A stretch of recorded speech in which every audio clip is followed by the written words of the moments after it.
Chapter 1928. Passers-by. Guo Cheng and Fire Lotus looked at Qin Feiyang and Fire Lotus suspiciously for a while before retracting their gaze. Guo Cheng looked at the white-haired old man and said, "Qi Yuan, you know why we're here, right?" I know, I've already prepared it." Qi Yuan smiled flatteringly, took out a Qianquan bag from his bosom, and respectfully handed it to Guo Cheng. Guo Cheng grabbed the Qianquan bag, lowered his head to check, and nodded with a smile. "Not bad, exactly 50 soul stones." The white-haired old man smiled flatteringly. "In front of the two lords, how would I dare to lie?" "Soul stones," Qin Feiyang murmured, and sent a sound transmission. "It seems that they are really from the Guo family." "Since they are from the Guo family, why don't they know you?" Fire Lotus was puzzled. "I guess not many people know about the marriage contract." Qin Feiyang thought. These two were only false gods, at most two errand boys, so they shouldn't be qualified to know about these things. However, the Guo family's cultivation was indeed too much. A rare treasure like the soul stone could be said to be priceless. For a village to gather 50 soul stones in a year, it would probably take the entire clan's strength. This was simply exploitation. At the same time, Guo Cheng threw the Qianquan bag to Guo Shan, looked at the white-haired old man with contempt, and said, "I don't think you have the guts, but from next year onwards, the soul stones will be doubled." Doubled? The white-haired old man was stunned, and asked suspiciously, "Lord, what does this mean?" "It means that from next year onwards, villages with false gods like yours will no longer have to hand in 50 soul stones, but 100. Guo Cheng said. 100. The white-haired old man was startled, and his face suddenly turned pale. "These bastards who eat people without spitting out the bones." Qin Feiyang also frowned. The Guo family was getting more and more outrageous. "Lord, why is this? 50 soul stones a year is already far beyond our burden, let alone 100. Isn't this asking for our lives?" The white-haired old man asked anxiously. "This is the patriarch's order," Guo Cheng said calmly. The white-haired old man clenched his fists and roared, "I'm going to argue with Guo Zhixiong. 100 soul stones a year. Is he going to give us a way out? What? I have to hand over 100 soul stones in the future? The Guo clan is going too far." At this moment, the villagers below ran out of their houses one after another and gathered together. They all looked at Guo Cheng and Guo Shan with anger and resentment. Guo Cheng raised his eyebrows and glanced at the villagers. He looked at the white-haired old man and shouted, "Do you want to rebel?" He had heard of it.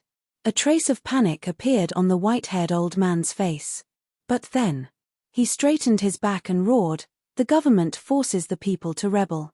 If the Guo family really forces us like this, we might rebel." Ha ha, Guo Cheng and Guo Shan couldn't help but laugh out loud. "Qi Yuan, there's something you don't know yet, right? The Gao clan's territory has already been taken over by my Guo clan. My Guo clan's power now is even greater than before. You dare to rebel?" Guo Shan laughed. "What? They've already invaded the Gao clan's territory?" Qi Yuan was surprised. "That's right.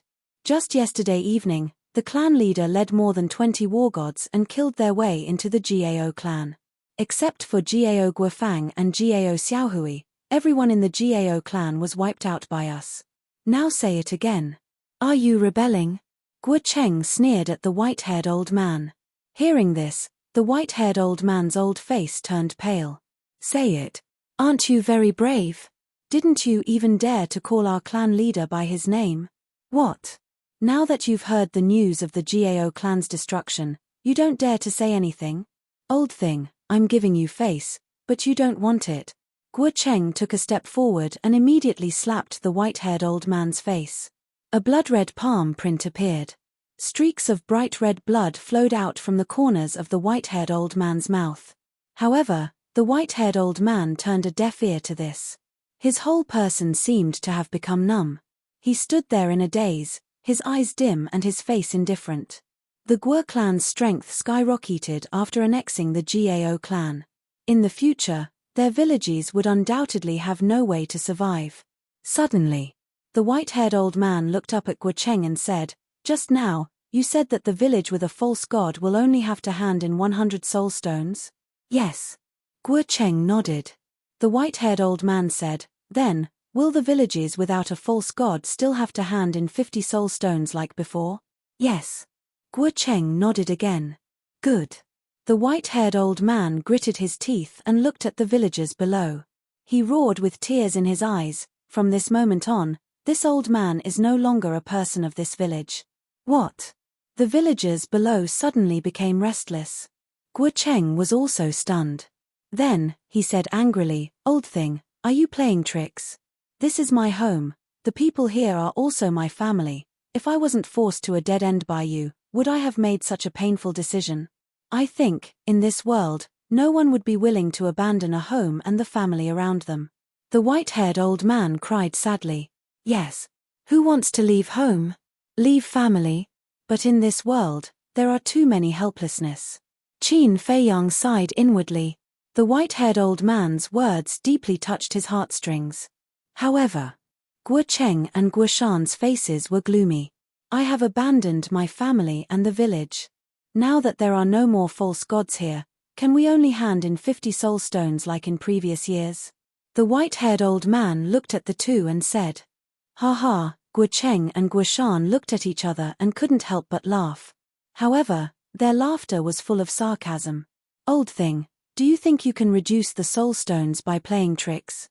Let me tell you, stop dreaming. Even if you leave, this village must hand in 100 soul stones in the future. Guo Cheng said. Guo Cheng, not 100. You have to increase the price. In the future, this village must hand in 150 soul stones every year. This is the price of playing tricks. Guo Shan said. Guo Cheng was slightly stunned and laughed. Good idea, it's decided. Qi Yuan, prepare 150 soul stones for us on this day next year. If there is one less, we will kill one of you. 150 soul stones. Qi Yuan's face was dull and disheartened. The villagers below were also filled with anger and despair. This is too much, too much. Fire Lotus looked at this scene and muttered to herself, a trace of murderous intent surging in her eyes. This was simply treating the villagers as fish to be slaughtered. However, Guo Cheng and Guo Shan's faces were full of sneers. Let's see if you dare to be rash in the future. Let's go. Guo Cheng smiled contemptuously and turned to leave with Guo Shan. Stop. But at this moment, the white-haired old man suddenly roared. The two stopped and turned to look at the white-haired old man with a cold expression. The white-haired old man stared at the two of them, like a wild beast that was about to go crazy, and said word by word, you really don't want to give us a way out. You asked for it. Guo Cheng snorted coldly. Good. Very good. Very good. The white-haired old man nodded with a smile, and then suddenly roared in anger, if you don't give us a way out, you can forget about living. Boom. The white-haired old man took a step towards Guo Cheng and Guo Shan, and a destructive aura rushed out from his body. Self-destruction. Old man, are you crazy? Guo Cheng and Guo Shan turned pale with fright. Yes. I am crazy, but it's because of you. The white-haired old man roared. Don't, let's talk things over. The two of them shouted as they fled in fear. There's nothing to talk about. For this village, for these family members, I have to stand up bravely. I believe that after I self-destruct, the people in the other villages will slowly wake up and rebel against the Guo family. One day, the Guo family will pay the price for everything you've done. The white-haired old man roared, and there was no fear on his face. Sure. But just as the white-haired old man was about to self-destruct, a young figure suddenly appeared behind him. It was Qin Feiyang. Qin Feiyang raised his arm and gently pressed on the white-haired old man's shoulder. The white-haired old man's self-destruction was forcefully stopped. The white-haired old man was stunned, and he turned to look at Qin Feiyang. My lord, what are you doing? Qin Feiyang smiled. Old man, life is so precious. How can you seek your own death? The white-haired old man sighed. My lord, I don't want to either, but as you can see, I can only do this. Don't worry. There's always a way out. Qin Feiyang smiled and looked at Guo Cheng and Guo Shan. He flicked his finger and a strand of divine power shot out. After the white-haired old man stopped self-destructing, the two of them immediately activated a teleportation altar. The divine power blasted out, and the awakened altar shattered. The two of them stood awkwardly in the air and looked at Qin Feiyang. "Your Excellency, please don't meddle in other people's business. I have a bad habit. Whenever I see someone bullying others, I can't help but attack. Moreover, I owe Qi Yuan a favor.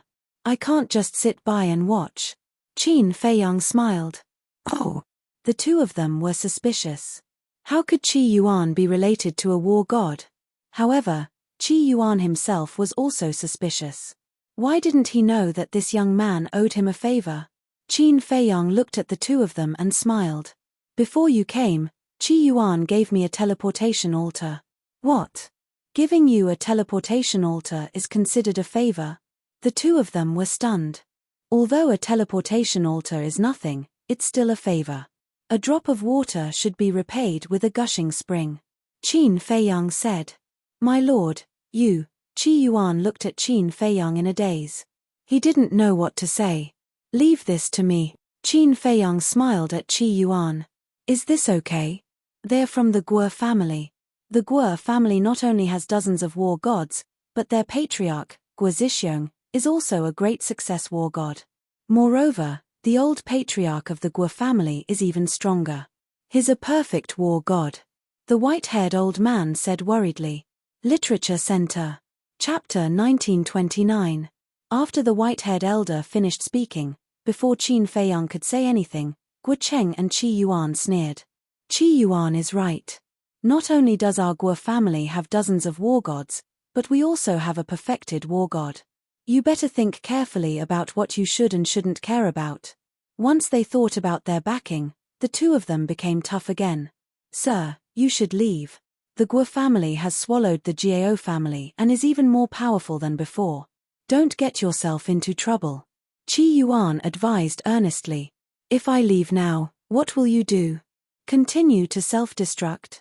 And the villagers below, if you really self-destruct and die together with these two, Guo Zhixiong will not let them go. By then, the fate of your clansmen will be even more miserable." Qin Feiyang said. Qi Yuan's expression froze. He really hadn't thought about this. "So, let me do it. When Guo Zhixiong comes to investigate, you can just say that I killed them. Guo Zhixiong will not make things difficult for you and your clansmen." Qin Feiyang smiled faintly. The white-haired elder hurriedly said, "Sir, I can't let you take the blame. My conscience can't bear it." "Conscience," Qin Feiyang muttered. In today's world, there were not many people with a conscience. This person was worthy of admiration.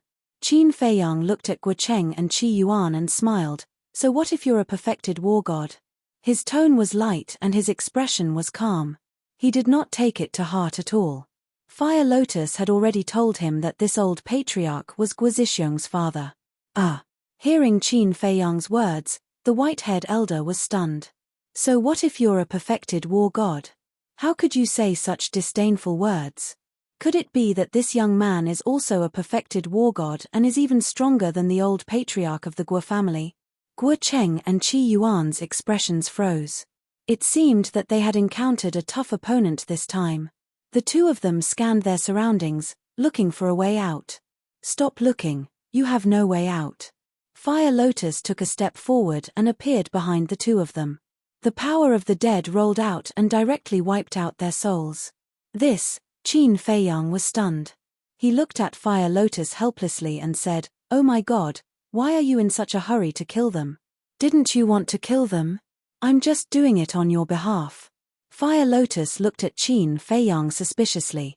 "Of course I have to kill them, but I want to read their memories first to see what kind of person Guo Zhixiong is."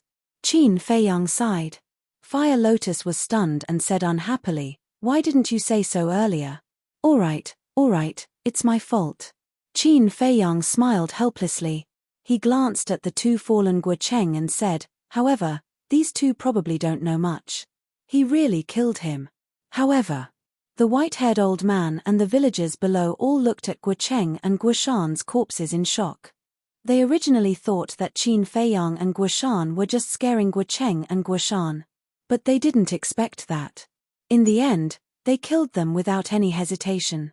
Who exactly were this man and woman? They weren't even afraid of the Guo family. Bang! Guo Cheng and Guo Shan's corpses fell to the ground below. Qin Feiyang took a step forward and landed in front of the two. After searching their bodies for a while, he took out 2 Chenkuan bags. Hua Lian also landed beside him in a single step. The white-haired old man also hurriedly flew towards the two. Qin Feiyang checked the 2 Chenkuan bags and looked at Fire Lotus with a smile. Not bad. There should be more than 10,000 soul stones in Guo Shan's Chenkuan bag. I didn't expect this either. There are more than 500 villages under the Guo family's rule. One village has 50 soul stones. More than 500 villages have more than 20,000 soul stones. And here, there are only more than 10,000 soul stones. This means that they haven't finished collecting them. The white-haired old man said. Every year, they can reap more than 20,000 soul stones without any effort. The Guo family is indeed the embodiment of the law of the jungle. Qin Feiyang shook his head and sighed. In addition to the 10,000 soul stones, there were more than 200 divine gems and 2 teleportation altars in the 2 Chenkuan bags. In addition, there were some pills. However, they were only pills with 2 or 3 elixir veins. They weren't very valuable. Qin Feiyang took out a divine gem and looked at it with a frown. What's wrong? Fire Lotus was suspicious. Look, the 2 false divinities only added up to a little over 200 deity crystals. It seems that 1,000 divine gems is indeed a big fortune in the ancient world. Qin Feiyang thought. There must be a lot of divine gems in the Guo family's treasure vault. You might as well marry Guo Zixiong's daughter. Then, you'll get a lot of wealth without any effort. Fire Lotus snickered. Am I the kind of person who would reap without any effort? Qin Feiyang rolled his eyes at her. Yes. Fire Lotus nodded seriously. Qin Feiyang shook his head and laughed. But you did remind me. If the marriage contract is fake, then I'll have to take a look at the Guo family's treasure vault. See, you still want to reap without any effort. Fire Lotus rolled her eyes. How is this the same? Qin Feiyang helplessly took out 1,000 soul stones and smiled at the white-haired old man. These 1,000 soul stones should be enough for you to become a warlord. Take them. The white-haired old man looked at the soul stones and waved his hand. I don't dare to take these soul stones. Sir has already helped us a lot. If I take these soul stones, am I still human? Just take them. When you become stronger, take good care of your family. Qin Feiyang smiled and sent the 2 Chenkuan bags to the castle. Then, he left with Fire Lotus. The white-haired old man looked at the 1,000 soul stones in front of him. He was so emotional that tears flowed down his face. Suddenly, he raised his head to look at the backs of Qin Feiyang and the other man, and shouted, Sirs, can you tell me your names? Qin Feiyang. Qin Feiyang said without turning his head. Thank you, young Master Qin. The white-haired old man bowed deeply at the backs of the two. Fire Lotus smiled. Qin Dage, you're so kind. I thought you were going to take all the soul stones. This Qi Yuan has a good heart. It's okay to give him some soul stones. Qin Feiyang faintly smiled. Then, are we still going to the Gao family? Fire Lotus asked. Qin Feiyang pondered for a while and said, let's go and have a look. Maybe we can still meet Guo Zixiong in the Gao family. After saying that, Qin Feiyang opened a teleportation altar. The two walked up one after another. Soon, they landed in the sky above a plain. The plain was about 12 miles wide, but there were big and small pits everywhere. These were the traces left behind by the battle. In the middle of the plain, there was a city. The city was not big. It covered an area of about a few miles. Like the plain, it was also broken and filled with a tragic aura. And there were many corpses and blood on the ground. And in the city, Qin Feiyang could also sense the aura of dozens of false gods. They were cleaning the battlefield. Needless to say, these faux divinities were from the Guo family. Because Guo Cheng had said before that except for the 2 people named Gao Guofang and Gao Xiaohui, everyone in the Gao family had been slaughtered by the Guo family. The Guo family is really ruthless. Looking at the devastated city, Qin Feiyang shook his head and sighed. Even mortals have disputes, let alone cultivators. Things like this are basically happening all the time. Fire Lotus said. Qin Feiyang nodded. Indeed. The path of cultivation was crueler than anything else. Qin Feiyang did not release his spirit sense. He used his perception to sense the aura in the city. After a while, Qin Feiyang frowned and said, I can't sense the aura of Guozixing and Guoda, but there is the aura of a war god in the city. And this aura isn't weak. I can sense it too. It seems to be a low-level war god. Fire Lotus whispered. The two of them were about to fly into the city. But suddenly, in the sky above the plain opposite the city, a black-clothed man flew through the air like lightning and landed in the sky above the city. He shouted, Miss, I found the whereabouts of Gao Guofang and Gao Xiaohui. Su. At that moment, a figure flew up into the sky. It was a red-haired woman. She was also wearing a fiery red dress. She was about 1.78 meters tall and had an excellent figure. Her facial features were also quite exquisite. From afar, she looked like a fairy standing in flames. However, her expression was somewhat cold, giving off a cold feeling that kept people thousands of miles away. Where? The woman looked at the black-clothed man, her eyes flashing with a cold light, and asked. The black-clothed man said, They are hiding in the Scarlet Flame Valley and are healing their injuries. Take me there immediately. The woman said. Yes. The black-clothed man respectfully replied, turned around, and flew in the direction he came from. The woman took a step forward, but suddenly seemed to have sensed something. She turned her head and looked in the direction of Qin Feiyang and the other person. But there was nothing in the void. Miss, what's wrong? The black-clothed man looked at the woman in confusion. Nothing. The woman shook her head and suspiciously glanced at the void. Then, she turned around and followed the black-clothed man. In the void. Fire Lotus looked at the woman's back, then turned her head to Qin Feiyang and asked suspiciously, Why did you use the invisibility technique? Qin Feiyang said, I'm thinking that woman might be Guozixing's daughter. Guozixing's daughter? Fire Lotus was a bit surprised. Qin Feiyang asked doubtfully, Didn't you go to the Guo family? Why don't you know what she looks like? I did go to the Guo family, but I didn't see Guozixing's daughter. If that woman is really Guozixing's daughter, then you're really lucky. Fire Lotus mocked. Lucky? Qin Feiyang was stunned. What did she mean? Think about it. His daughter is so young, but she broke through to the low-level war god realm. It shows how terrifying her talent is. Facing such a beautiful girl, even if the marriage contract was forged by the Guo family, I'll still marry her.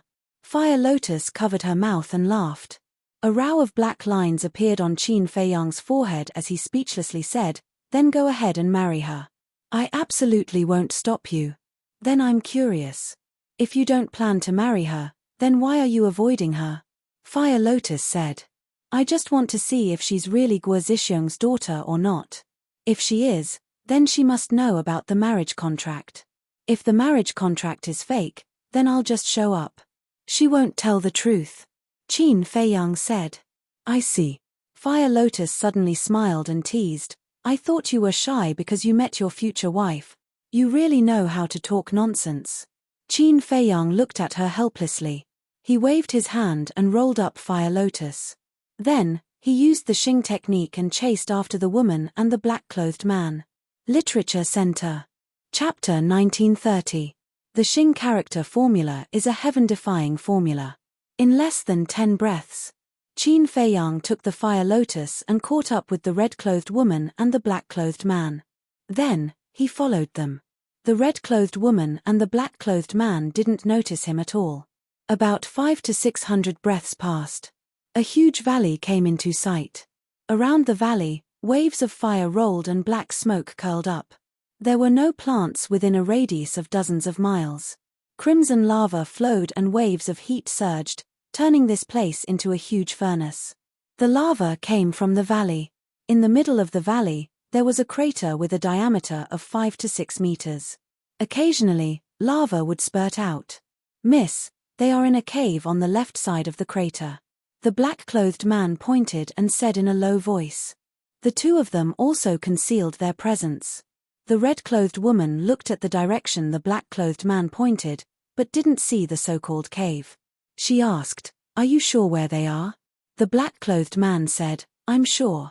I also saw Gao Xiaohui use lava to seal the entrance with my own eyes." "That's good. Back off." The red-clothed woman waved her hand. Her eyes were filled with coldness. The black-clothed man said, "Miss, be careful."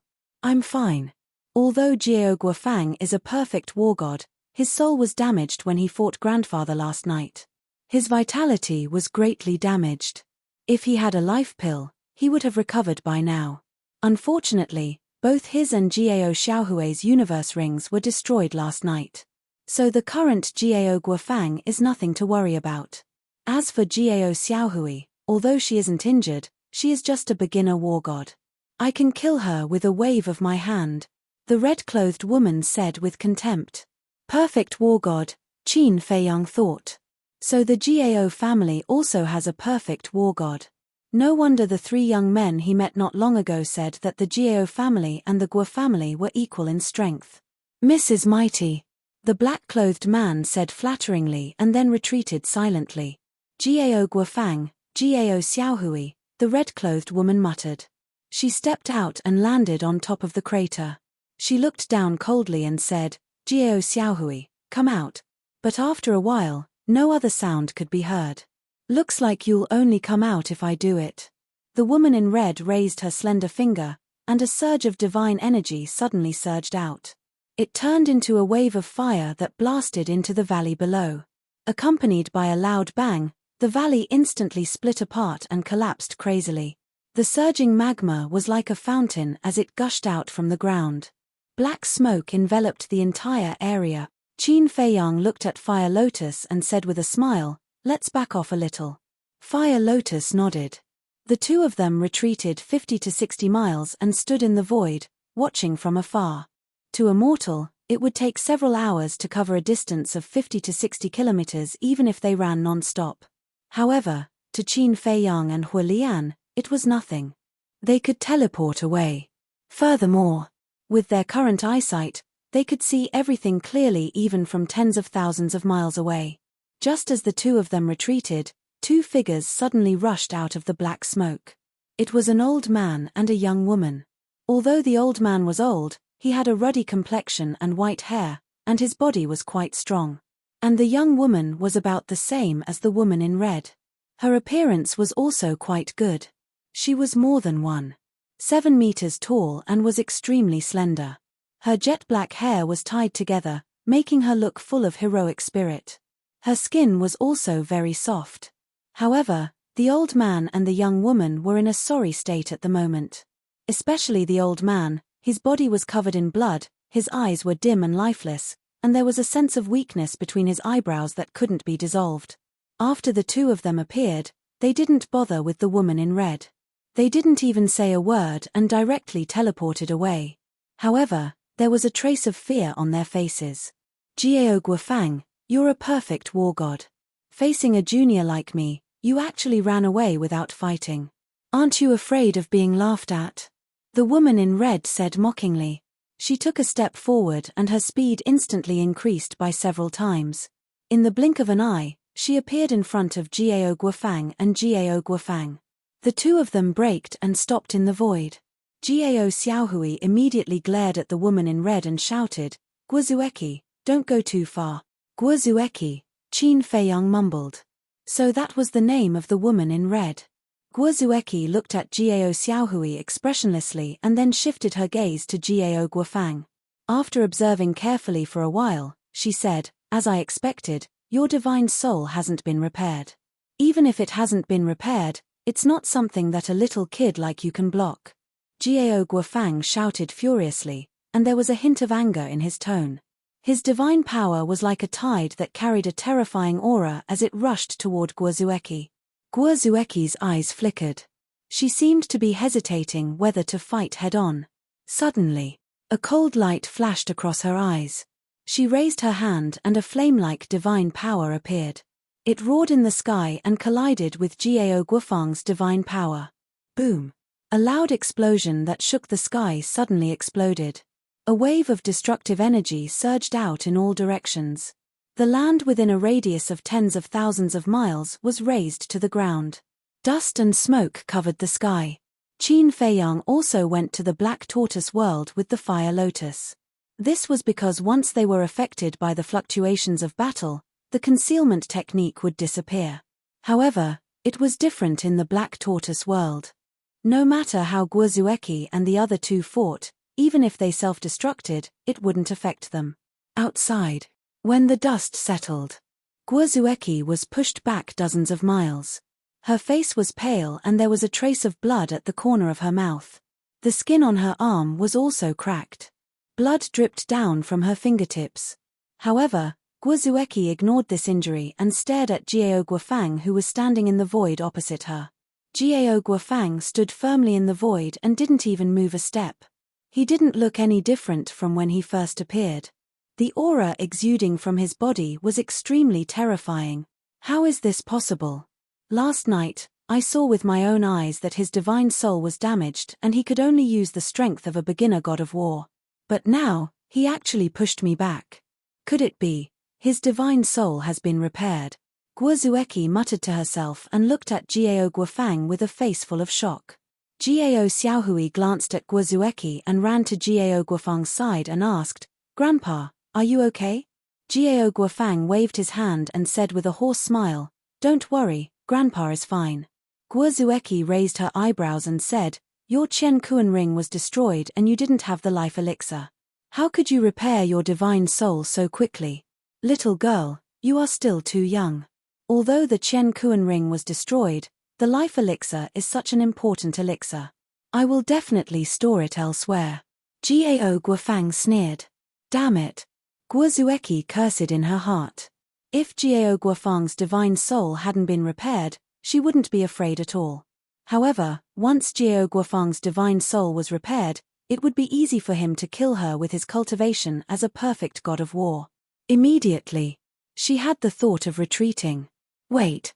But suddenly, she looked Jiao Guofang up and down again. Something was wrong. If Jiao Guofang's divine soul had really been repaired, why did he take Jiao Xiaohui and run away? Logically speaking, if Jiao Guofang's divine soul had been repaired, given the deep hatred between the two families, he should immediately take the initiative to kill her.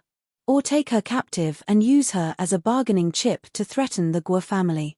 But now, although Jiao Guofang was overbearing, he still had the intention to take the initiative to attack. Suddenly, Guozueki showed a look of realization. Her red lips curled up slightly as she wiped the blood on her hands and said with a smile, "You are indeed an old fox. I almost fell for your trick." Hearing this, a look of panic flashed across Jiao Guofang's face. Obviously, his divine soul hadn't been repaired. However, on the surface, his expression didn't change. He put his hands behind his back and pretended to be calm as he looked at Guozueki and asked, "What do you mean? If your divine soul has been repaired, why are you still standing there and not doing anything? If I am not wrong, your situation is worse than mine in the confrontation just now. Stop pretending. Your divine soul hasn't been repaired at all." Guozueki sneered. The Black Tortoise world. Looking at Guozueki and Jiao Guofang, Qin Feiyang said with a smile, "The people in this ancient world are indeed not simple characters." Fire Lotus was stunned. She pursed her lips and said with a smile, "Qin Dage isn't afraid, is he?" Afraid? Qin Feiyang smiled. In terms of scheming, he really wasn't afraid of anyone. Outside.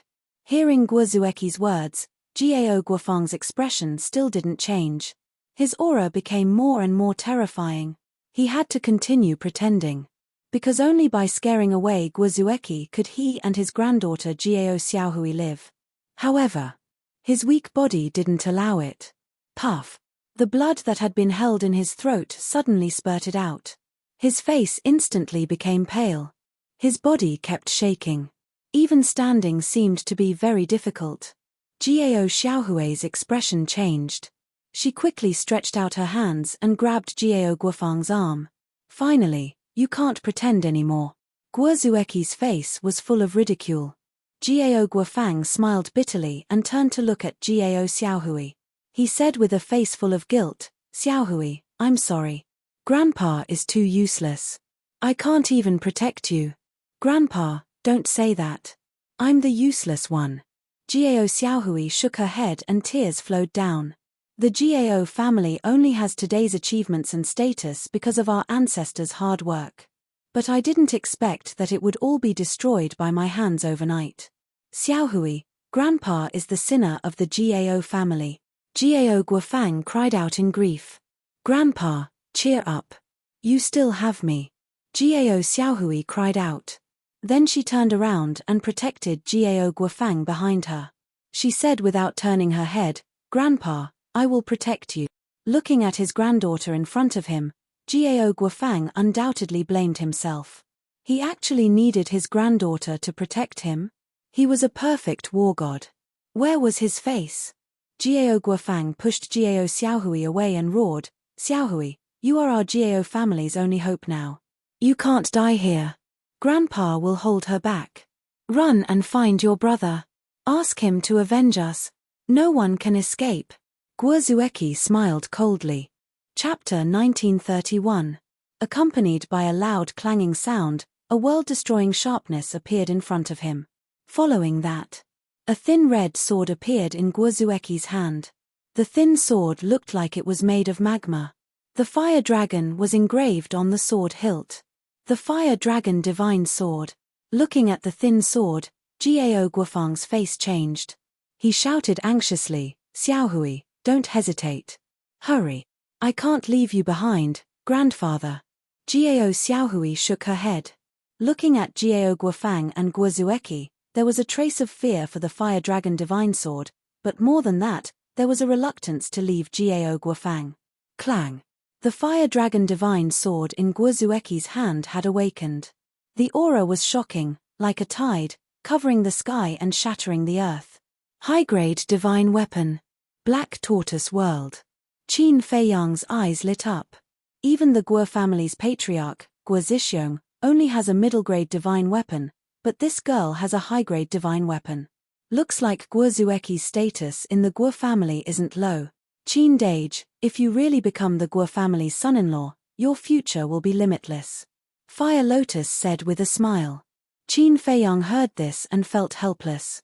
Outside, facing Jiao Xiaohui's stubbornness, Jiao Guofang was both touched and anxious. He was touched because of his granddaughter's filial piety. He was anxious because if Jiao Xiaohui didn't leave, both of them would die here. All these years, the Guo family and Jiao family had been at odds. Because of this, Jiao Guofang knew everyone in the Guo family like the back of his hand. After all, there was a good saying. Know yourself and know your enemy, and you will win every battle. He had watched Guo Zueki grow up, so he knew Guo Zueki very well. Although she was beautiful, she had a heart as venomous as a snake and scorpion. Once he was killed, he would never show mercy to his granddaughter, Jiao Xiaohui. Clang. Guo Zueki looked coldly at the grandfather and granddaughter duo. She shook the fire dragon divine sword in her hand, and thousands of sword chi roared out, forming a huge fire dragon. It bared its fangs and brandished its claws as it pounced towards the duo. The appearance of the fire dragon also meant that the power of the fire dragon divine sword had recovered to its peak state. Seeing this, Jiao Guofang immediately pushed Jiao Xiaohui away and shouted, "Xiaohui, now is not the time to be sentimental. Let's go, we must find your big brother." Then, like a moth darting into a flame, he pounced towards the fire dragon formed by the sword chi. "Grandpa," Jiao Xiaohui screamed in despair. "Go." Jiao Guofang roared without turning his head. Tears streamed down Jiao Xiaohui's face as she stared at Jiao Guofang's back. Then, she turned around and fled into the depths of the mountain. Guo Zueki saw it all, but she didn't care about Jiao Xiaohui. She took a step forward and charged towards Jiao Guofang with a cold expression. Her black hair danced in the wind and her clothes fluttered in the wind. She looked like a merciless goddess. "Guo Zueki, my Jiao family has not perished yet. Your Guo family will definitely pay the price for the sins you have committed today." Jiao Guofang roared angrily, and with what little divine power he had left, he blasted towards the fire dragon. After all, he was a perfect war god. Although his divine soul was damaged and he was unable to unleash his peak strength, he was still not to be underestimated. Boom! Accompanied by an earth-shaking explosion, the fire dragon formed by the sword Qi let out a wail and dissipated in the air. But at the same time, Jiao Guofang's body trembled as he spat out blood. His old face was completely drained of blood. Even with his divine soul damaged, he can still display such terrifying strength. As expected of the old patriarch of the Jiao family, however, this is probably your last bit of strength. Die. Guozueki was as cold as ice as she landed in front of Jiao Guofang. The fire dragon divine sword shone brightly and slashed forward. Immediately, Jiao Guofang let out an unwilling scream as his divine body was sliced into two by the fire dragon divine sword. Grandfather, hearing Jiao Guofang's scream, Jiao Xiaohui turned around and saw this scene. She was instantly enraged. However, she did not stop and continued to escape with all her might. Strange, Black Tortoise World. Fire Lotus looked at Jiao Guofang's corpse with a hint of suspicion in her eyes. What's strange? Qin Feiyang turned around and looked at her suspiciously. Why didn't Jiao Guofang self-destruct? Since he was going to die anyway, he might as well self-destruct and die together with Guozueki. Fire Lotus said. Because of Jiao Xiaohui. Jiao Xiaohui hasn't escaped far. If he self-destructs, it will definitely affect Jiao Xiaohui. Qin Feiyang smiled. That's true. Fire Lotus was stunned. She nodded and smiled. Then, she asked suspiciously, Qin Dage, aren't you going to help the Jiao family? Help the Jiao family? Why should I help them? Qin Feiyang was puzzled. The enemy of my enemy is my friend. The enemy of the Jiao family and the Guo family is naturally our friend. Fire Lotus said. Qin Feiyang was stunned. He helplessly said, although the Guo family's conduct isn't that great, the matter of the marriage contract hasn't been investigated yet. It's still too early to say that the Guo family is our enemy. So, Qin Dage still has some thoughts about the Guo family in his heart. Fire Lotus covered her mouth and laughed. What thoughts? Qin Feiyang was confused. Playing dumb? Of course it's about Guozueki, Fire Lotus said. Qin Feiyang was helpless to the extreme. He really wanted to ruthlessly knock this woman's head. What was she thinking about all the time? However, as he spent more time with her, he realized that Fire Lotus was quite cute sometimes. Outside, the ground was in pieces. The magma was boiling. It was a scene of devastation. Jiao Guofang's body had already fallen and was swallowed by the red magma. Guozueki looked down coldly. Then, she grabbed the fire dragon divine sword and chased after Jiao Xiaohui. The black-clothed man standing in the distance also immediately chased after her. Qin Feiyang also controlled the Black Tortoise realm and silently followed behind Guozueki. In front, Jiao Xiaohui felt Guozueki's aura. Her pale face was filled with panic and fear. Guozueki was an initial stage war god. Although she was also a war god, she was only an initial stage war god. Although there was only a difference of one stage, it was like an insurmountable chasm. Whether it was strength or speed, Guozueki surpassed her by too much. If this continued, she would not be able to escape. Whoosh! As expected. In less than 100 breaths, Guozueki relied on her suppressive speed to block in front of Jiao Xiaohui. Jiao Xiaohui slammed on the brakes and looked around in panic. Then, she looked at Guozueki and said angrily, "Don't go too far. Go too far." Guozueki sneered. Her eyes were filled with disdain. Think about it. You've been competing with me in secret all these years. You don't want to lose to me. But in the end, I've always been stronger than you. Jiao Xiaohui clenched her fists and said angrily, "Are you humiliating me? Humiliating you? The Jiao family is already destroyed. You're no longer the young miss of the Jiao family.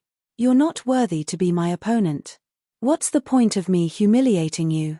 Guozueki said indifferently. Jiao Xiaohui's face was red. She was ashamed and angry. I just want to tell you something. In this world, there will only be one genius. No matter how hard others work, they're just green leaves. Guozueki said. What an arrogant woman. Black Tortoise Realm. Qin Feiyang muttered. Fire Lotus said, although she's a bit arrogant, her words are reasonable. Qin Feiyang nodded.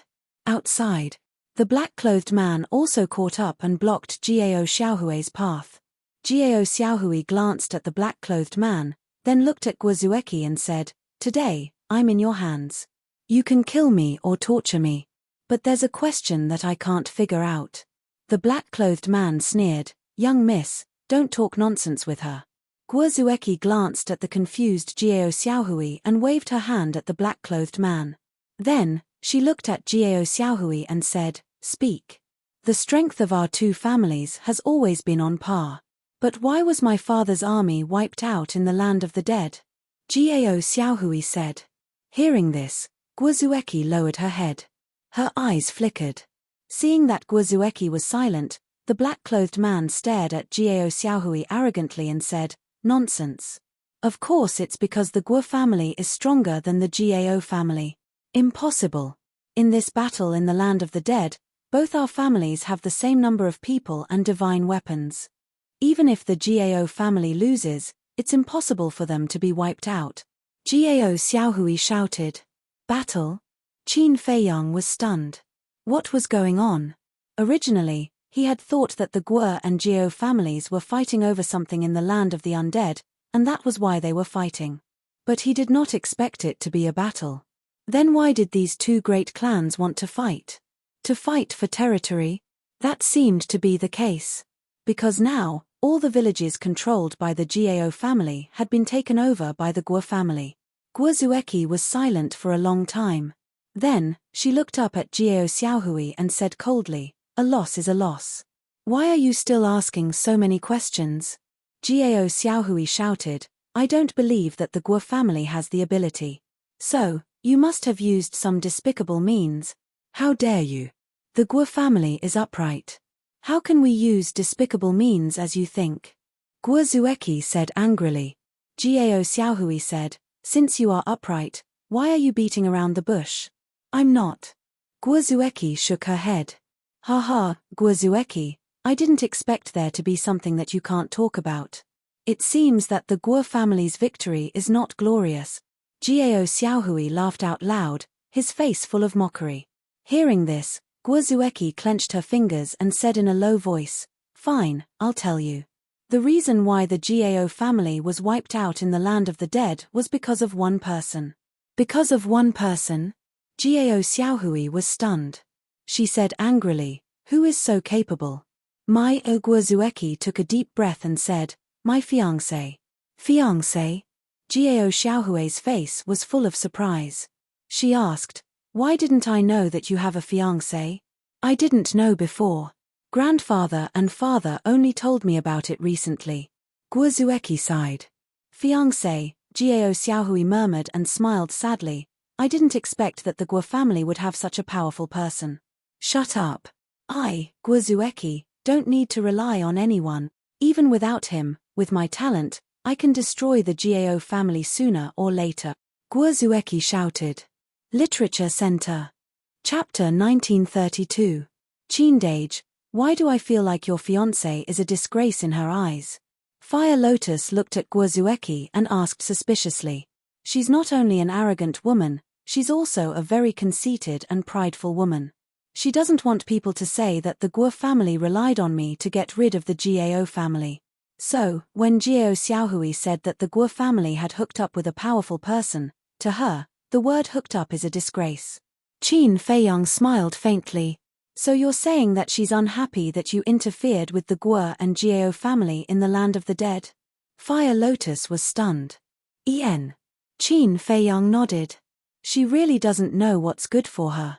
Fire Lotus shook her head. If it wasn't for Qin Feiyang, the final outcome would have been unpredictable.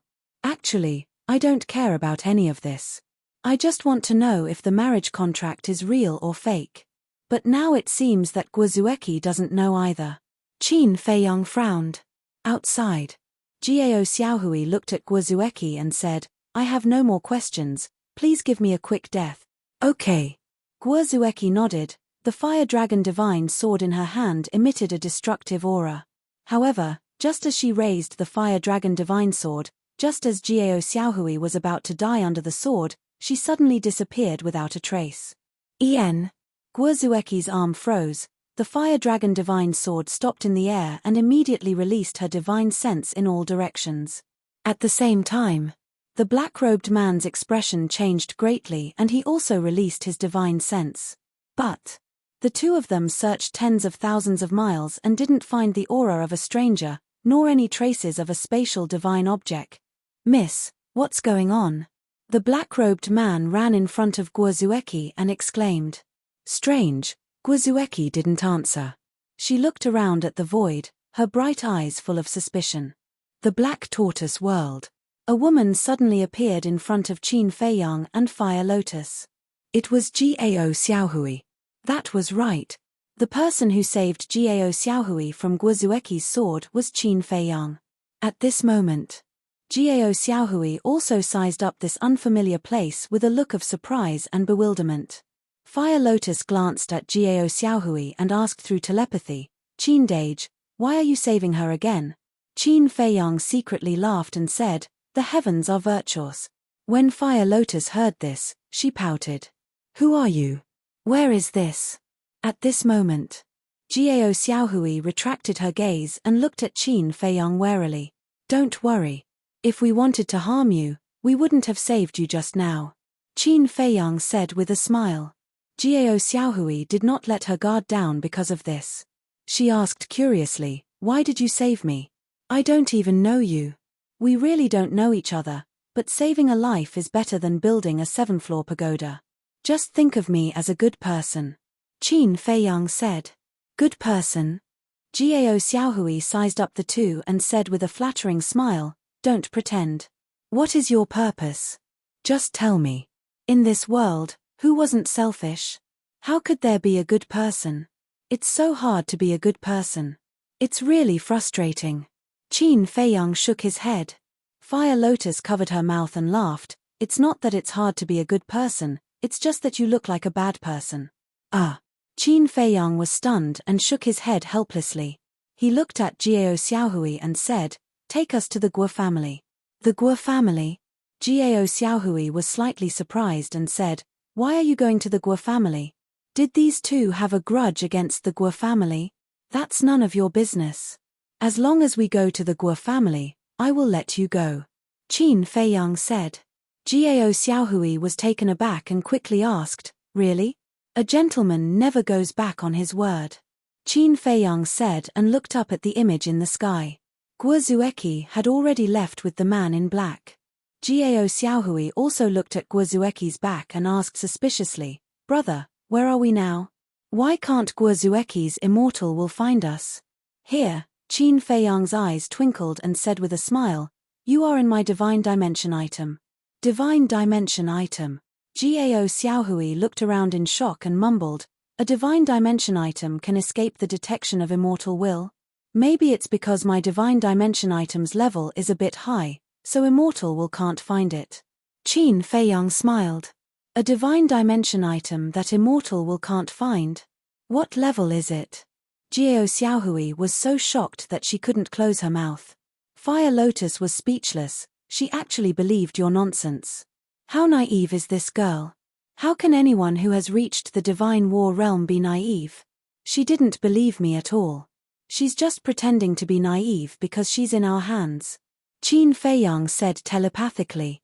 Pretending to be naive?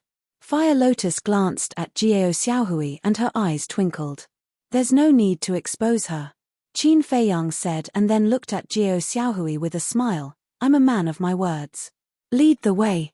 Jiao Xiaohui said, let's go southeast.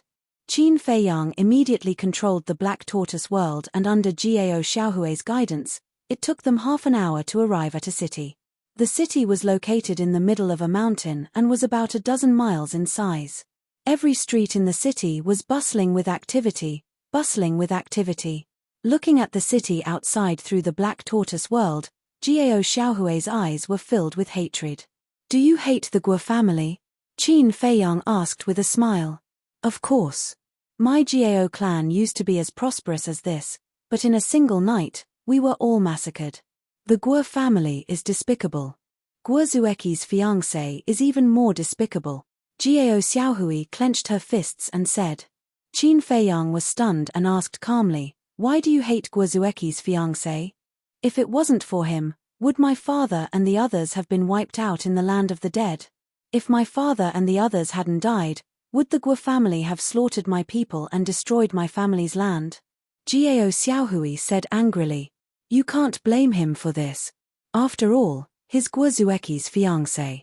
It's natural for him to help the Guo family deal with your Gao family. Qin Feiyang said. What do you mean natural? He and Guo Zueqi aren't even married yet.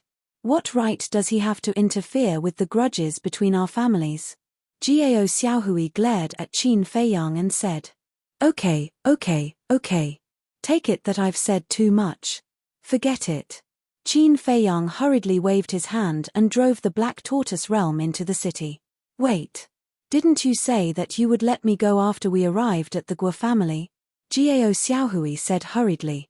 Are you sure you want to go out? Qin Feiyang asked. Yes. Gao Xiaohui nodded. She felt that the man and woman in front of her were a little too mysterious. It was better to leave as soon as possible. Qin Feiyang nodded and said with a smile, okay, I'll send you out now. Now! Gao Xiaohui was stunned and immediately became angry. She shouted, you've already entered the city. Isn't sending me to my death if you send me out? Why are you so unreasonable? Didn't you say you wanted to go out? Qin Feiyang frowned. Gao Xiaohui was so angry that she gritted her teeth and trembled. She did say that she wanted to go out, but she didn't say that she wanted to go out here. How much time would it take if he sent her out of the city first? If you don't dare to go out, then shut up. Qin Feiyang glanced at her indifferently and then carefully observed the situation in the city. There were more than 100,000 people in the entire city. Every one of them had the aura of cultivation. In other words, there wasn't a single mortal in this city. Moreover, he sensed hundreds of fake gods' auras. Hundreds of fake gods. Just the Guo family alone was already so powerful. The ancient world was truly a frightening place. Qin Feiyang controlled the Black Tortoise realm and flew straight to the center of the city. Because in the central area, he sensed dozens of war gods' auras. One of them was especially terrifying. It was a perfect war god. Needless to say, the owner of this aura must be the Guo family's old patriarch. However, the old patriarch's aura revealed a trace of weakness. Very soon, Qin Feiyang controlled the Black Tortoise realm and landed in the sky above a courtyard. This courtyard was located in the center of the city and occupied a large area. There was a small stream, a rockery, a pavilion, and a garden. Beside one of the rockery, there was a two-story pavilion. The pavilion looked very old and the decorations were very simple, but it was very clean and tidy. It really surprised me, Qin Feiyang said with a smile. He thought that this place would be quite luxurious, but he didn't expect it to be so simple. The first impression it gave was quite good. That's not right. Why is this place different from what I've seen before? Gao Xiaohui's voice suddenly sounded. Qin Feiyang was stunned and turned to look at Gao Xiaohui. He saw Gao Xiaohui scanning the courtyard with a puzzled expression. What's different? Qin Feiyang asked suspiciously. I know the Guo family's situation very well. In the past, this place could be said to be filled with jewelry and splendor. Why has it become so simple now? What the hell is the Guo family doing? Are they hiding something? Gao Xiaohui shook her head with a puzzled expression. Filled with jewelry and splendor, what are they hiding? Qin Feiyang frowned. Gao Xiaohui's words were somewhat thought-provoking. Swish. Suddenly, a middle-aged man appeared in the courtyard out of thin air. It was Guo Zixiong. Father. Guo Zixiong walked to the front of the pavilion and called out softly. Creak. After a while, the door of the pavilion opened and a white-haired old man in black walked out slowly with a silver-white walking stick. Gao Xiaohui said, He is the old patriarch of the Guo family, Guo Zueki's grandfather. Old patriarch. Qin Feiyang looked at the old man and Guo Zixiong, his eyes flickering. After the old patriarch came out, Guo Zixiong immediately went forward to support him and asked with concern, "Father, how are your injuries? This Gao Guofang's strength is indeed not simple. Facing my attack, although he was not prepared at all, he still seriously injured me." The old patriarch sighed deeply and looked at Guo Zixiong with a smile. "But don't worry, it's not a big problem." "That's good." Guo Zixiong breathed a sigh of relief. The old patriarch asked, "Have you found Gao Guofang and Gao Xiaohui?" Chapter 1933. Guo Zixiong said, "I came here to report this matter to you, father." "Speak." The old patriarch said. Guo Zixiong said, "Xueqi sent me a message saying that she found Gao Guofang and killed him." "Good, good, good. That lass is indeed our Guo family's pride." The old patriarch was elated when he heard the news. Yes, even though Gao Guofang's soul was damaged, his strength shouldn't be underestimated. Being able to kill him is enough to prove Xueqi's ability. Guo Zixiong said with a smile. "It's all thanks to you, father." The old patriarch laughed heartily. Guo Zixiong hurriedly waved his hand and said, "No, no, no. I don't dare to take all the credit. If you hadn't spent so much effort to nurture Xueqi, would she have her current achievements? You stinking brat, why are you still being so polite with me?" The old patriarch rolled his eyes at Guo Zixiong. Guo Zixiong smiled embarrassedly and said, But what?" The old patriarch was suspicious. The smile on Guo Zixiong's face disappeared, and he said solemnly, "Gao Xiaohui didn't die." "What? Gao Guofang died, so why didn't Gao Xiaohui die? Did Gao Xiaohui break through to the low-level war god realm?" The old patriarch was shocked. "No." Guo Zixiong shook his head. The old patriarch was puzzled. If she didn't break through, how did she escape from Xueqi's hands? Guo Zixiong said, "According to Xueqi, she was rescued by someone." "Someone? What does that mean?" The old patriarch was puzzled. "It means that Xueqi didn't see the person who rescued Gao Xiaohui. She didn't even see his shadow. He just disappeared into thin air." Guo Zixiong said. "Disappeared into thin air." The old patriarch muttered. His gaze was gloomy. Suddenly, he thought of something and said in shock, "Could it be Gao Xiaolong?" "Impossible. If it was Gao Xiaolong, he would definitely kill Xueqi before leaving." However, the person who rescued Gao Xiaohui didn't make a move against Xueqi. Guo Zixiong shook his head. "This is strange. If it wasn't Gao Xiaolong, who could it be?" The old patriarch frowned. The Black Tortoise World. Qin Feiyang looked at Guo Zixiong and Gao Xiaolong on the screen and asked, "Gao Xiaohui, who is Gao Xiaolong?" Gao Xiaohui said, "Gao Xiaolong is my older brother." "Blood brother?" Qin Feiyang was stunned. He turned to look at Gao Xiaohui and said, "The person your grandfather asked you to find is him?" "That's right. My brother is much stronger than Guo Zueki. If my brother was here, the Guo family wouldn't dare to do anything to the Gao family even if they were given hundreds of guts." Gao Xiaohui coldly snorted. "Then where is he now?" Qin Feiyang was suspicious. Gao Xiaohui replied, "Nine Heavens Palace." "Nine Heavens Palace?" Qin Feiyang was stunned. He looked at the fire lotus and asked, "Where is the Nine Heavens Palace?" "I don't know either." Fire Lotus shook her head. "What? You don't even know about Nine Heavens Palace? Are you people from this continent or not?" Gao Xiaohui looked at the two of them in shock. Cough cough. Qin Feiyang coughed dryly and smiled. "We siblings have been living in seclusion with our master since we were young, so we don't know anything about the outside world. Even if you live in seclusion, it's impossible for you not to know about Nine Heavens Palace. Nine Heavens Palace is very famous. In the entire northern region, who doesn't know about it?" Gao Xiaohui said. Qin Feiyang said calmly, "It's that famous?" "Of course. Nine Heavens Palace is the strongest force in the northern region. It can even be said that it's the ruler of the northern region. The disciples of Nine Heavens Palace, no matter where they go, they are respected by thousands of people. And my brother is a disciple of Nine Heavens Palace. When he returned home last year, he had already broken through to the high-level war god realm. Gao Xiaohui said proudly. So powerful? Qin Feiyang and Fire Lotus revealed a shocked expression, but they were pondering in their hearts. Outside, the old patriarch took a deep breath, raised his head and looked at Guozixing. It's best if we can find Gao Xiaohui, but it doesn't matter if we can't. The most important thing now is to quickly take over the Gao family's territory. What about Gao Xiaolong? This person is a disciple of Nine Heavens Palace, and his talent is outstanding. Keeping him alive will always be a threat. Guozixing asked. Gao Xiaolong.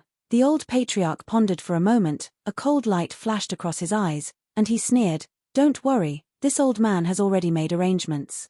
Guozixing was startled for a moment, then came to a realization, and laughed. "Father is indeed a treasured blade."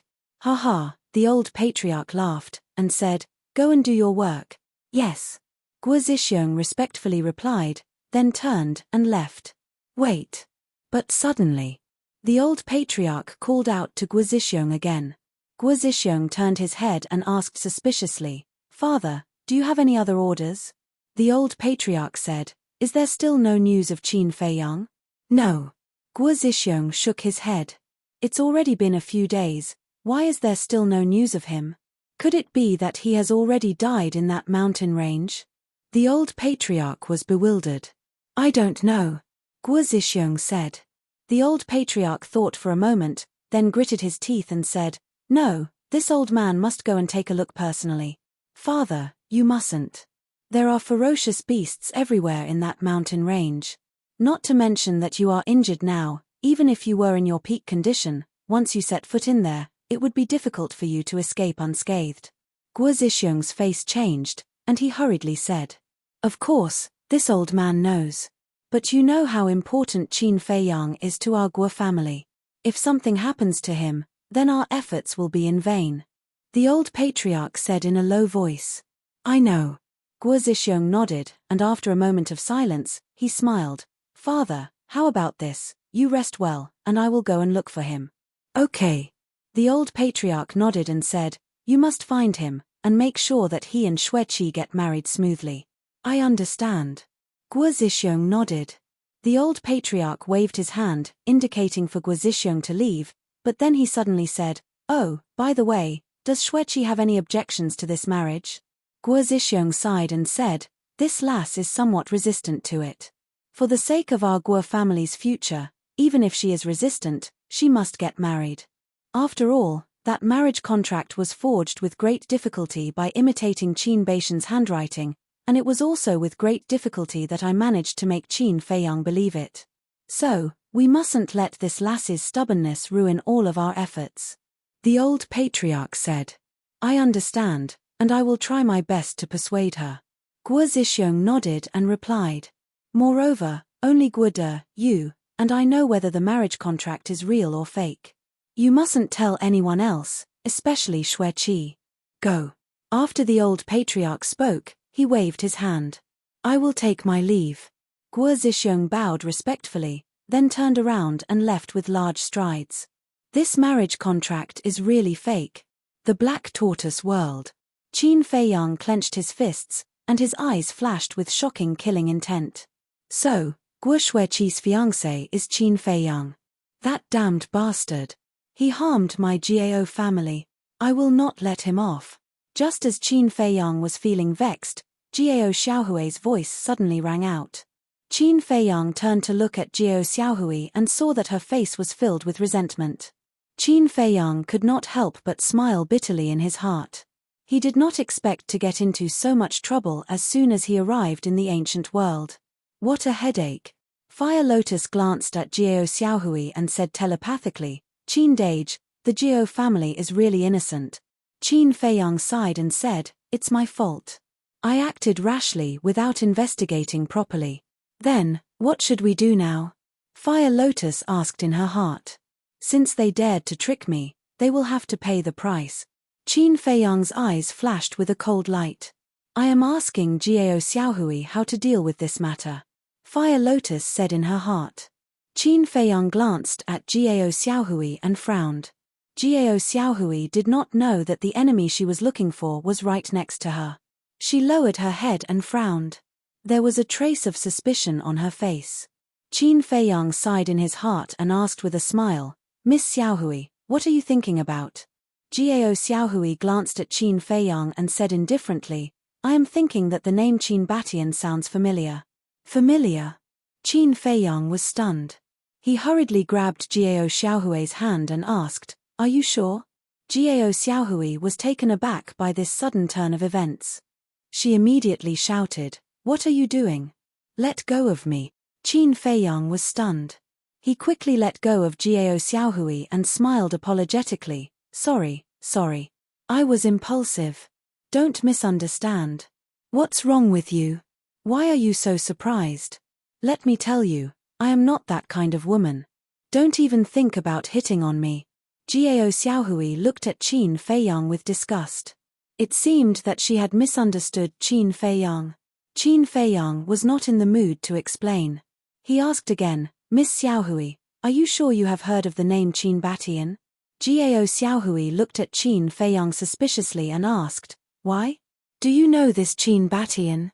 Fire Lotus saw this and sent a message to Qin Deji, "Calm down, Qin Deji." Qin Feiyang was stunned. He cursed in his heart and almost lost his composure. He quickly composed himself and looked at Jiao Xiaohui with a smile, "This is the first time we have been born. How could we know Qin Batian? I just heard Guo Zhixiong and the others talking about him. That's why I am curious about him." "I see." Jiao Xiaohui nodded and lowered her head to ponder. Qin Feiyang waited patiently. A moment later, Jiao Xiaohui shook her head and said, "I think I have heard this name before, but I can't remember where." Qin Feiyang controlled his temper and said with a smile, "Take your time. Don't worry." Jiao Xiaohui fell silent again. Fire Lotus looked at Jiao Xiaohui and sent a message, "Qin Deji, didn't Guo Zhixiong say that no one here knew your ancestor? Why does Jiao Xiaohui have an impression of him now? If Jiao Xiaohui really knows about my ancestor, it means that Guo Zhixiong is lying to me." Qin Feiyang thought. That's right. They even dared to forge a marriage contract. What else can they not do? But what is the Guo family planning? Fire Lotus was suspicious. Qin Feiyang also had an indescribable irritation in his heart. "I remember now." Jiao Xiaohui's eyes suddenly lit up. She looked at Qin Feiyang and Fire Lotus and said, "What did you remember?" Qin Feiyang asked with a smile. He tried to make his tone and expression calm. Jiao Xiaohui said, "This Qin Batian, I heard Big Brother mention him before. He seems to be a disciple of the Nine Heavens Palace." "What?" Qin Feiyang froze. "My ancestor was a disciple of the Nine Heavens Palace?" This was too ridiculous. How could the founder of the great Qin dynasty lower himself to become a disciple of the Nine Heavens Palace? Absolutely impossible. Literature Center. Chapter 1934. Qin Deji, don't forget that this is the ancient world. Although your ancestor was a famous figure in the Great Qin and the Forgotten Continent, he's nothing here, as Guo Zhixiong said. So it's not impossible for him to enter the Nine Heaven Palace. Fire Lotus saw through Qin Feiyang's thoughts and secretly said, "That's true." Qin Feiyang nodded. After all, when his ancestor left, he was only a low-stage war god. Qin Feiyang looked at Jiao Xiaohui and asked, "Apart from the fact that Qin Batian is a disciple of the Nine Heaven Palace, do you know anything else?" "I'm not sure about that. Because I'm usually focused on cultivation, I don't know much about the outside world." Jiao Xiaohui shook her head. Qin Feiyang's eyes flashed. It seemed that he had to make a trip to the Nine Heaven Palace to find out where his ancestor was. Wait. There was no way the Guo family would go through so much trouble to forge a marriage contract without any reason. Maybe Guo Zhixiong and the old family head knew something? Whoosh. With this thought, Qin Feiyang looked at the image in the air again. After Guo Zhixiong left, the old family head had already entered the pavilion. Fire Lotus said, "Qin Deji, just kill this Jiao Xiaohui so that she won't bring you trouble in the future. There's no rush, let's deal with the Guo family first." Qin Feiyang's eyes flashed with killing intent.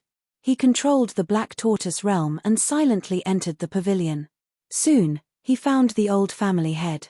The old family head was sitting cross-legged on the bed in the bedroom on the second floor, closing his eyes and recuperating. What's going on? Jiao Xiaohui looked at the old family head, then suspiciously looked at Qin Feiyang. Why did this person look like he wanted to harm the old family head?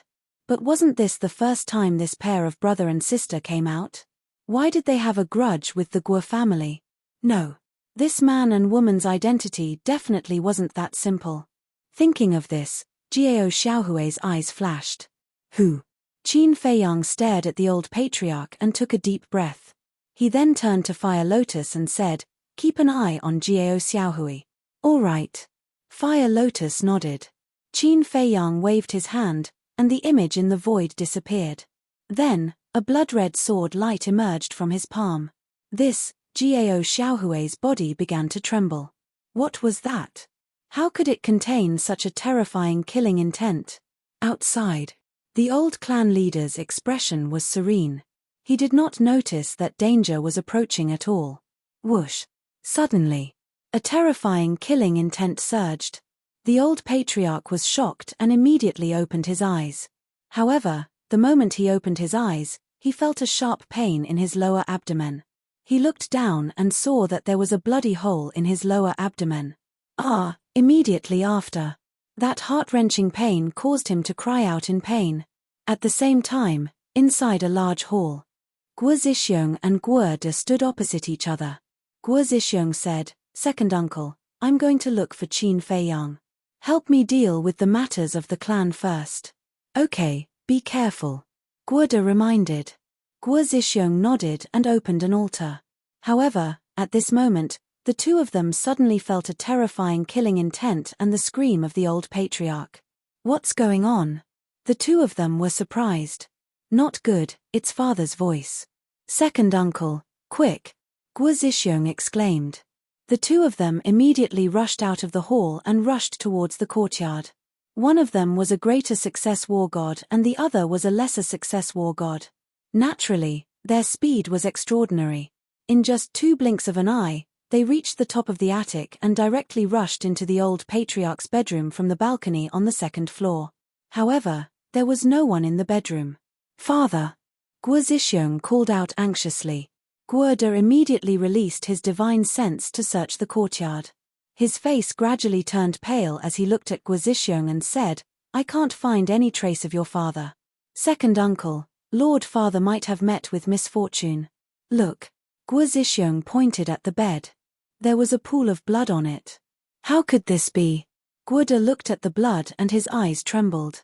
"Quickly inform all the war gods and false gods in the clan to stop what they're doing and go look for father. If he's alive, I want to see him. If he's dead, I want to see his corpse," Guo Zixiong shouted. "Okay." Guo De nodded and hurriedly left. The realm of Black Tortoise. Deep in the desert, an old man with white hair stood in the yellow sand while holding his bleeding abdomen. It was the old patriarch. However, at this moment, he looked up at the sky, his eyes filled with shock and fear. In the sky, Qin Feiyang stood with his back facing the old patriarch with his hands behind his back. There was an image in the sky in front of him. The image was showing the scene inside the attic. He silently looked at Guo Zixiong in the image. His eyes were filled with coldness. "Who are you? What conflict do I have with you? Why do you want to harm me?" Seeing that Qin Feiyang didn't speak for a long time, the old patriarch shouted anxiously. Because Qin Feiyang's back was facing him, he didn't know that the person standing in front of him was Qin Feiyang. "Who am I?" Qin Feiyang murmured and said indifferently, "Haven't you been looking for me? Now that I'm standing in front of you, you still don't know who I am?" "Been looking for you? Are you crazy? Do I know you?" the old patriarch said angrily. Qin Feiyang waved his hand and the image disappeared. Then, he slowly turned around and faced the old patriarch. The old patriarch's eyes immediately widened in disbelief. Qin Feiyang said, "It seems that Guo Zixiong has already told you my appearance." "You are Qin Feiyang." The old patriarch was shocked. Yes. Qin Feiyang nodded. Why is he in my Guo family? The old patriarch's eyes trembled and hurriedly said with a smile, so you are Feiyang. You are indeed a dragon among men. But Feiyang, why are you doing this? Why? Qin Feiyang raised the corner of his mouth and said with a smile, don't you know very well in your heart? This is bad. Could it be that he heard my conversation with Guo Zhixiong? The old patriarch's eyelids twitched, but he pretended to be innocent and said suspiciously, what do I know? What are you talking about? I don't understand. You don't understand? Qin Feiyang smiled. Even now, you're still playing dumb? He said, you spent a lot of effort to forge that marriage contract, right? Damn it. The old patriarch cursed secretly. Sure enough, he heard the conversation between him and Guo Zhixiong. But what was the reason for this? For this plan, they were careful at every step. How could this kid notice the clues? Qin Feiyang said, now, are you wondering why such a perfect plan was discovered by me? The old patriarch nodded instinctively. Because of the ancestor. Qin Feiyang said with a faint smile. The old patriarch said in surprise, you've seen Qin Batian? No. Even now, I still don't know whether the ancestor is alive or dead. Qin Feiyang said. The old patriarch said in surprise, then why do you say it's because of Qin Batian? It's very simple. The ancestor is such a wise person. It's impossible for him to leave behind such a ridiculous marriage contract. Therefore, when I first saw the marriage contract, I was already suspicious. But that marriage contract, you forged it so perfectly that it could be passed off as the real thing, so I didn't dare to make a judgment at that time. So, when I left the land of the dead, I found an excuse to leave in order to investigate the character of the Guo family. And the result was very disappointing. The Guo family bullied others with their power and had a notorious record. The ancestor didn't like people like you at all, let alone a marriage alliance with you. So, I began to believe that the marriage contract was fake. Coincidentally, I also met Guo Zueki and rescued Jiao Xiaohui from her hands. Then, under Jiao Xiaohui's lead, I sneaked into the Guo family. Speaking of which, this trip was really worth it. I just happened to hear your conversation with Guo Zhixiong. Qin Feiyang said with a smile. I see. The old patriarch muttered, his heart was also incomparably shocked. It was really terrifying to have such a scheming mind at such a young age. Now, I have a few questions. As long as you answer me truthfully, I can guarantee that you will have an intact corpse. Qin Feiyang said. The old patriarch collapsed on the ground powerlessly and said, I have nothing to say. If you want to kill me, just kill me. As expected, I still have to use the puppet technique. Qin Feiyang sighed. The old patriarch was stunned and asked in surprise, what is the puppet technique? A secret technique that can read other people's memories. Qin Feiyang smiled faintly and formed a seal with both hands. The puppet imprint quickly appeared and turned into a ray of light that shot into the old patriarch's head like lightning. However, it was also at this moment. The old patriarch smiled sinisterly and suddenly stood up. A wave of divine sense emerged and shattered the puppet imprint like a tide. Then, it charged towards Qin Feiyang. Puff! The puppet imprint shattered. Qin Feiyang immediately spat out a mouthful of blood and his face was a little pale. However, looking at the divine sense, he wasn't nervous at all. He shook his head and smiled. I forgot that after breaking through to the war god realm, divine sense and soul can leave the sea of consciousness. So, even if the sea of qi is destroyed, there is still a certain threat. It's too late to realize it now. Go to hell. The old patriarch laughed sinisterly. Sigh. You really won't cry until you enter the coffin. Qin Feiyang sighed and waved his hand. A blood-red light streaked across the sky and collided with the divine sense. Ah, the old patriarch immediately let out a miserable cry as his divine sense was completely shattered. How is this possible? His heart couldn't help but set off stormy waves. A mere low-level war god was actually able to easily obliterate his divine sense. Killing you is just a snap of a finger, so it's best to cooperate. Qin Feiyang smiled faintly and once again condensed the puppet imprint and rushed towards the old patriarch's head. Want to read this old man's memories? In your dreams, the old patriarch shouted. Divine sense once again emerged from the sea of consciousness and the puppet imprint was shattered again. Qin Feiyang suffered a backlash again. Blood flowed from the corner of his mouth and his brows were tightly knitted. It seems that the puppet technique wasn't very useful against a war god, especially against someone like the old patriarch whose cultivation was higher than his. If the other party kept resisting with divine sense, then the puppet technique wouldn't be able to control him at all. In other words, right now, he could only control people whose cultivation was weaker than him. I didn't expect that after breaking through to the war god realm, the puppet technique would be worse than before. Qin Feiyang sighed helplessly. Literature Museum. Chapter 1935.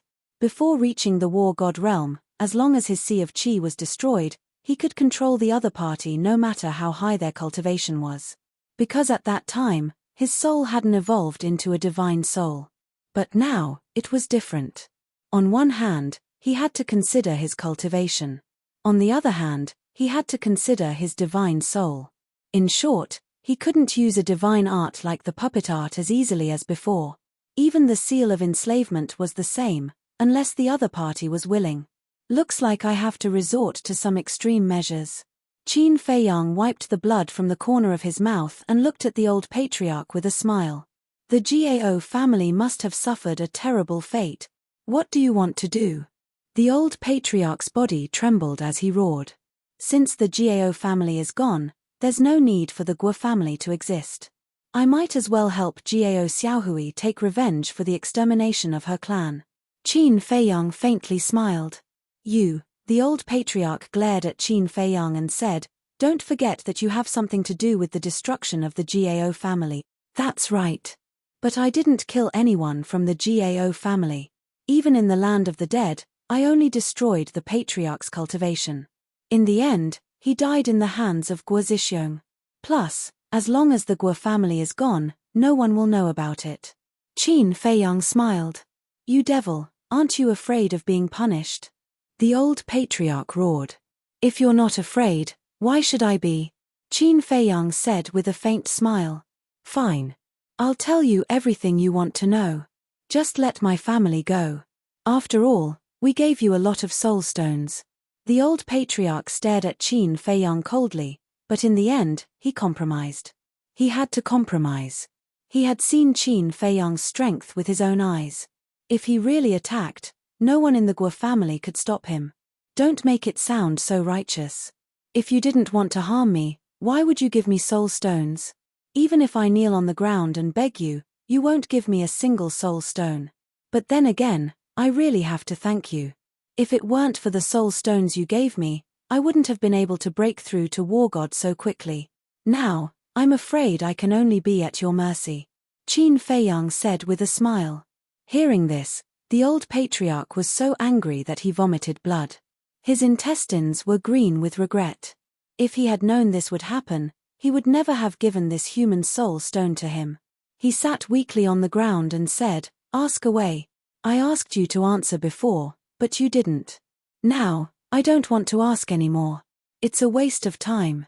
Qin Feiyang formed another seal, and the puppet imprint appeared once more. Stop resisting, or I'll really slaughter your Guo family. After saying that, Qin Feiyang waved his hand, and the puppet imprint pierced through the void and disappeared into the old patriarch's head. The old patriarch hesitated for a moment before finally giving up on resisting. Very soon, the puppet technique was completed. Qin Feiyang did not delay and immediately began to read the old patriarch's memories. The old patriarch immediately howled miserably like a pig being slaughtered. He felt as if his soul was being forcefully torn apart. Gradually, Qin Feiyang's face was filled with joy. Soon, that joyful expression turned into one of ecstasy. Ha, finally. Qin Feiyang could not help but laugh and cry. At the same time, inside the ancient castle, Tan Tai Li and Qin Rushuang had already woken up from their seclusion. The mother and daughter stood together with a look of anticipation and nervousness. Suddenly, an invisible force enveloped them. The mother and daughter both appeared beside Qin Feiyang. Feiyang, the two of them looked at Qin Feiyang. They wanted to ask, but did not dare to. Qin Feiyang stopped laughing, looked at the mother and daughter with tears in his eyes, and said, "Great-grandmother, the ancestor, he. What happened to him?" Tan Tai Li hurriedly asked. Qin Feiyang's tone was choked, and there was a trace of grief on his face. Qin Rushuang urged, "Feiyang, what happened? Hurry up and tell us." Ancestor." Qin Feiyang lowered his head, a trace of grief creeping onto his face. "Could it be that father? Impossible. If father is dead, why did you laugh so loudly before?" The mother and daughter looked at Qin Feiyang, their faces pale. Qin Feiyang lowered his head and said, "I laughed because the ancestor was indeed in the ancient realm, but now, hearing this, the mother and daughter immediately collapsed powerlessly. Their expressions were filled with grief. "Haha, I'm teasing you. The ancestor is still alive now." Qin Feiyang laughed loudly. "Alive." Their eyes trembled. Qin Feiyang squatted on the ground, grabbed their hands, and said, "This time I'm not teasing you. The ancestor is really still alive." "You bastard. How can you joke about such an important matter?" The mother and daughter looked at each other and were immediately furious. They raised their fists and hammered Qin Feiyang's body like a storm. Qin Feiyang did not resist and looked at the mother and daughter with a smile on his face. He was very happy that the ancestor was not dead. Because the ancestor had always been his goal, and it could even be said that he worshipped and idolized him. However, the two women in front of him were definitely happier than him. On the side, the old patriarch looked at Qin Feiyang and the other two, his eyes constantly flickering. Suddenly, he got up and ran for his life without looking back. Seeing this, the mother and daughter finally calmed down and hurriedly reminded Qin Feiyang. Qin Feiyang waved his hand and smiled. Not to mention now, the old patriarch's cultivation was crippled. Even if his cultivation was still there, the entire Black Tortoise realm was his. Where could he run to? There was no need to care at all. The mother and daughter looked at each other and looked at the old patriarch's back, and could not help but sympathize. Qin Rushuang asked, "Feiyang, where is father now? How long will it take to find him?" This, on the contrary, Qin Feiyang became hesitant. "What's wrong? Are you trying to scare us again? I'm telling you, if you do this again, I won't let you off easily." Tan Tai Li raised her eyebrows. No. Qin Feiyang hurriedly waved his hand and sighed. "To tell you the truth, the old patriarch doesn't know much." "What do you mean?" The mother and daughter became nervous again. "Don't be so nervous. Back then, the ancestor never returned after leaving the Guo family. Therefore, Guo Zixiong and the old patriarch only know some rumors about the ancestor." Qin Feiyang said. "What rumors?" Tan Tai Li asked. "It is said that the ancestor entered the Empyrean Palace back then and made a name for himself. It can be said that during that period, no one did not know the ancestor's name." Qin Feiyang said. "Since he is so famous, why did that child named Jiao Xiaohui only remember him after thinking for a long time? And he knows so little?" Tan Tai Li was puzzled. "This is because, as early as 6,000 to 7,000 years ago, our ancestor had already disappeared without a trace. There are rumors that the ancestor is in seclusion. There are also rumors that the ancestor became a core figure of the Empyrean Palace and did not appear in the world. There are even rumors that the ancestor went to travel the continent. Think about it, the ancestor disappeared 6,000 to 7,000 years ago. Jiao Xiaohui was not even born at that time, so how could she know? Not to mention Jiao Xiaohui, according to the memories of the old patriarch of the Guo family, there are not many people in the northern region who still know about the ancestor." Qin Feiyang said. "Disappear without a trace." The mother and daughter looked at each other. Qin Rushuang said, "Then the clues are broken again. Moreover, how can a person disappear unless he is dead? You have to believe in the ancestor. With his ability, it is absolutely impossible for him to die. As for the clues, they will not be broken." Qin Feiyang said with a smile. "What do you mean?" Qin Rushuang was suspicious. Others may not know the whereabouts of the ancestor, but the upper echelons of the Empyrean Palace will definitely know. Qin Feiyang said. Yes. Since father has stayed in the Empyrean Palace, then the people of the Empyrean Palace will definitely know his whereabouts. Fei Yang, let's go to the Empyrean Palace immediately. Qin Rushuang urged. Look at how anxious you are. Qin Fei Yang smiled helplessly and sighed. The Empyrean Palace is not a place that everyone can enter. Qin Rushuang and Tantai Li looked at each other and looked at Qin Fei Yang suspiciously. Let me explain it to you like this. The Empyrean Palace's position in the northern region is equivalent to the imperial capital of the Great Qin Empire and the Great Tower of the Forgotten Continent. One must go through layers of tests before one can enter. And those who can enter the Empyrean Palace are basically the favored ones of the heavens. Therefore, this matter cannot be rushed. Qin Fei Yang said with a smile. Hearing this, Tantai Li looked at Qin Rushuang and smiled bitterly. It seems that there is still a long way to go before we can find and reunite with your father. Qin Rushuang clenched her fists and said firmly, no matter how difficult it is, I must find him. Tantai Li rubbed Qin Rushuang's head and felt sorry for her. Then, she looked at Qin Fei Yang and asked, why did the Guo family forge the marriage contract? Because of ambition. The Guo family is not willing to continue struggling at the bottom of the ancient world, so they want to use me to establish a relationship with the ancestor. Because with the ancestor's position in the Empyrean Palace, as long as I marry Guo Zueki, it will be equivalent to having the Empyrean Palace as a backer. Even if the ancestor is not in the Empyrean Palace now, with the ancestor's prestige, the Guo family can still reap many benefits. The most important thing is the purple gold dragon blood. Qin Fei Yang said. Purple gold dragon blood? The mother and daughter frowned. Yes. The purple gold dragon blood flowing in the ancestor's body is no longer a secret in the northern region. There are even rumors that the reason the ancestor has such heaven-defying talent and can rise in such a short time is entirely because of the purple gold dragon blood. Therefore, the Guo family wants me to marry Guo Zueki and give birth to a few descendants with the purple gold dragon blood. In this way, the Guo family can still rise even without the ancestors and my help. Qin Fei Yang said. Haha, so that's how it is. The Guo family is really scheming.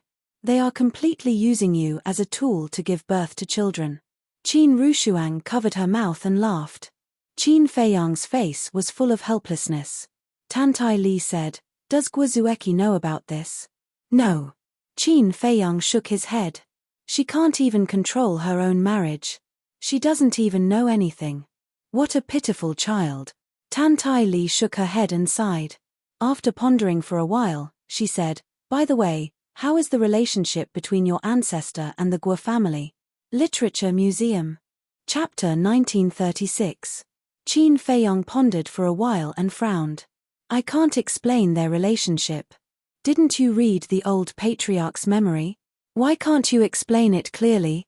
The mother and daughter were puzzled. Qin Fei Yang said, back then, our ancestor stayed with the Guo family for a while and then left without saying goodbye. The Guo family members don't know what he was thinking.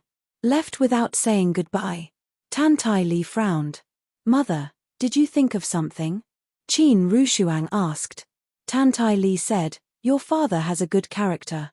If there wasn't a special reason, he wouldn't have left without saying goodbye. Qin Rushuang said, then what do you think the special reason is? I think he might have found out about the Guo family's character but didn't want to reveal it, so he left without saying a word.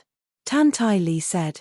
Qin Fei Yang's eyes lit up and he said with a smile, Great-grandmother, what you said makes sense. Tantai Li waved her hand and said with a smile, I'm just guessing and don't take it seriously. However, Guo Zhixiong's family has a good plan. Mother, why are you still praising them? Qin Rushuang was a little dissatisfied. Of course, I have to praise them. You dare to scheme against Fei Yang? How audacious. Tantai Li chuckled. Qin Fei Yang and Qin Rushuang looked at each other. Why did Tantai Li's tone sound a little off? Tantai Li looked at Qin Fei Yang with a smile and asked, Fei Yang, what do you think we should do? It seems that great-grandmother is angry. Qin Fei Yang muttered to himself, but he was very touched. Great-grandmother was angry because the Guo family had schemed against him. In other words, she was fighting for him. Qin Fei Yang pondered for a while and shook his head. To tell you the truth, great-grandmother, I've thought about this seriously. I originally wanted to destroy the Guo family directly, but now, I don't want to do it. You don't want to do it? Tan Tai Li raised her eyebrows. This wasn't the kid's personality at all. I think so. The Gao family was exterminated because of me. I have to do something to make it up to them. Qin Feiyang smiled. I see. You want Gao Xiaohui to deal with the Guo clan? Tan Tai Li suddenly understood. Qin Feiyang waved his hand and said, No, no, no, Gao Xiaohui alone is not enough. Who else? Tan Tai Li asked. Gao Xiaolong. According to Gao Xiaohui, this person broke through to the advanced stage of the battle god realm last year. As long as the old patriarch, a perfect battle god, dies, I believe that with his identity as a disciple of the Nine Heaven Palace, it will be easy for him to destroy the Guo family. Qin Feiyang smiled. Qin Rushuang frowned. Feiyang, why do I feel like you're using someone else to do your dirty work? Go, go, go. How can you call this killing with a borrowed knife? I'm just being nice. Qin Feiyang said unhappily. I can't tell. Qin Rushuang pursed her lips. Tan Tai Li smiled. Rushuang, you don't understand.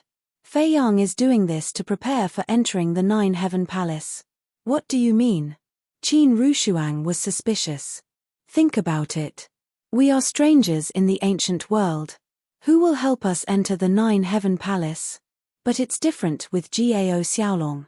Gao Xiaolong is a disciple of the Nine Heaven Palace. He must have some connections in the Nine Heaven Palace. With his help, wouldn't it be easier to enter the Nine Heaven Palace? Tan Tai Li smiled. So that's how it is. Qin Rushuang suddenly understood. She looked at Qin Feiyang and smiled. In other words, you're trying to curry favor with others. Can you not make it sound so bad? This is not a waste of resources. Qin Feiyang was speechless. Yes, yes, yes. What you said makes sense. Qin Rushuang rolled her eyes and frowned. But I'm thinking, is this necessary? Father has such a high status in the Nine Heaven Palace. As long as we show our identity, won't the people of the Nine Heaven Palace come to welcome us? You're thinking too simply. As the saying goes, the tallest tree in the forest will be destroyed by the wind. Our ancestor was so talented that he must have aroused the jealousy of many people. Moreover, we don't know what's going on with our ancestor. So, at this time, if we reveal our identity in advance, it might backfire. Qin Feiyang said. Rushuang, do you see? This is the brain. Every time you do something, you have to consider all aspects. Otherwise, one wrong step will result in your death. Tan Tai Li said. Qin Rushuang pouted and said unhappily, Mother, continue to praise him. Be careful not to praise him to the heavens. All right. Feiyang, do as you see fit. Send us to the castle. Tan Tai Li smiled. Okay. Qin Feiyang nodded. With a wave of his hand, the two disappeared. Then, he released his perception and a cold smile crept up the corner of his mouth. Somewhere in the desert. As the old patriarch ran for his life, he looked around in bewilderment. What the hell is this place? Other than the sandstorm, there was nothing. Are you tired? If you're tired, take a rest. Suddenly, a teasing voice sounded. The old patriarch's gaze trembled. He looked up and saw Qin Feiyang standing in the air with a playful look in his eyes. Don't kill me, okay? The old patriarch knelt on the ground powerlessly, his face full of despair. Qin Feiyang crossed his arms in front of his chest, a cold light flashing in his eyes. Suddenly, he waved his hand and smiled. Don't worry, I won't kill you. Really? The old patriarch was surprised and happy. Of course. Qin Feiyang smiled and waved his hand. The power of rule force descended from the sky, forming a barrier and trapping the old patriarch inside. What kind of power is this? The old patriarch glanced at the barrier in surprise. Just stay here. When I need you, I'll come and find you. After saying so, Qin Feiyang flashed and disappeared. The old patriarch retracted his gaze, reached out his hand, and carefully touched the barrier. Immediately, a pressure from the soul rushed to his mind. He quickly retracted his arm, his face full of fear. I forgot one thing. At this time, Qin Feiyang appeared again and glanced at the old patriarch's index finger. There was a black ring on his index finger. Qian Kuan ring, Shua. Qin Feiyang stepped on the barrier and smiled. Give me your Qian Kuan ring and your divine artifact. The old patriarch looked at the Qian Kuan ring and hesitated, his face full of reluctance. He didn't care much about the Qian Kuan ring. What he cared about was the treasures in the Qian Kuan ring. Hurry up! Qin Feiyang shouted. Yes, yes, yes. The old patriarch nodded, took off the Qian Kuan ring and handed it to Qin Feiyang. Qin Feiyang grabbed it in his hand and said, There's also a divine artifact. The old patriarch hurriedly said, I have a divine artifact, but it's not with me now. Then who has it? Qin Feiyang frowned. The old patriarch didn't dare to say. Qin Feiyang looked at the old patriarch, his eyes flashing slightly, and said, Your divine artifact should be the fire dragon divine sword. No, no, no, the old patriarch shook his head. His divine artifact was actually the fire dragon divine sword. The reason why he denied it was because he was afraid that Qin Feiyang would find trouble with Guozueki. Fire dragon divine sword, high-grade divine artifact. To be honest, I don't like it. Qin Feiyang smiled disdainfully, took out a spirit sea pill, threw it to the old patriarch, and disappeared without a trace. The old patriarch was stunned. Why did he give him the spirit sea pill? Wasn't he afraid that his Qi Si would recover and break the barrier and escape? The land of the demons. The herb field. Fire Lotus and Jiao Xiaohui sat in the courtyard of the herb field, chatting and laughing, and got along very well. Jiao Xiaohui looked outside the courtyard, at the swaying herbs, and said in surprise, Fire Lotus sister, such a big herb field, is it all yours? Yes. Fire Lotus nodded. Jiao Xiaohui said, Then where is this place? And why are you wearing a mask? This place. Fire Lotus looked around and said with a smile, a very magical place. As for the mask, it's because I'm too smelly, and I don't want to scare people. Jiao Xiaohui was stunned and said helplessly, Fire Lotus sister, you didn't say anything. What are you talking about? You look so happy. Qin Feiyang appeared in the courtyard and looked at the two with a smile. Jiao Xiaohui immediately stood up and stared at Qin Feiyang, a trace of vigilance creeping up her face. I say, Miss Xiaohui, this is your fault. Am I that scary? Staring at me like this the moment you arrived? Besides, don't forget that I'm your savior. Qin Feiyang was displeased. Who knows if you have an ulterior motive for saving me? Jiao Xiaohui harumphed coldly. Qin Feiyang's face was full of helplessness. Fire Lotus shook her head and smiled. She walked to Qin Feiyang's side and asked, Brother, is everything settled? Brother? Qin Feiyang was stunned. Why did she call him so affectionately? Didn't you say to Jiao Xiaohui that we're brother and sister? Then, in front of her, of course I have to call you brother. Fire Lotus transmitted her voice. Qin Feiyang was stunned, then he laughed involuntarily and nodded, everything is settled. Then what's next? Fire Lotus asked. Next, Qin Feiyang pondered for a moment, then looked at Jiao Xiaohui. Your brother Jiao Xiaolong is in the Nine Heavens Palace, right? Yes. Jiao Xiaohui nodded. Qin Feiyang said, Good, I'll send you to the Nine Heavens Palace now.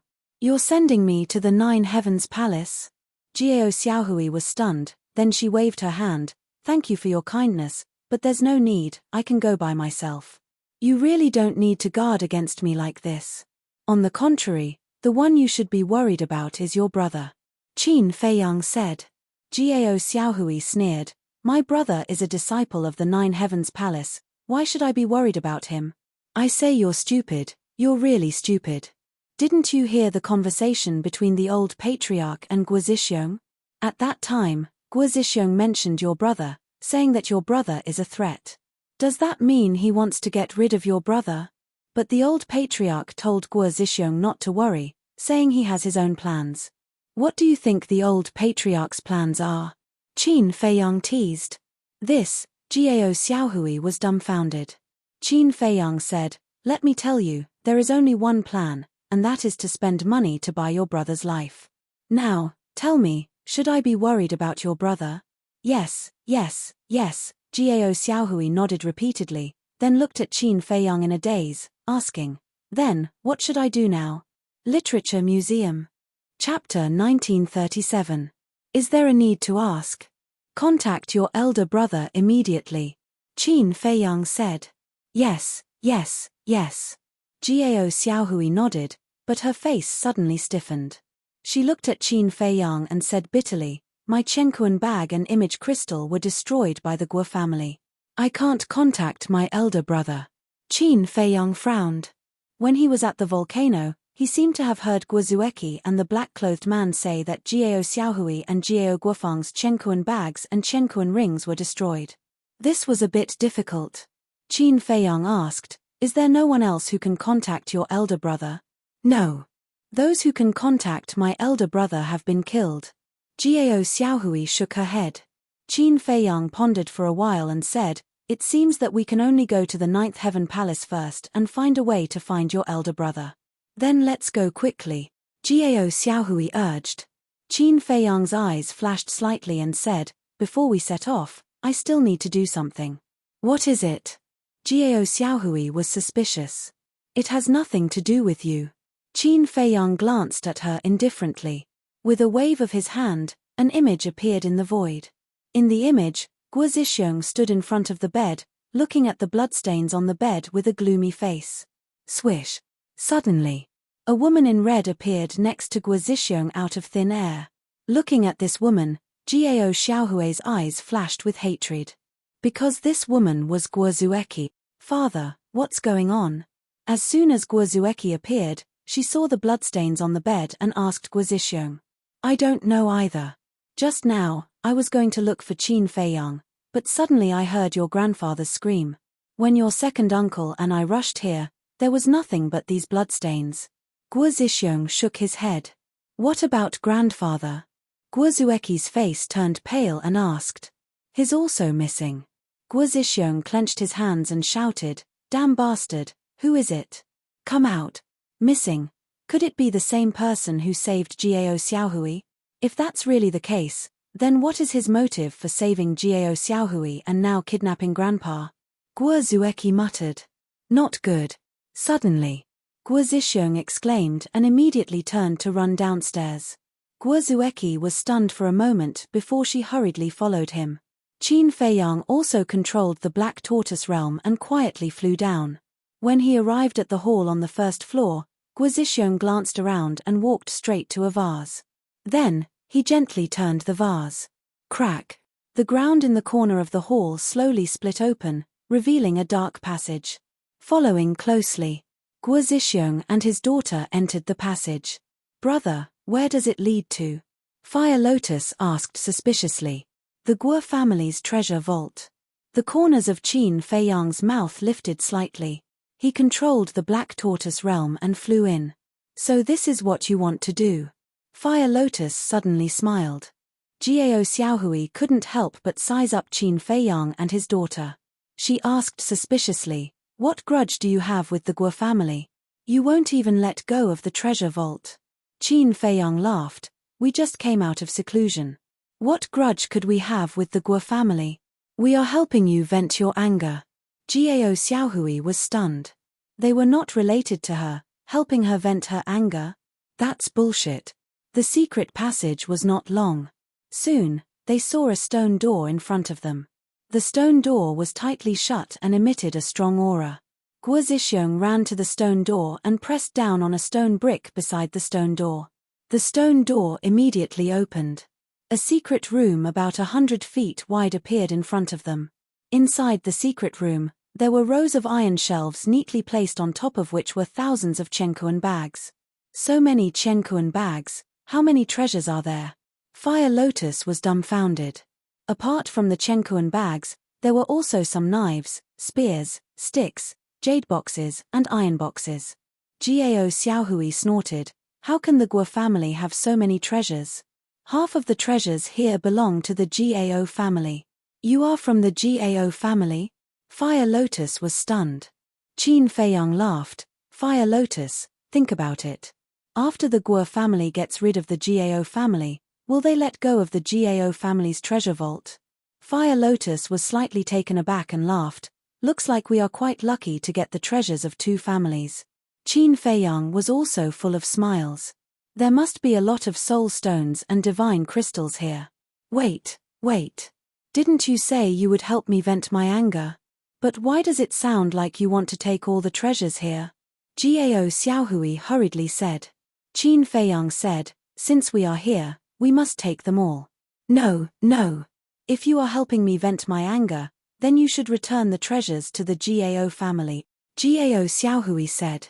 Qin Feiyang and Fire Lotus were stunned. Return? Was this woman really that naive? How could she think like that? Qin Feiyang said with a smile, Miss Xiaohui, don't think too much. The things here have nothing to do with you. You, Gao Xiaohui glared at Qin Feiyang. This bastard was a bandit. In the secret chamber, Guo Zixiong checked around and finally let out a long breath. He looked at Guo Zueki and smiled. Fortunately, nothing is missing. Let's go out and find your grandfather. Okay. Guo Zueki nodded. The father and daughter turned and walked out of the treasure vault. After closing the stone door, they left directly, unaware that the person they were looking for was in the treasure vault. The treasure vault. Qin Feiyang was standing in front of an iron shelf, holding a Chenkuan bag and looking down. Fire Lotus was also holding a jade box in her hand, looking curiously at the things inside. Gao Xiaohui looked around, her eyes darting around. Suddenly, her eyes were fixed on a row of iron shelves behind her. On the third level of the iron shelf, there was a black iron box, about the size of a palm, rusty and inconspicuous. But looking at the iron box, Gao Xiaohui's eyes lit up. She glanced at Qin Feiyang and Fire Lotus. Seeing that both of them had lowered their heads, she pretended to be indifferent and walked to the iron shelf, reaching out to grab the iron box and quietly put it in her arms. What are you doing? But just when she thought that no one would notice, Qin Feiyang's suspicious voice sounded behind her. Gao Xiaohui's body stiffened. She slowly turned her head around and saw that Qin Feiyang was already standing behind her. At that moment, he was looking at her with a pair of ridiculing eyes. I didn't do anything. Although Gao Xiaohui tried hard to remain calm, there was still a hint of panic in her expression. Nothing. But why do I see that you seem to be holding an iron box? Qin Feiyang said teasingly. When Gao Xiaohui heard this, she subconsciously covered her chest. Wasn't this equivalent to confessing without being pressed? But when Gao Xiaohui realized this, it was already too late. Qin Feiyang stretched out his hand and said with a smile, It's not good to be a thief, hand it over. Do you have any shame? You're obviously a thief, and you still have the cheek to say that to me. Besides, there are so many treasures here, what's wrong with me only taking an iron box? Gao Xiaohui's almond-shaped eyes widened in anger. She was about to go crazy from anger. Since there are so many treasures, why didn't you take anything else but that inconspicuous iron box? And you didn't even look at it before putting it in your arms. What does this mean? It means that you know this iron box and know what's inside. In other words, this iron box is from the Gao family. Qin Feiyang's teasing expression became even more obvious. Facing Qin Feiyang's gaze, Gao Xiaohui could no longer hide the panic in her heart. Who exactly is this man? How could she have seen through so much with just these insignificant actions? Don't test my patience. Even the old patriarch is no match for me, not to mention you. Hurry up, Qin Feiyang said with a smile. Big brother, I beg you, just give me this iron box. Is there really nothing in this iron box? Gao Xiaohui looked at Qin Feiyang pleadingly with a pitiful look. If the hard way didn't work, then he would use the soft way. Chapter 1938. Qin Feiyang didn't say anything. He just looked at her with a smile. She wouldn't budge. Seeing this, Gao Xiaohui decided to act shamelessly. She stuck out her chest, raised her back, and glared at Qin Feiyang. Search me if you dare. Hey, do you think I don't dare? After Qin Feiyang finished speaking, he grabbed Gao Xiaohui's arm with one hand. His other hand reached into Miss Gao's bosom with lightning speed and took away the metal box. Gao Xiaohui was dumbfounded. Then, her cheeks turned red. Bastard, hooligan, how dare you ruin my innocence, you scoundrel. I'll kill you. However, just as Gao Xiaohui pounced towards Qin Feiyang with bared fangs and brandished claws, Huolian stepped in front of Qin Feiyang. With bone-chilling coldness in her eyes, she coldly said, Miss Gao Xiaohui, don't push your luck. Looking at Fire Lotus's eyes, Gao Xiaohui couldn't help but feel a sense of fear. She felt as if she was facing the god of death. This was completely different from the Fire Lotus she had seen before. Huolian had always been very kind and gentle, which made Gao Xiaohui think that Huolian was a docile and obedient girl. So when she suddenly saw the other side of Fire Lotus, she couldn't accept it for a while. As for Qin Feiyang, he simply ignored Gao Xiaohui and directly opened the metal box. Inside, there was a green ring that looked like it was carved out of a piece of jade. It was bright and shone with divine light.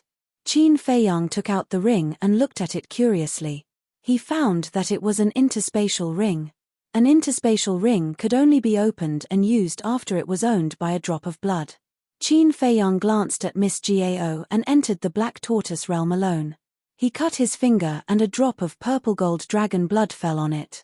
Immediately, the interspatial ring emitted wisps of blurry purple gold light. He had to keep the fact that he had the purple gold dragon blood a secret for now. After Qin Feiyang recognized him as the owner, he immediately checked the Cosmos Ring. When he saw the things inside the Cosmos Ring, a trace of pleasant surprise appeared on his face. The interspatial ring was filled with soul stones. He estimated that there were at least 3,000 to 4,000 of them. No wonder Gao Xiaohui wanted the metal box so badly. It turned out that there were so many soul stones hidden inside. Whoosh! After Qin Feiyang sent the soul stone to the castle, he took a look at the old patriarch's interspatial ring. Aside from some pills, there were also a few hundred soul stones. There were more than 2,000 divine gems. Qin Feiyang also sent them to the castle. He would count them when he had time. Subsequently, with the emerald interspatial ring in his hand, he reappeared in the treasury. As soon as Qin Feiyang appeared, Gao Xiaohui stared at the interspatial ring in his hand. Fire Lotus asked suspiciously, Brother, what's inside? 3,000 to 4,000 soul stones. Qin Feiyang smiled. So that's how it is. Huolian said with a smile. Qin Feiyang said, Let's see if there are any other soul stones. Okay. Fire Lotus nodded. The two of them immediately got busy. They checked while sweeping through the items. Of course, they only checked briefly. After all, there were so many interspatial bags and boxes. If they counted them one by one, they didn't know how long it would take. Gao Xiaohui, on the other hand, could only watch angrily the whole time. In the end, the entire treasury was swept clean by Qin Feiyang and Fire Lotus. Most of the items in the interspatial bags were herbs.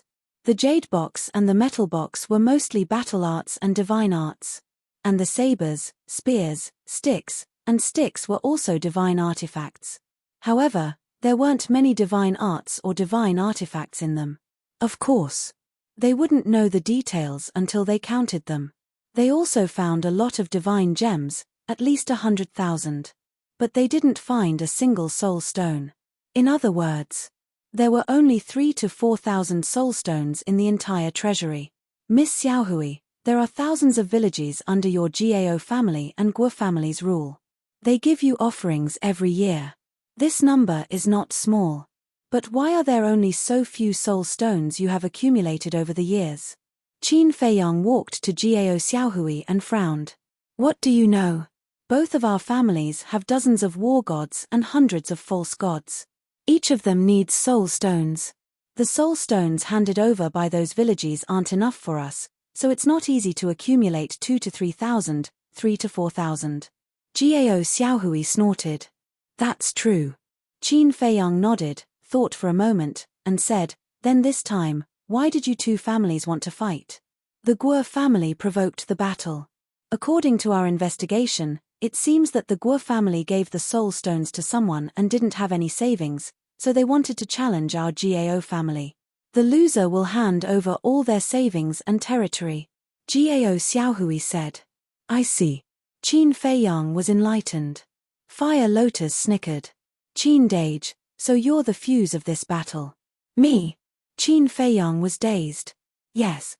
Didn't you hear what Gao Xiaohui said? The Guo family challenged the Gao family because they gave the soul stones to someone? Fire Lotus thought. Qin Feiyang was shocked, then he couldn't help but smile wryly. Thinking about it, it did seem to be the case. The Guo family gave the soul stones to him, so they must be looking for soul stones, so they targeted the Gao family. Fire Lotus smiled and said, you don't have to blame yourself, because the Guo family and the Gao family are the same. That makes sense. Qin Feiyang smiled and glanced at the treasury again. Seeing that there was nothing left, he threw the yin and yang ring to Fire Lotus. What are you? Fire Lotus caught the yin and yang ring with a shocked expression. Qin Feiyang smiled and said, you've been running all over the place with me. No matter what, I have to give you some compensation. Compensate? Fire Lotus was stunned, then she teased, aren't you afraid that your sister-in-law will be jealous? Jealous? How is that possible? Your sister-in-law is knowledgeable, gentle, and considerate. Qin Feiyang smiled and took the two back to the Black Tortoise realm. Then, he used the Black Tortoise realm to break through the secret chamber, rushed out of the underground, and flew into the sky. The attic also shattered with the sound. Fire Lotus gladly accepted the gift. However, Gao Xiaohui, who was standing at the side, was extremely displeased. Because the yin and yang ring belonged to the Gao family. After Qin Feiyang left with the Black Tortoise realm, Guo Zixiong and Guo Zueki both landed in the sky above the courtyard. Looking at the destroyed pavilion and the large hole in the ground, his entire body emitted a monstrous murderous aura. Then, the two of them entered the treasure vault through the hole. Looking at the empty treasure vault, the anger in their hearts instantly exploded. The treasury had actually been ransacked. Zueki, give the order immediately. No matter who they are, no matter where they are, find them and make them pay. Guo Zixiong roared. Yes. Guo Zueki nodded, glanced at the treasury, and left with a gloomy face. P.S. Late update, late blessing. I wish everyone a happy Lantern Festival. By the way, there are 3 chapters tomorrow. Chapter 1939. As the culprit, Qin Feiyang didn't even think about Guo family's revenge. Naturally, he wasn't afraid of Guo family's revenge. At this time, while driving the Black Tortoise world at lightning speed, he was playing with an interspatial ring. This wasn't the interspatial ring he gave Fire Lotus, but the one he snatched from the old patriarch. Interspatial bags and interspatial rings really couldn't be compared. No matter how big the interspatial bag was, there was still a limit. But the space inside this interspatial ring was several li wide. Who knew how many things it could hold? Even those who didn't know would think that it was a spatial divine item. After playing with it for a while, Qin Feiyang put it on his finger. Needless to say, the size was quite suitable. Bandit, hooligan, Gao Xiaohui had been eyeing Qin Feiyang from the side, but she couldn't do anything to Qin Feiyang. Fire Lotus also wore an interspatial ring and asked, Brother, do you know the location of the 9 Heavens Palace? Yes. It's in the old patriarch's memories. Qin Feiyang nodded. How far is it? Fire Lotus asked. Quite far. At our current speed, it'll take at least a few years. We can't even teleport an altar there. Qin Feiyang said. So far. Fire Lotus raised her eyebrows. Yes. This northern domain is really big. Qin Feiyang smiled and led the two out of the Black Tortoise world, immediately activating an altar. Although he didn't have a teleportation altar, the old patriarch's interspatial ring had more than a dozen altars. The 3 stepped onto the altar and descended in the air above a mountain. Following closely, Qin Feiyang took out another altar. Although a teleportation altar couldn't directly reach the 9 Heavens Palace, it could be used continuously. This was the same route the old patriarch used to go to the 9 Heavens Palace. Brother, you've read the old patriarch's memories. You should know how he's going to deal with Gao Xiaolong, right? Fire Lotus suddenly asked. When Gao Xiaohui heard this, She immediately looked at Qin Feiyang nervously. Qin Feiyang glanced at Jiao Xiaohui and shook his head. I don't know. Don't know? Fire Lotus was stunned. She looked at the smile on Qin Feiyang's face, then glanced at Jiao Xiaohui, and immediately understood. She was deliberately toying with Jiao Xiaohui. As expected. After hearing Qin Feiyang's reply, Jiao Xiaohui immediately frowned and said, How can you not know after reading the old patriarch's memories? Perhaps I was careless and didn't retrieve any memories related to this. Qin Feiyang said seriously. How could you be so careless? Jiao Xiaohui said angrily. She even believed Qin Feiyang's nonsense.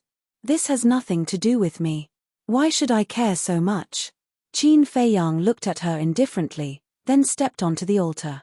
Fire Lotus held back her laughter and followed behind Qin Feiyang. Jiao Xiaohui chased after them and said angrily, How can you be like this?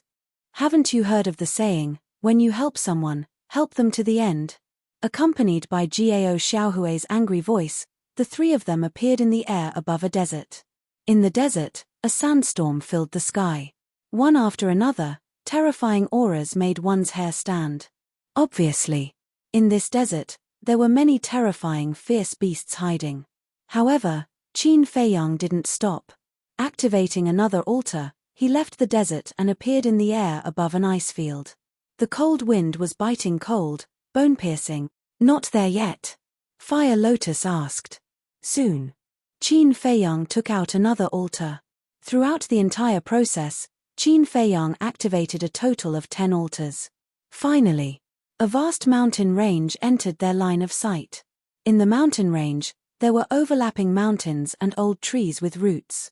And at the end of the mountain range, there was a vast sea that stretched as far as the eye could see. In the mountains, the torrential rivers were connected to the sea. Ferocious birds and ferocious beasts soared and roared in the forest. Here, there were green mountains and clear waters, waterfalls could be seen everywhere. The environment was quite good. However, danger lurked everywhere, because the fierce beasts here were generally at the war god and monarch level.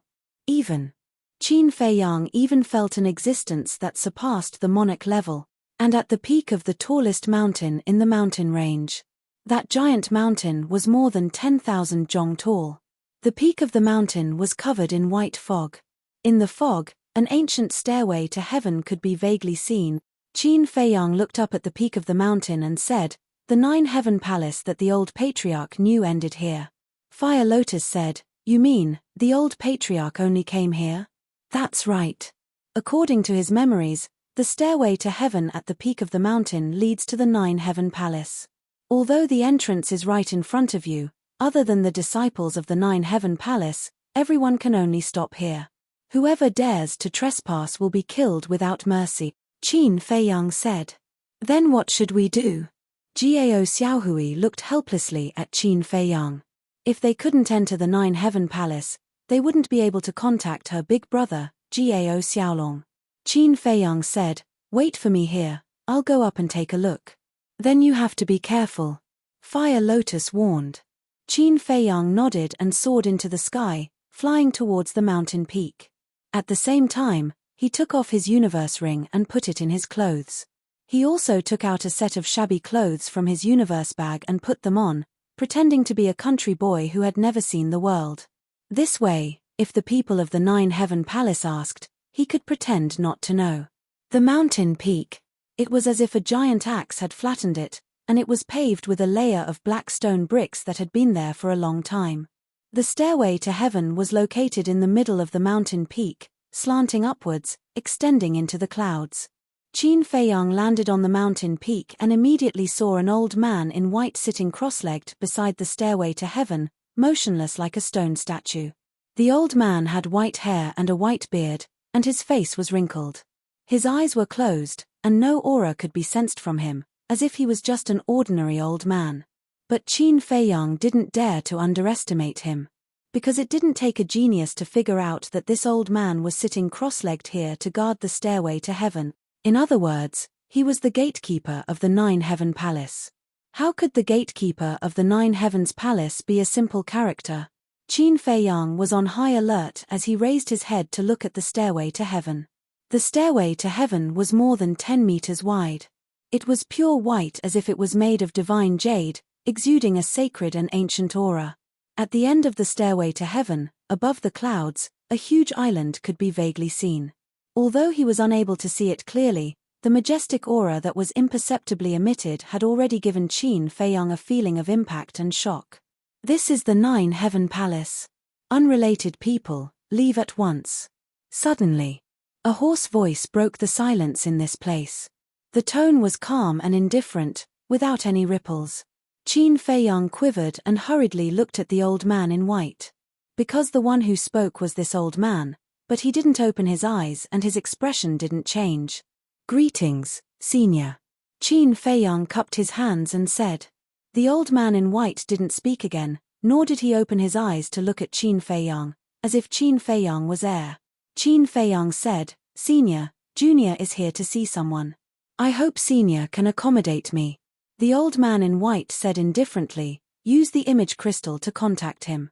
He still didn't open his eyes.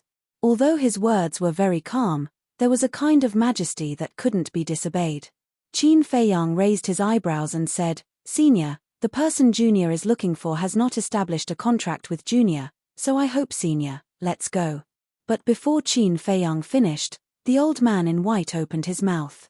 His tone began to have a trace of coldness. Qin Feiyang sighed helplessly, turned into a stream of light, cut through the sky, and landed beside Fire Lotus and Jiao Xiaohui. "How is it?" Jiao Xiaohui hurriedly asked.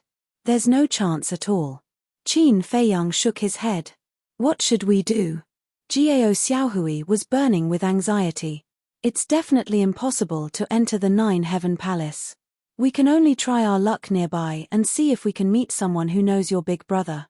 Qin Feiyang pondered.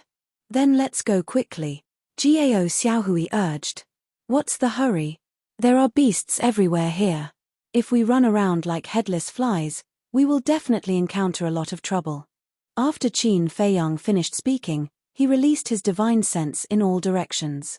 Everything was clear in his eyes. He saw beasts as big as mountains, pythons as big as mountains, and poisonous insects as small as grains of rice, but he didn't see any traces of humans. Something wasn't right. The beasts here were too terrifying. Ordinary disciples wouldn't come here to hunt, train, or search for treasures. Qin Feiyang turned around and looked at the periphery of the mountain range. Perhaps there were disciples of the 9 Heaven Palace in the periphery or the border. He made a prompt decision. He brought Fire Lotus and Jiao Xiaohui into the Black Tortoise world, then controlled the Black Tortoise world and flew towards the periphery. This mountain range was unimaginably huge. The number of beasts was also beyond imagination. If they didn't directly teleport in, with their strength, they wouldn't be able to reach the 9 Heaven Palace. Time flew by, and a day passed. The beasts they encountered finally had a change in strength. Monarch god-level beasts were nowhere to be seen. Their cultivation was generally at the war god level. In other words, they had already left the hinterland. Morning. The sun rose from the horizon. The cold air left by the night gradually dissipated. Roar. Boom. After that, the roars of beasts and the sounds of battle gradually came from the mountains in front. If there were sounds of battle, there must be people. Qin Feiyang immediately followed one of the sounds of battle and searched. At this moment, the beasts they encountered were even weaker. They were basically between the initial and advanced war god level. Of course, they would occasionally encounter a few perfect war god level beasts. Along the way, Qin Feiyang's heart couldn't calm down. Along the way, they not only encountered beasts, but also a large number of herbs. And many of those herbs he had never seen before. However, he didn't go out to collect them. Because as long as the herbs were slightly older, there would be beasts protecting them. He wasn't afraid of these beasts, but he didn't want to cause trouble. Soon, a lake appeared in the image. The lake's area was dozens of miles. At this moment, the lake water was tumbling, creating a 100-feet-tall wave. Terrifying shockwaves from the battle swept across the sky like a tide.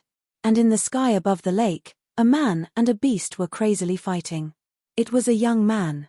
He looked to be about 25 or 26 years old. He was about 175 meters tall and wore a black robe. His thick black hair danced in the wind. His body was covered in blood and his face was pale. But his aura was very strong. It was a low-level war god. Chapter 1940. The black-clothed youth's strength was already not bad, but the beast's aura was even stronger than the black-clothed youth. It was a water serpent. Its body was several hundred meters long and covered in scales. Its two large eyes were filled with a terrifying light. Cultivation level, advanced war god. Even so, the fire serpent's body was covered in wounds and many of its scales were broken. Even the horns on its head were broken. Blood was pouring out like rain. Obviously. All of this was caused by the black-clothed youth. Unbelievable. A low-level war god human was able to fight to a draw with an advanced-level war god serpent. Fire Lotus murmured. Gao Xiaohui said in surprise, "He's a disciple of Nine Heaven Palace." Disciple of Nine Heaven Palace? Qin Feiyang and Fire Lotus were slightly stunned. They turned around and asked Gao Xiaohui suspiciously, "How did you know?" "Look at the left side of his chest. There's a Fire Lotus tattoo there. That tattoo is the symbol of Nine Heaven Palace." Gao Xiaohui said. "Fire Lotus tattoo?" Qin Feiyang and Fire Lotus looked at the black-clothed youth again. Looking carefully, there really was a Fire Lotus tattoo on the youth's clothes. But because his clothes were torn and had bloodstains, they didn't notice it before. Disciple of Nine Heaven Palace, Qin Feiyang pondered for a while, then looked at Gao Xiaohui and smiled, "Then he might know your big brother." But just as he finished speaking, Qin Feiyang suddenly thought of something. He looked at the Fire Lotus tattoo on the black-clothed youth's chest again. "Wait, why does this tattoo look so familiar?" He looked at the Fire Lotus on the side. Looking at the Fire Lotus tattoo, his eyes were a bit dazed. "Oh right." Qin Feiyang suddenly shivered and looked at the mask on Fire Lotus's face in surprise.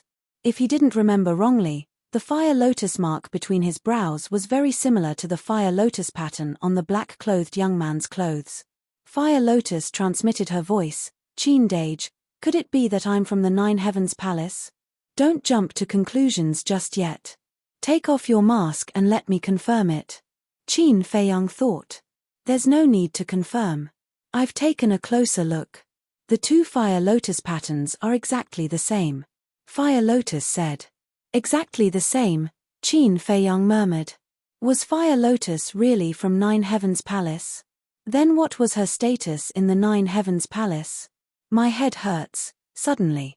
Fire Lotus hugged her head, her face contorted as she howled in pain. Obviously. She was thinking about the past. Seeing that, Qin Feiyang's face changed. He grabbed onto Fire Lotus and said, "Don't think about it anymore." Gao Xiaohui looked at the two of them suspiciously. What was going on? After a long while, Fire Lotus finally calmed down. Looking at the Fire Lotus pattern on the black-clothed young man's clothes, her eyes were filled with confusion. "When I refine the undead barrier breaking pill, your memory will naturally recover, so don't think too much about it now." Qin Feiyang comforted her secretly. "All right." Fire Lotus nodded her head. Outside, the black-clothed young man and Shui Jiao were locked in battle. The surrounding space was collapsing one after another.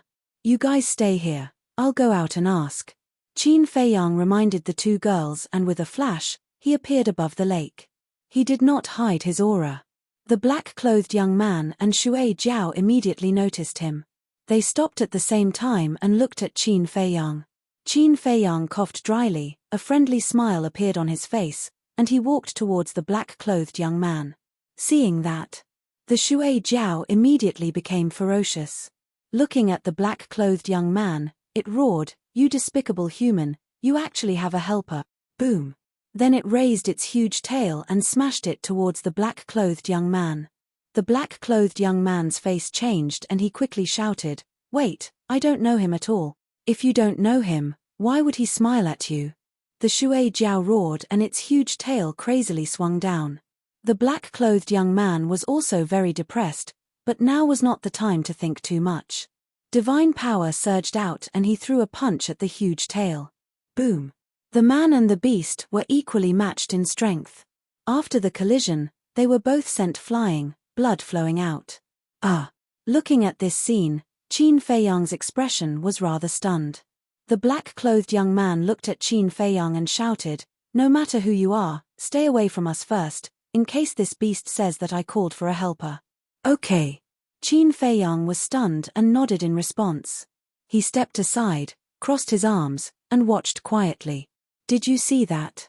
If he was called by me, how could he just stand there and not attack?" The black-clothed young man looked at the Shui Jiao and said. The Shui Jiao stabilized its huge body, glanced at Qin Feiyang, and attacked the black-clothed young man again. The bloody battle between the man and the beast began again. The Shui Jiao's cultivation was higher than the black-clothed young man, but it could not suppress the black-clothed young man. It even showed signs of being defeated. The more Qin Feiyang watched, the more puzzled he became. The black-clothed young man did not use a divine art or a divine artifact, but why could he suppress the Shui Jiao whose cultivation was higher than his? Suddenly, Qin Feiyang noticed that there was something fishy about the hands of the black-clothed young man. He observed carefully, and a look of realization gradually appeared in his eyes. The black-clothed young man was indeed wearing a pair of gloves, but that pair of gloves was different from other gloves. The gloves were as thin as cicada's wings and the color was exactly the same as the skin. If one did not have the ability to observe carefully, they would not have noticed.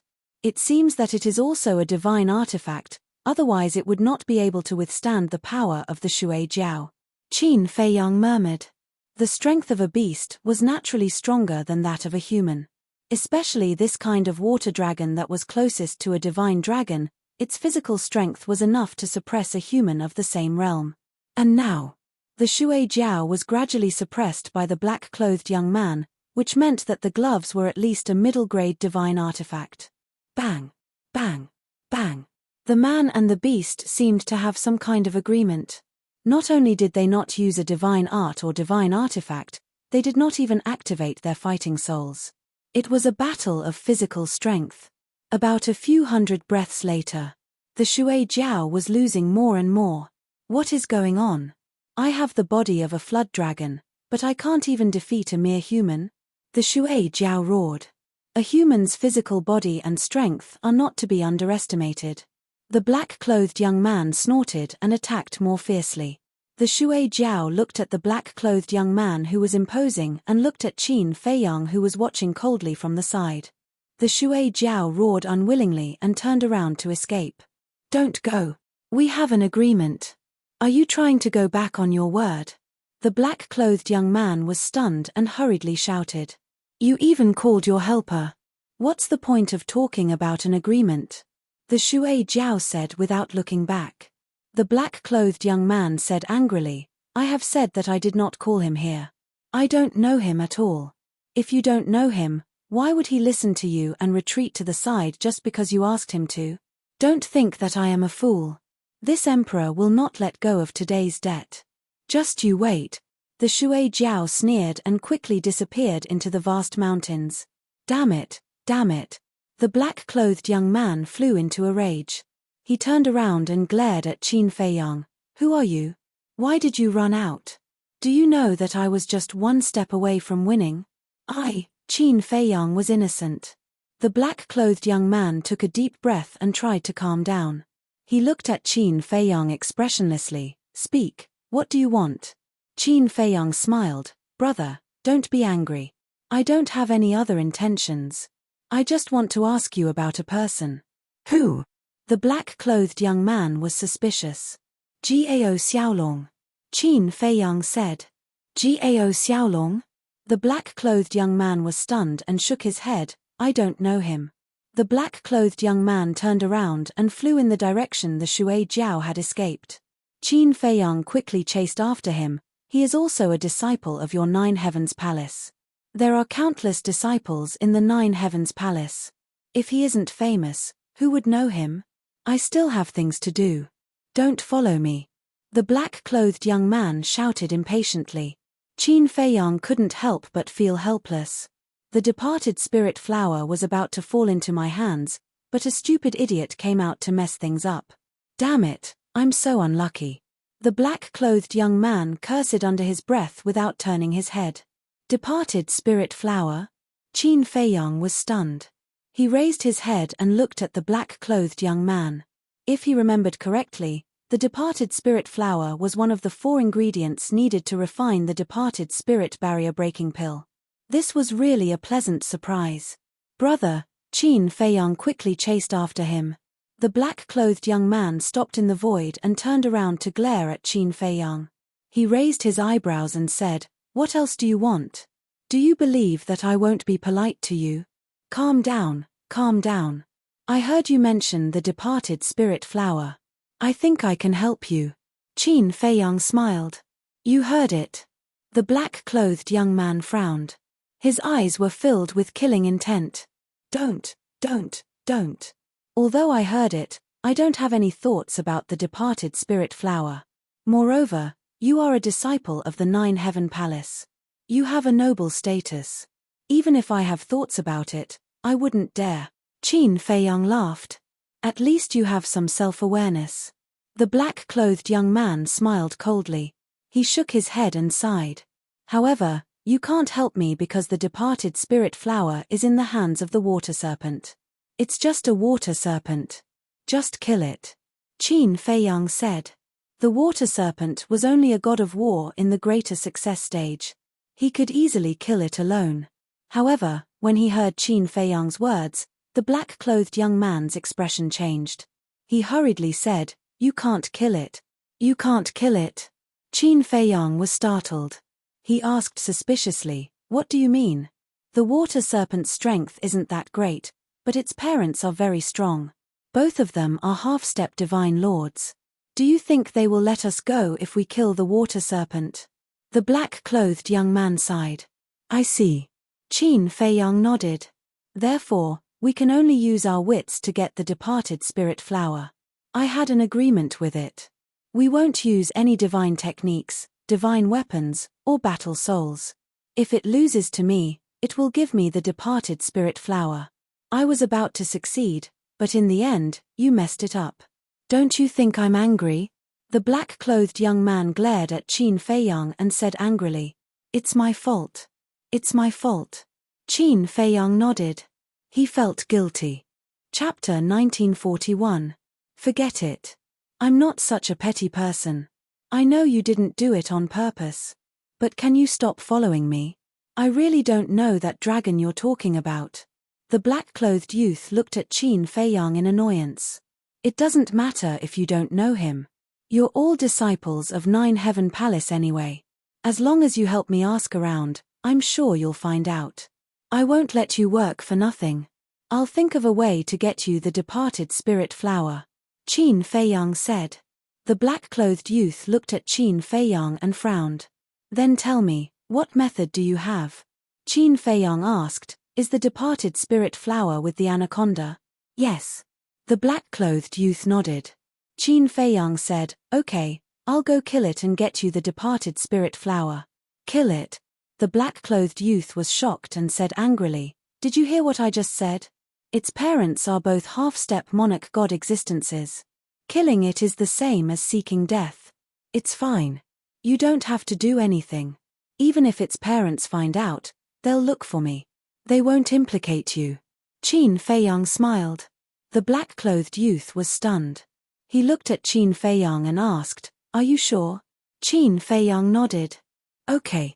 As long as you bring me the departed spirit flower, I'll immediately return to 9 Heaven Palace and help you ask about that dragon. The black-clothed youth clenched his teeth and said, okay, wait for me here. I'll be back soon. Qin Feiyang smiled and teleported, disappearing from the black-clothed youth's sight. What a fool. The black-clothed youth shook his head, his eyes full of disdain. After leaving the black-clothed youth's sight, Qin Feiyang summoned the white-eyed wolf to chase after the anaconda. After some effort, the man and the wolf finally found the water serpent in front of a waterfall. The water jiao was lying on a huge rock in front of the waterfall, recuperating while mumbling something angrily. Sure.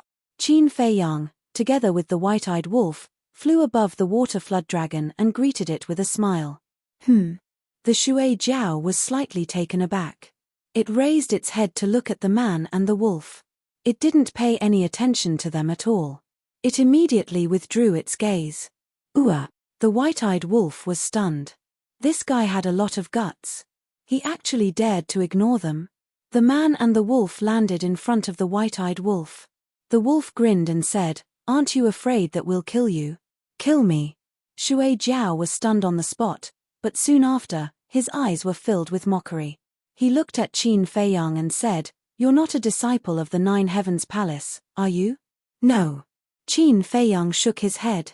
"Then, that's funny. Even that disciple of the Nine Heavens Palace didn't dare to say such words to me. Who do you think you are? Do you want to die?" Shui Jiao's eyes were filled with disdain. Qin Feiyang smiled and said, "I know what you're relying on, but a mere half-step divine emperor doesn't have the right to be arrogant in front of me." "What did you say?" Shui Jiao raised his head and looked at Qin Feiyang and the white-eyed wolf. His eyes were filled with shock. "I said, even if your parents were here, they wouldn't have the right to be arrogant in front of me." Qin Feiyang laughed. "Ha ha." Shui Jiao raised his head and laughed. He didn't hide his contempt. "Little Qin Zi, he still doesn't believe you." The white-eyed wolf joked. "He'll believe you soon." Qin Feiyang laughed and waved his hand. A blood-red light instantly entered Shui Jiao's sea of qi. "Ah!" Shui Jiao immediately screamed, and his aura quickly dissipated. "You!" He looked at Qin Feiyang in disbelief. Did he really attack him? The most terrifying thing was, that blood-red light was so fast that he couldn't even react. The white-eyed wolf gloated, "See, this is the consequence of showing off in front of us." Shui Jiao came back to his senses and his eyes flashed with a fierce light. He laughed and said, "You're finished. Even God can't save you. If you dare to talk nonsense again, I'll kill you now." Qin Feiyang's eyes were cold. He said, "I don't want your life. I just want the ghost flower. Give it to me immediately. Don't even think about it." Shui Jiao sneered. Qin Feiyang sighed and said, "It seems that there are a lot of stubborn people and fierce beasts in this ancient world. In that case, let's do it. Anyway, I want to taste this dragon's meat. Do you want to stew it? Or braise it? Or stir-fry it? Or barbecue it?" As the white-eyed wolf spoke, he wiped his saliva and his eyes were green. Looking at the white-eyed wolf's eyes, Shui Jiao couldn't help but start to panic. A wise man knows when to retreat. He decisively took out a jade box and threw it to Qin Feiyang, saying, "This is the ghost flower you want. Take it and leave." So cowardly. The white-eyed wolf was stunned and immediately lost interest. He hadn't shown his real strength yet, but he was already so scared. He was worse than a paper tiger. Qin Feiyang smiled, grabbed the jade box, and opened it. A black flower suddenly appeared. This flower was about the size of an egg.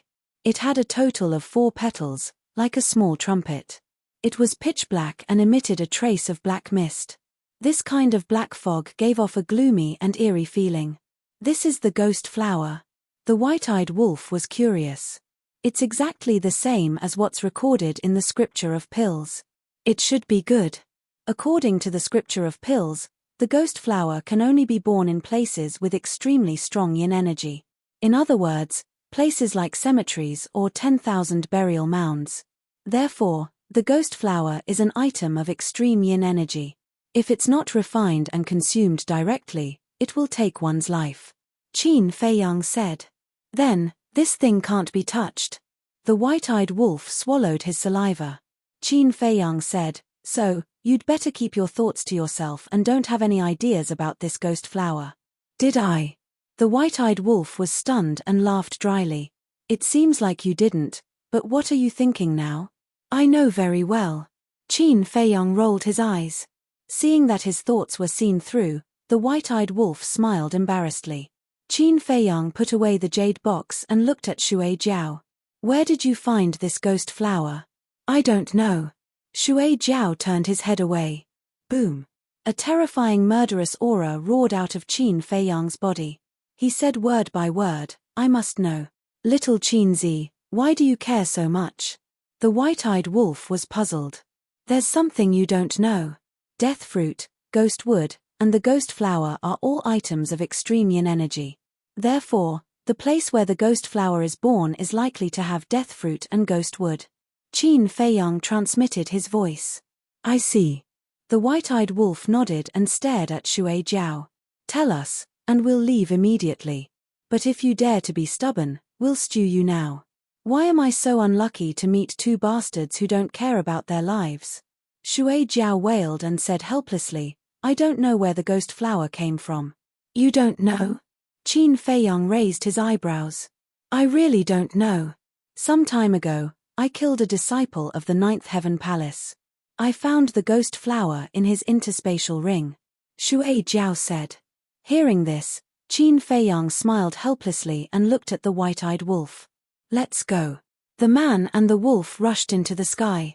Suddenly, Qin Feiyang stopped again and looked down at Shui Jiao. In fact, the person who fought with you just now used some tricks. Otherwise, you would have defeated him with your strength. What tricks? Shui Jiao was stunned and said angrily. He was wearing a pair of gloves. I think it should be a middle-grade divine artifact. After saying this, Qin Feiyang didn't stay any longer. He turned around and left with the white-eyed wolf. Damn bastard, how dare you trick me? Just you wait. The water flood dragon immediately frowned and became extremely angry. Achoo! Above the lake.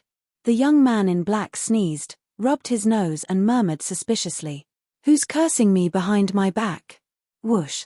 Soon. A stream of light flashed through the sky. It was Qin Feiyang.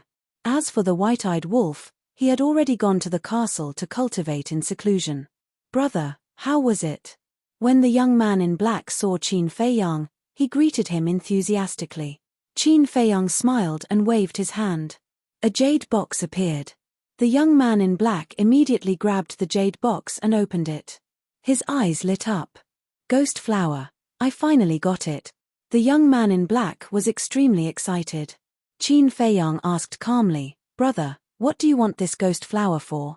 Nonsense, of course it's to exchange for soul stones. You don't know, but in the Ninth Heaven Palace, one ghost flower can be exchanged for 100 soul stones. The young man in black said with a burning gaze. Exchange for soul stones? Qin Feiyang was slightly taken aback. Wouldn't this be a bit of a waste? Soul stones were very important. But the ghost flower was so rare that it could be said to be a rare treasure. How could he exchange it for soul stones? All of a sudden, he had an idea and smiled. Brother, how about this? I'll give you 100 soul stones and you'll give me the ghost flower? The young man in black was stunned and asked in surprise, You have 100 soul stones? Yes. Qin Feiyang nodded. You're not joking, right? How can someone as poor as you have soul stones? The young man in black frowned. Qin Feiyang was stunned. He sized himself up and could not help but chuckle bitterly in his heart. Previously, when he went to Ninth Heaven Palace, he deliberately dressed up. Therefore, his current image was indeed worthy of the word poor. To be honest, brother, although I'm not that rich, I've worked hard to save some soul stones over the years. If you're willing to exchange, I'll give you soul stones right away. Qin Feiyang said. The young man in black hesitated for a moment and nodded. All right, since you're the one who snatched the ghost flower, I might as well give it to you instead of letting those old guys from Ninth Heaven Palace benefit. I'll exchange with you. Thank you. Qin Feiyang cupped his fists and smiled. Entering the ancient castle, he took out 100 soul stones and handed them to the young man in black. The young man in black was surprised. You have a spatial divine item? This little brother is untalented, I came across one by chance, but it's just an ordinary spatial divine item, not worth mentioning. Qin Feiyang waved his hand and smiled. Not worth mentioning? The corner of the young man's mouth twitched, shaking his head with a bitter smile. Brother, I'm a disciple of Ninth Heaven Palace, but I can't even compare to a country bumpkin like you are. After he finished saying those words, he received the soul stone and handed the jade case to Qin Feiyang. Qin Feiyang took the jade box and cupped his fists. Then I'll have to trouble brother with Gao Xiaolong's matter. It's a small matter. The young man in black waved his hand, opening an altar and stepping onto it. Qin Feiyang also followed him onto the altar. What are you doing here? The young man in black looked suspiciously at Qin Feiyang. I'll wait for you outside the Ninth Heaven Palace. Qin Feiyang smiled. That's good, I don't have to run around. The young man in black smiled. When the two of them arrived near the Ninth Heaven Palace, the young man in black turned into a streak of light, flying up the stairway. Qin Feiyang stood on the mountain peak, looking at the young man in black's back with a smile in his eyes. Chapter 1942. Actually, exchanging the soul stone for the departed spirit flower was purely to test the black-clothed youth. He wanted to see if this person would be tempted by his wealth after seeing that he had the soul stone and a spatial divine item. But he didn't. It seemed like the disciples of Nine Heavens Palace were of good quality.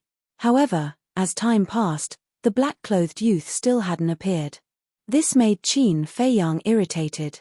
Was he fooled? The night deepened. Whoosh. Finally, accompanied by the sound of something breaking through the air, two figures arrived at lightning speed. Qin Feiyang focused his gaze. Who else could it be but the black-clothed youth? It seems like I was overthinking. Qin Feiyang smiled and looked at the other youth. The youth was about 1.8 meters tall and was also dressed in black. There was also a fire lotus tattoo on his chest. His appearance was extraordinary. His temperament was also outstanding. His aura had also reached the level of a high-level war god. Qin Feiyang waved his hand, and Jiao Xiaohui appeared. He said, "Take a look, is he your big brother?" Jiao Xiaohui raised her head and was pleasantly surprised. It's him. She immediately soared into the sky and flew towards Jiao Xiaolong. Qin Feiyang smiled faintly and followed behind Jiao Xiaohui. There's another woman. The black-clothed youth looked at Qin Feiyang and then at Jiao Xiaohui.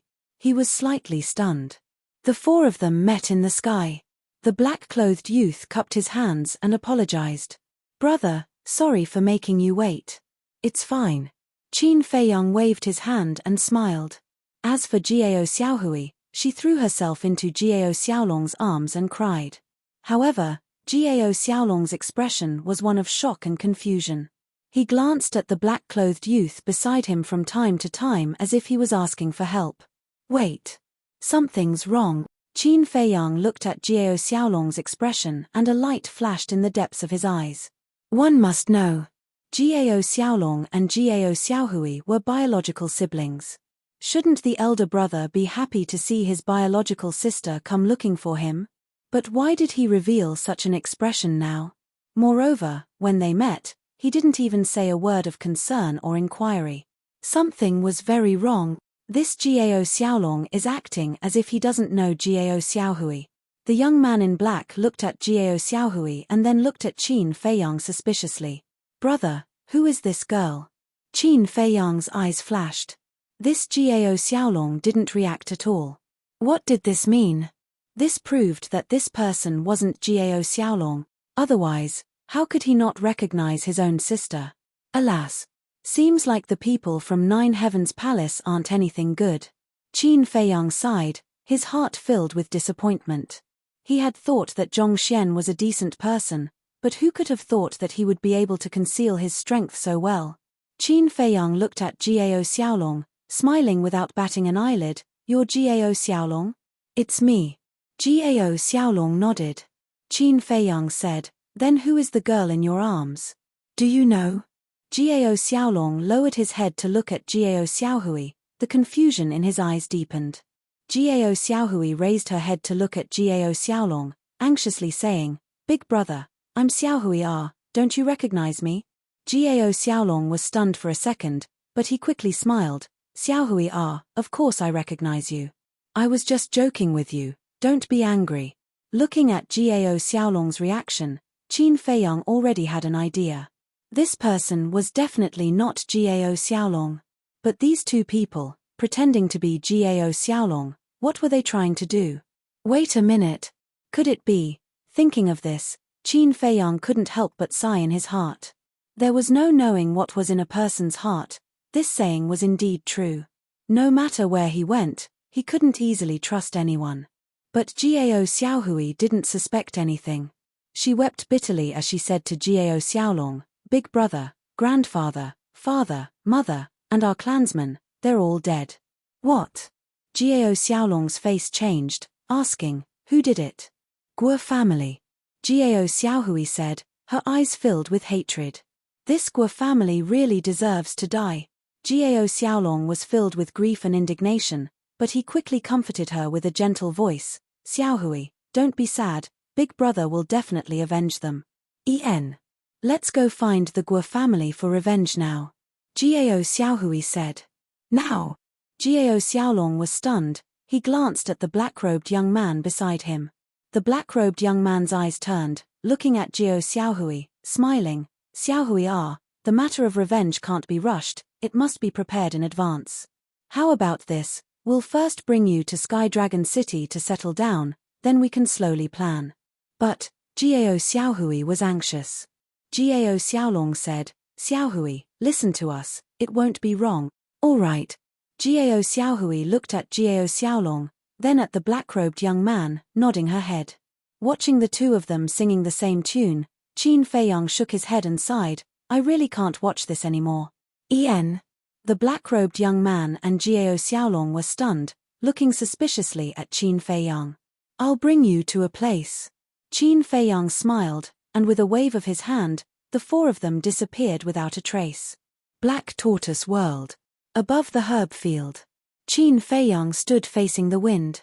Gao Xiaohui was still standing beside Gao Xiaolong. Whereas the black-robed young man and Gao Xiaolong were looking around in amazement. This is that spatial artifact. It's too big. Especially when they saw the herb field below, both of them were dumbfounded. The fire lotus had been in the herb field's courtyard all this time. Seeing Qin Feiyang appear, the black-robed young man took a step forward, landing in front of Qin Feiyang, smiling as he asked, "Did you find Gao Xiaolong?" Qin Feiyang nodded, adding, "It's just an imposter, it's him." Qin Feiyang did not transmit his voice, nor did he conceal his identity, directly pointing at Gao Xiaolong. "Imposter?" The fire lotus was dumbfounded. Gao Xiaohui also heard it, looking at Qin Feiyang in astonishment, then turned to look at Gao Xiaolong beside her. At the same time, hearing the word imposter, Gao Xiaolong and the black-robed young man shuddered, looking at Qin Feiyang in unison, asking, "Brother, what do you mean? Originally, I wanted to let you two continue acting, but your acting is too bad." Qin Feiyang shook his head and sighed. Gao Xiaolong was furious. "Brother, you can eat whatever you want, but you can't speak whatever you want. I am Gao Xiaolong." "Yes, he's my big brother." Gao Xiaohui also looked at Qin Feiyang, saying, "Miss Xiaohui, I really don't know if you're really innocent or just pretending to be innocent. There were so many flaws, but you didn't see through them." Qin Feiyang was speechless. "What flaws?" Gao Xiaohui was suspicious. "First of all, this Gao Xiaolong didn't call you sister when he saw you. Secondly, the two of them kept exchanging flirtatious glances. Lastly, when he heard that your Gao family was annihilated by the Guo family, this Gao Xiaolong actually didn't go back to the Guo family to seek revenge. Think about it, if it was anyone else who heard such bad news, they would go crazy. But this person was able to calm down immediately. If you still don't believe me, you can ask him a few questions, I guarantee that he won't be able to answer." Qin Feiyang laughed. Gao Xiaolong and the black-robed young man's expression revealed a trace of panic. Hearing this, Gao Xiaohui turned to look at Gao Xiaolong, muttering to herself, "All right, big brother, let me ask you a question. When we were young, what did you call me?" "Of course it was little sister," Gao Xiaolong said. "Wrong. When we were young, you never called me little sister, you always called me smelly girl. You're really a fake. Who are you? Why are you pretending to be my big brother?" Gao Xiaohui said angrily. The panic on Gao Xiaolong's face could no longer be concealed. "Do it." At the same time, the black-robed young man's face darkened, and he pounced towards Qin Feiyang. Gao Xiaolong also reached out to grab Gao Xiaohui. Gao Xiaohui retreated in a panic.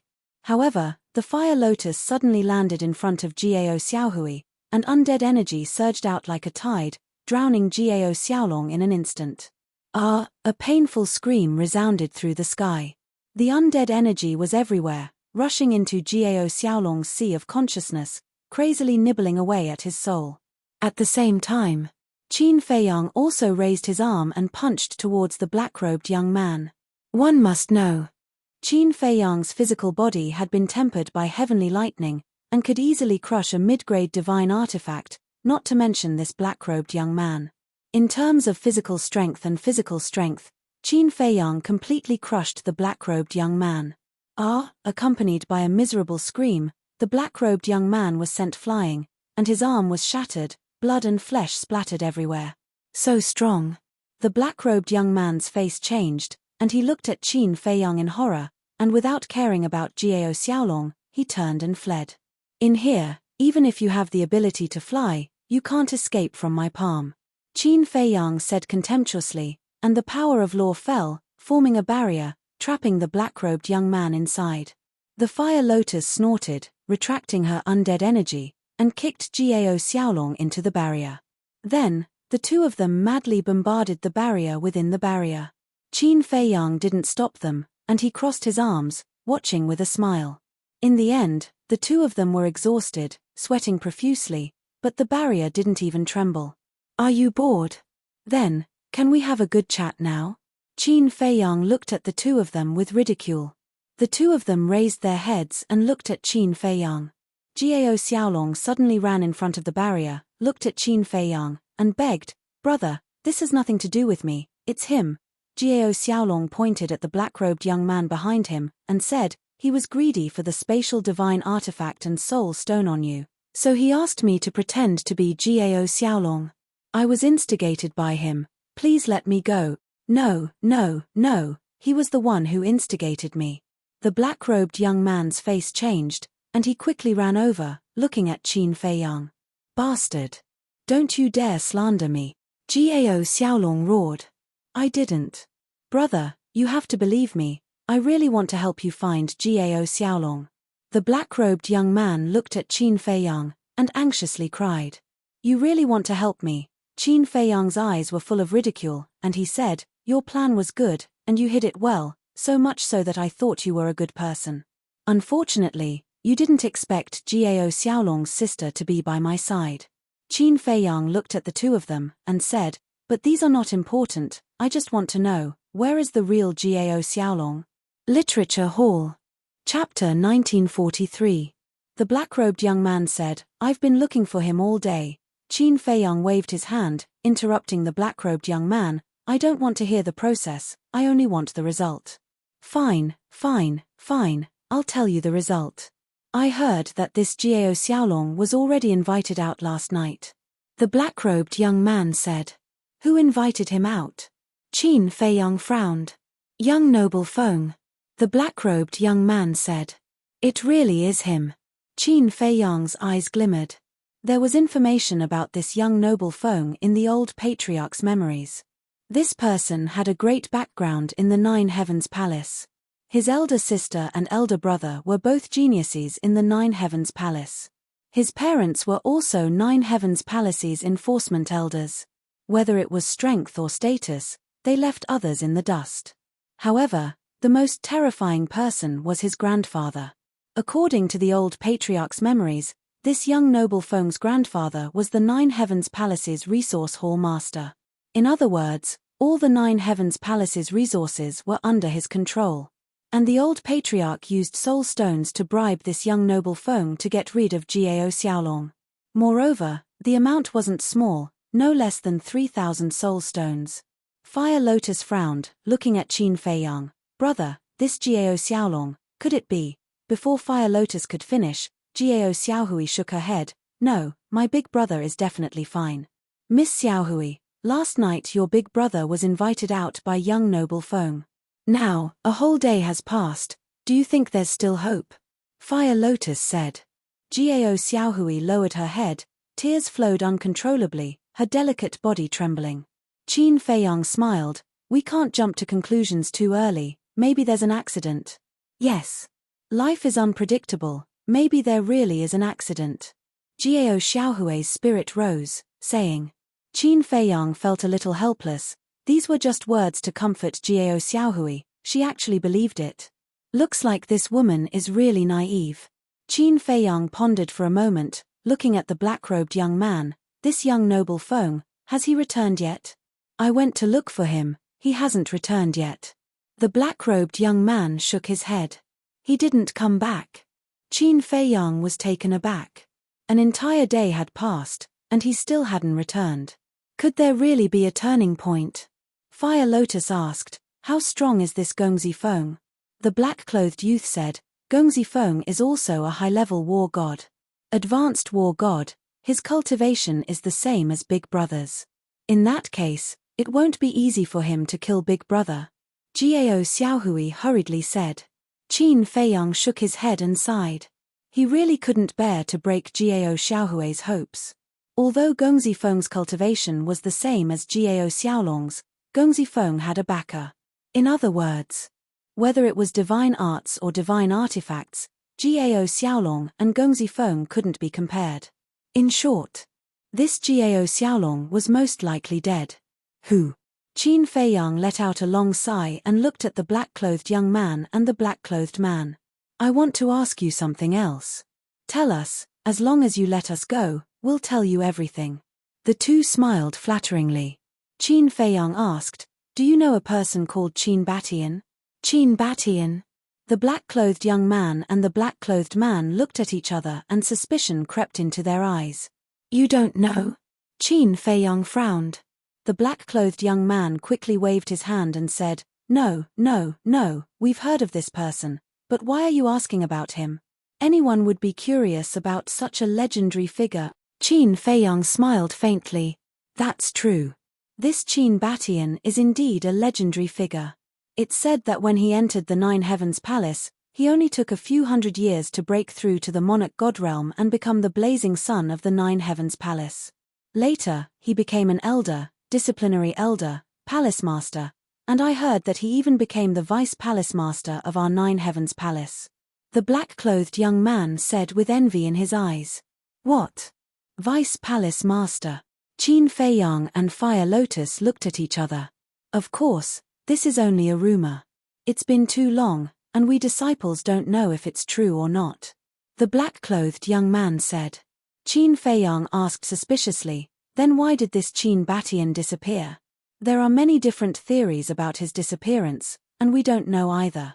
The two shook their heads. Ancestor, where are you? Qin Feiyang looked at the sky and muttered to himself. His face was filled with disappointment and frustration. A few moments later, Qin Feiyang retracted his gaze and looked at the black-clothed young man. What's your name? Wang Dachuan. The black-clothed young man said. Wang Dachuan, Qin Feiyang murmured as a cold light flashed in his eyes.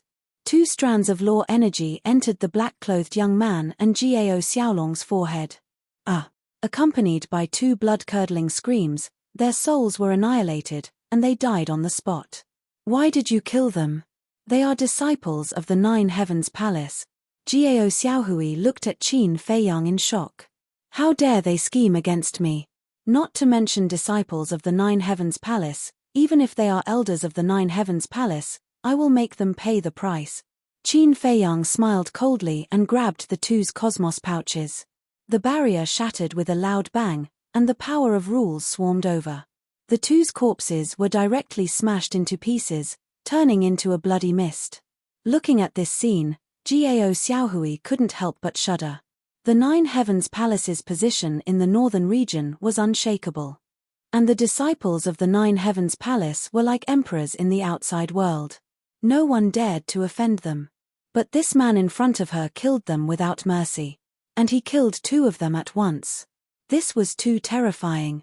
Qin Feiyang turned to look at the two and said, I have to enter the Nine Heavens Palace and find out where this young noble is. How are you going to enter? Jiao Xiaohui was stunned and hurriedly asked. Isn't that simple? Just disguise yourself as Wang Dachuan. Qin Feiyang smiled. Jiao Xiaohui was stunned. Fire Lotus smiled and said, no wonder you specifically asked for his name. So you already have a plan in mind.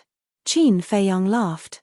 Gao Xiaohui looked at the two and looked at Qin Feiyang emotionally.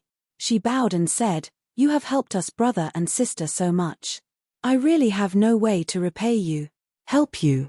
Qin Feiyang was stunned. "Didn't you say that entering the Nine Heavens Palace is to investigate the whereabouts of young noble? Since it's to investigate young noble, it's naturally to help us. Don't deny it." "Thank you very much," Gao Xiaohui said gratefully. "Ha," Qin Feiyang laughed dryly and said, "It's also to help you guys." "Of course, it's also to help myself." "Help yourself?" Gao Xiaohui was stunned. Qin Feiyang said, "There are some things that you're better off not knowing." "Okay, I won't ask. But can I ask, what are your and sister Fire Lotus's names? After knowing each other for so long, I still don't know your names." Gao Xiaohui smiled. "Names?" Qin Feiyang's eyes flashed slightly, and said, "My name is Jiang Haotian. My sister is called Jiang Fire Lotus." Gao Xiaohui nodded. "Jiang Haotian, how long has it been since I used this name?" Qin Feiyang sighed inwardly. The past emerged like a tide.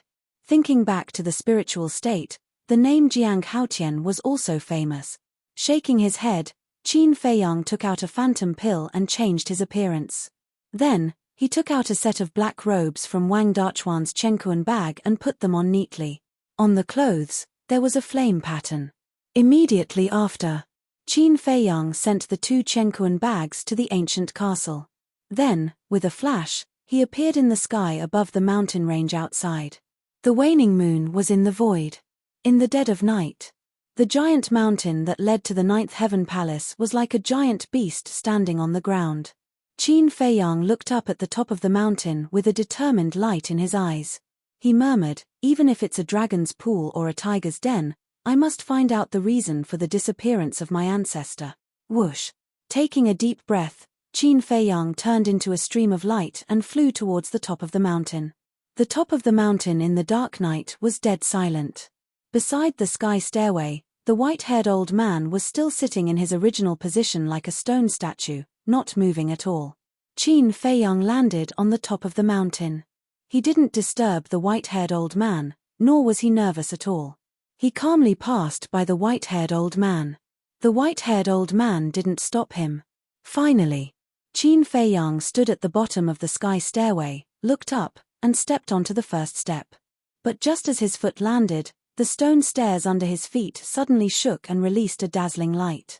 Qin Feiyang was surprised. What was going on? Swish. At the same time, the white-haired old man next to him also opened his eyes. His eyes weren't cloudy at all, and they were extremely sharp, like two sharp blades. Oh no! Qin Feiyang didn't even need to look back to know that the white-haired old man had opened his eyes. He made a prompt decision.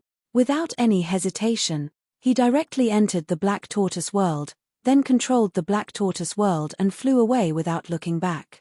The white-haired old man suddenly stood up, and his divine will spread out in all directions. Gradually, a look of surprise appeared on his old face. There was no one. There was no spatial divine item. What was going on? Did he disappear into thin air? Back to Qin Feiyang. At this moment, he was already drenched in cold sweat. But more than that, he was puzzled. Why did the sky stairway react? Beside him, Fire Lotus and Gao Xiaohui also looked at Qin Feiyang suspiciously. Wasn't he going to Jiutian Palace? Why did he come back and flee in a panic? After Qin Feiyang left the Black Tortoise world, the image disappeared, so they still didn't know what had happened outside. After fleeing for tens of thousands of miles, Qin Feiyang stopped and turned to look at Gao Xiaohui. "Did your brother tell you about the sky stairway before?" "No." Gao Xiaohui shook her head and asked, "What's wrong?" Qin Feiyang immediately explained the situation briefly. "There's such a thing." The two women were surprised. Qin Feiyang said in a deep voice, "According to my guess, the sky stairway is definitely not an ordinary stone stairway." Huolian said, "Do you mean that the stairway of heaven gave a warning because it saw through your disguise?" "Yes." Qin Feiyang nodded, looking a little annoyed.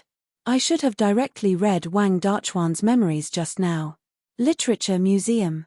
Chapter 1944. That's not that important. Anyway, you used Wang Dachuan's identity just now. Your own identity wasn't exposed. Fire Lotus smiled. Qin Feiyang nodded and smiled bitterly. Seems like it's impossible to sneak into Nine Heaven Palace without being noticed. Last year, I heard from Big Brother that Nine Heaven Palace will be recruiting disciples this year. Big Brother even asked me to try. Why don't we participate in the assessment together? Gao Xiaohui said. Recruiting disciples. Qin Feiyang pondered for a while and asked, do you know the exact time? I don't know. According to Big Brother, only the higher-ups of Nine Heaven Palace will announce it to the public. But such a big matter, as long as it's announced, we won't need to ask around. Gao Xiaohui said. So troublesome. Qin Feiyang rubbed his head and smiled helplessly. Alright then, let's go to Sky Dragon City first. What kind of place is Sky Dragon City? Fire Lotus asked suspiciously. According to the old patriarch's memory, the mountain range we're in now is called Sky Dragon Mountain Range. And this is the hinterland of Sky Dragon Mountain Range. Sky Dragon City is just outside Sky Dragon Mountain Range. Qin Feiyang said. Hua Lian nodded her head in realization. Wait. I actually forgot about someone. Qin Feiyang was about to leave with the Black Tortoise World, but he suddenly slapped his head and said in annoyance. Who? Fire Lotus and Gao Xiaohui looked at him in confusion. Old Patriarch. This person can contact Gongzi Feng. Qin Feiyang waved his hand and brought the two girls to the desert. Below. The old patriarch squatted in the barrier formed by the rule force, his face full of despair and frustration. However, his qi had been repaired. Looking at the old patriarch, Gao Xiaohui was stunned for a moment before hatred appeared in her eyes. She said angrily, Big Brother Jiang, why didn't you kill him? This person is still useful. Qin Feiyang said. At the same time, the old patriarch also heard Gao Xiaohui's voice and raised his head to look at the three of them. His eyes flashed with killing intent. Qin Feiyang didn't say anything. He took out the old patriarch's interspatial ring and found an image crystal. This image crystal belonged to the old patriarch. Immediately after, Qin Feiyang stepped into the barrier and passed the image crystal to the old patriarch. He said, Contact Gongzi Feng. Contact Gongzi Feng? The old patriarch was taken aback. Forget it. You should just become a puppet. Qin Feiyang impatiently waved his hand and activated the puppet technique. The old patriarch's gaze immediately turned sluggish. Send a message to the young master. Qin Feiyang spoke again. Yes. This time, the old chief became obedient and obeyed. He immediately grabbed the image crystal and quickly recovered. Sister Fire Lotus, what's going on? Why does it feel like the old patriarch has changed into a different person? Gao Xiaohui sized up the old patriarch. Her eyes were filled with surprise. This puppet technique can not only read the other party's memories, but it can also turn the other party into a puppet at your command. Fire Lotus smiled faintly. So terrifying? Gao Xiaohui's gaze trembled. Time passed bit by bit. Wang. Finally. A purple figure appeared. Qin Feiyang also retreated to the side at the same time. He raised his head and sized up the figure. This was a young man in purple. He was about 1.78 meters tall. His facial features were handsome and his figure was straight like a pine tree. His long hair was tied together and he wore a purple crown. He exuded an extraordinary temperament. At this time, the young man was standing at the edge of a cliff at the peak of a mountain. His hands were behind his back, and there was a sense of arrogance between his brows. Greetings, Lord. The old patriarch bowed. It's you. Why are you looking for me? Gongzi Feng raised his eyebrows. The old patriarch smiled flatteringly. This lowly one wants to ask, how did you deal with Gao Xiaolong? Hearing this, young Master Feng's face was filled with impatience. He waved his hand and said, Don't worry, this young master will definitely deal with him. Gao Xiaohui was shocked. Listening to what you said, it seems like Big Brother is still alive. Fire Lotus quickly made a shushing gesture to Gao Xiaohui. Qin Feiyang's eyes flickered as he secretly controlled the old patriarch. He looked at young Master Feng and asked in surprise, "Lord, what do you mean by that? Gao Xiaolong is still alive?" "No." Young Master Feng's impatient expression had a trace of anger. "What's going on? Didn't Lord say that dealing with a small Gao Xiaolong is as easy as flipping your hand?"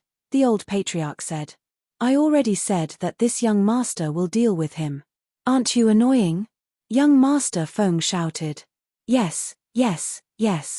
With Lord's identity and status, dealing with a small Gao Xiaolong is not a problem." The old patriarch nodded repeatedly. "Isn't that right?" However, this Gao Xiaolong really exceeded this young master's expectations. Young Master Feng said, "What do you mean?" The old patriarch was suspicious.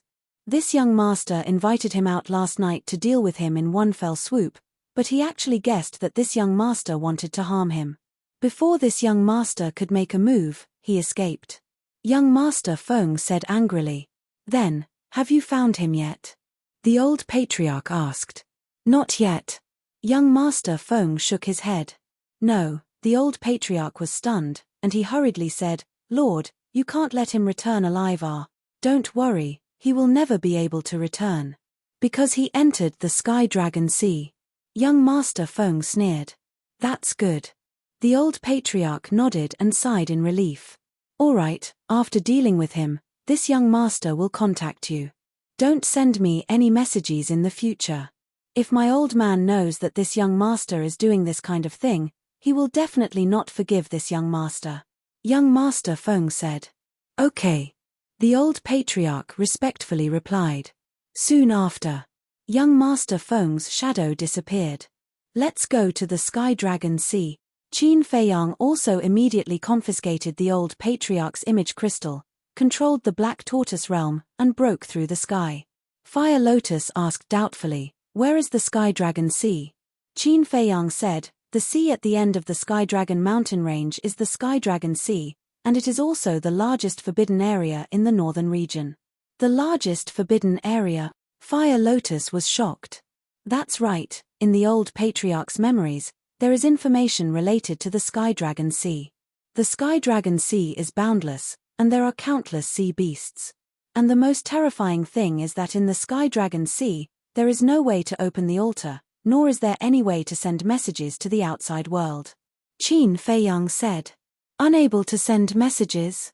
Then how did young Master Feng send us a message?" Fire Lotus asked. Qin Feiyang said, "Then there is only one explanation. He did not enter the Sky Dragon Sea, he should be somewhere near the coast. If he doesn't enter the Sky Dragon Sea, how is he going to find Gao Xiaolong?" Fire Lotus was puzzled. Qin Feiyang was helpless, lightly knocking Fire Lotus's head, saying, "Are you stupid? With his identity and background, doesn't he have a few lackeys under him?" Fire Lotus rubbed her head, thinking for a moment, then smiled embarrassedly. "That's true. Gao Xiaohui suddenly spoke. "Big Brother Jiang, there's something I can't figure out." Qin Feiyang turned to look at Gao Xiaohui, seeing her frown, confusion written all over her face. "What is it?" Qin Feiyang asked with a smile. Gao Xiaohui said, "Young Master Feng's background is so big, ordinary things won't enter his eyes. How did the Guo family bribe him?" 3,000 soul stones. Qin Feiyang said. Gao Xiaohui was stunned for a moment, then said solemnly, 3,000 soul stones. This Guo family is really generous. Wait a minute. It's still not right.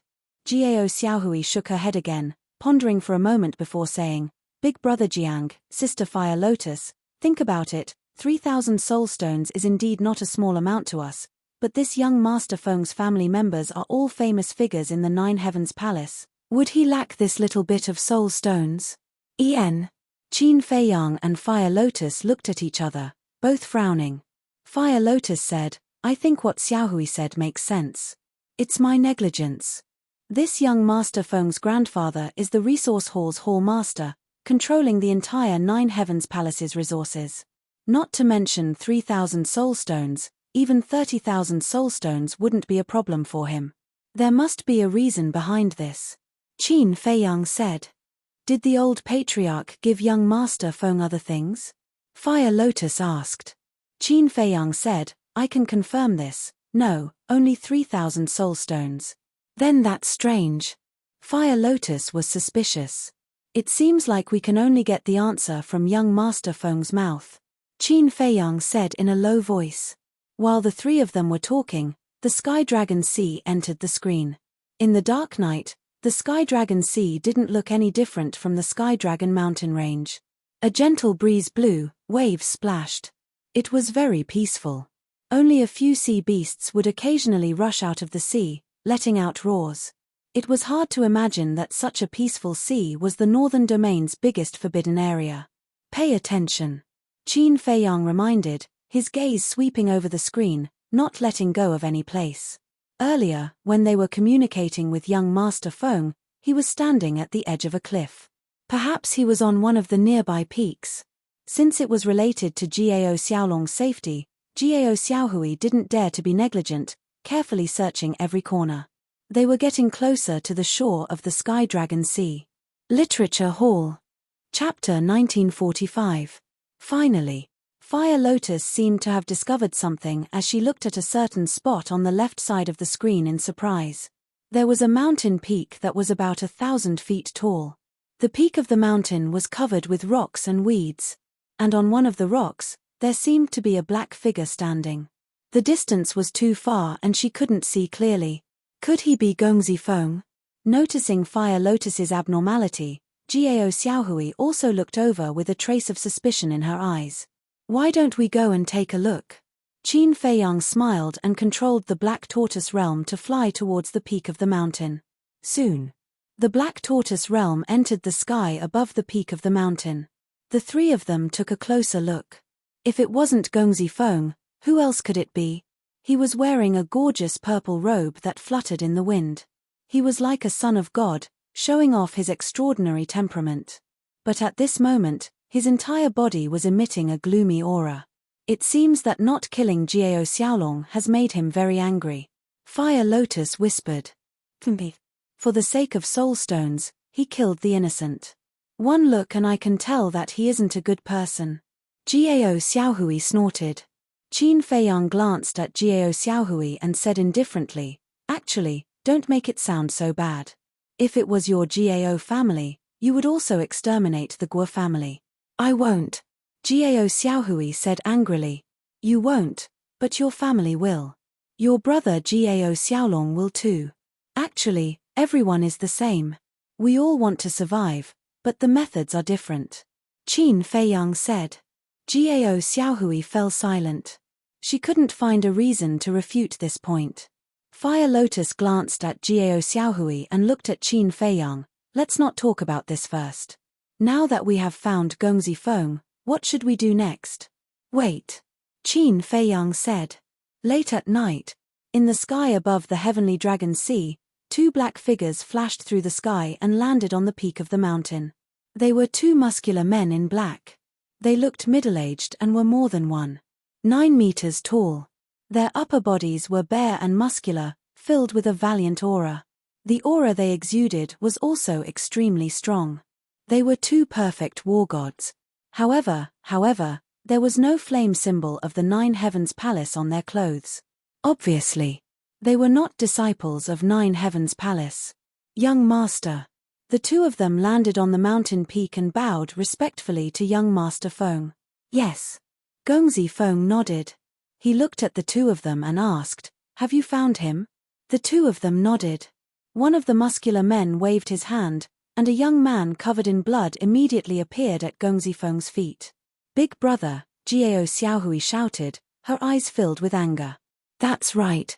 The young man was none other than Jiao Xiaolong, but at this moment, Jiao Xiaolong's eyes were closed. Not only was his body covered in cuts and bruises, but one of his arms was also shattered. There was a bloody hole in his lower abdomen, and even his skull had been split open, causing blood to gush out.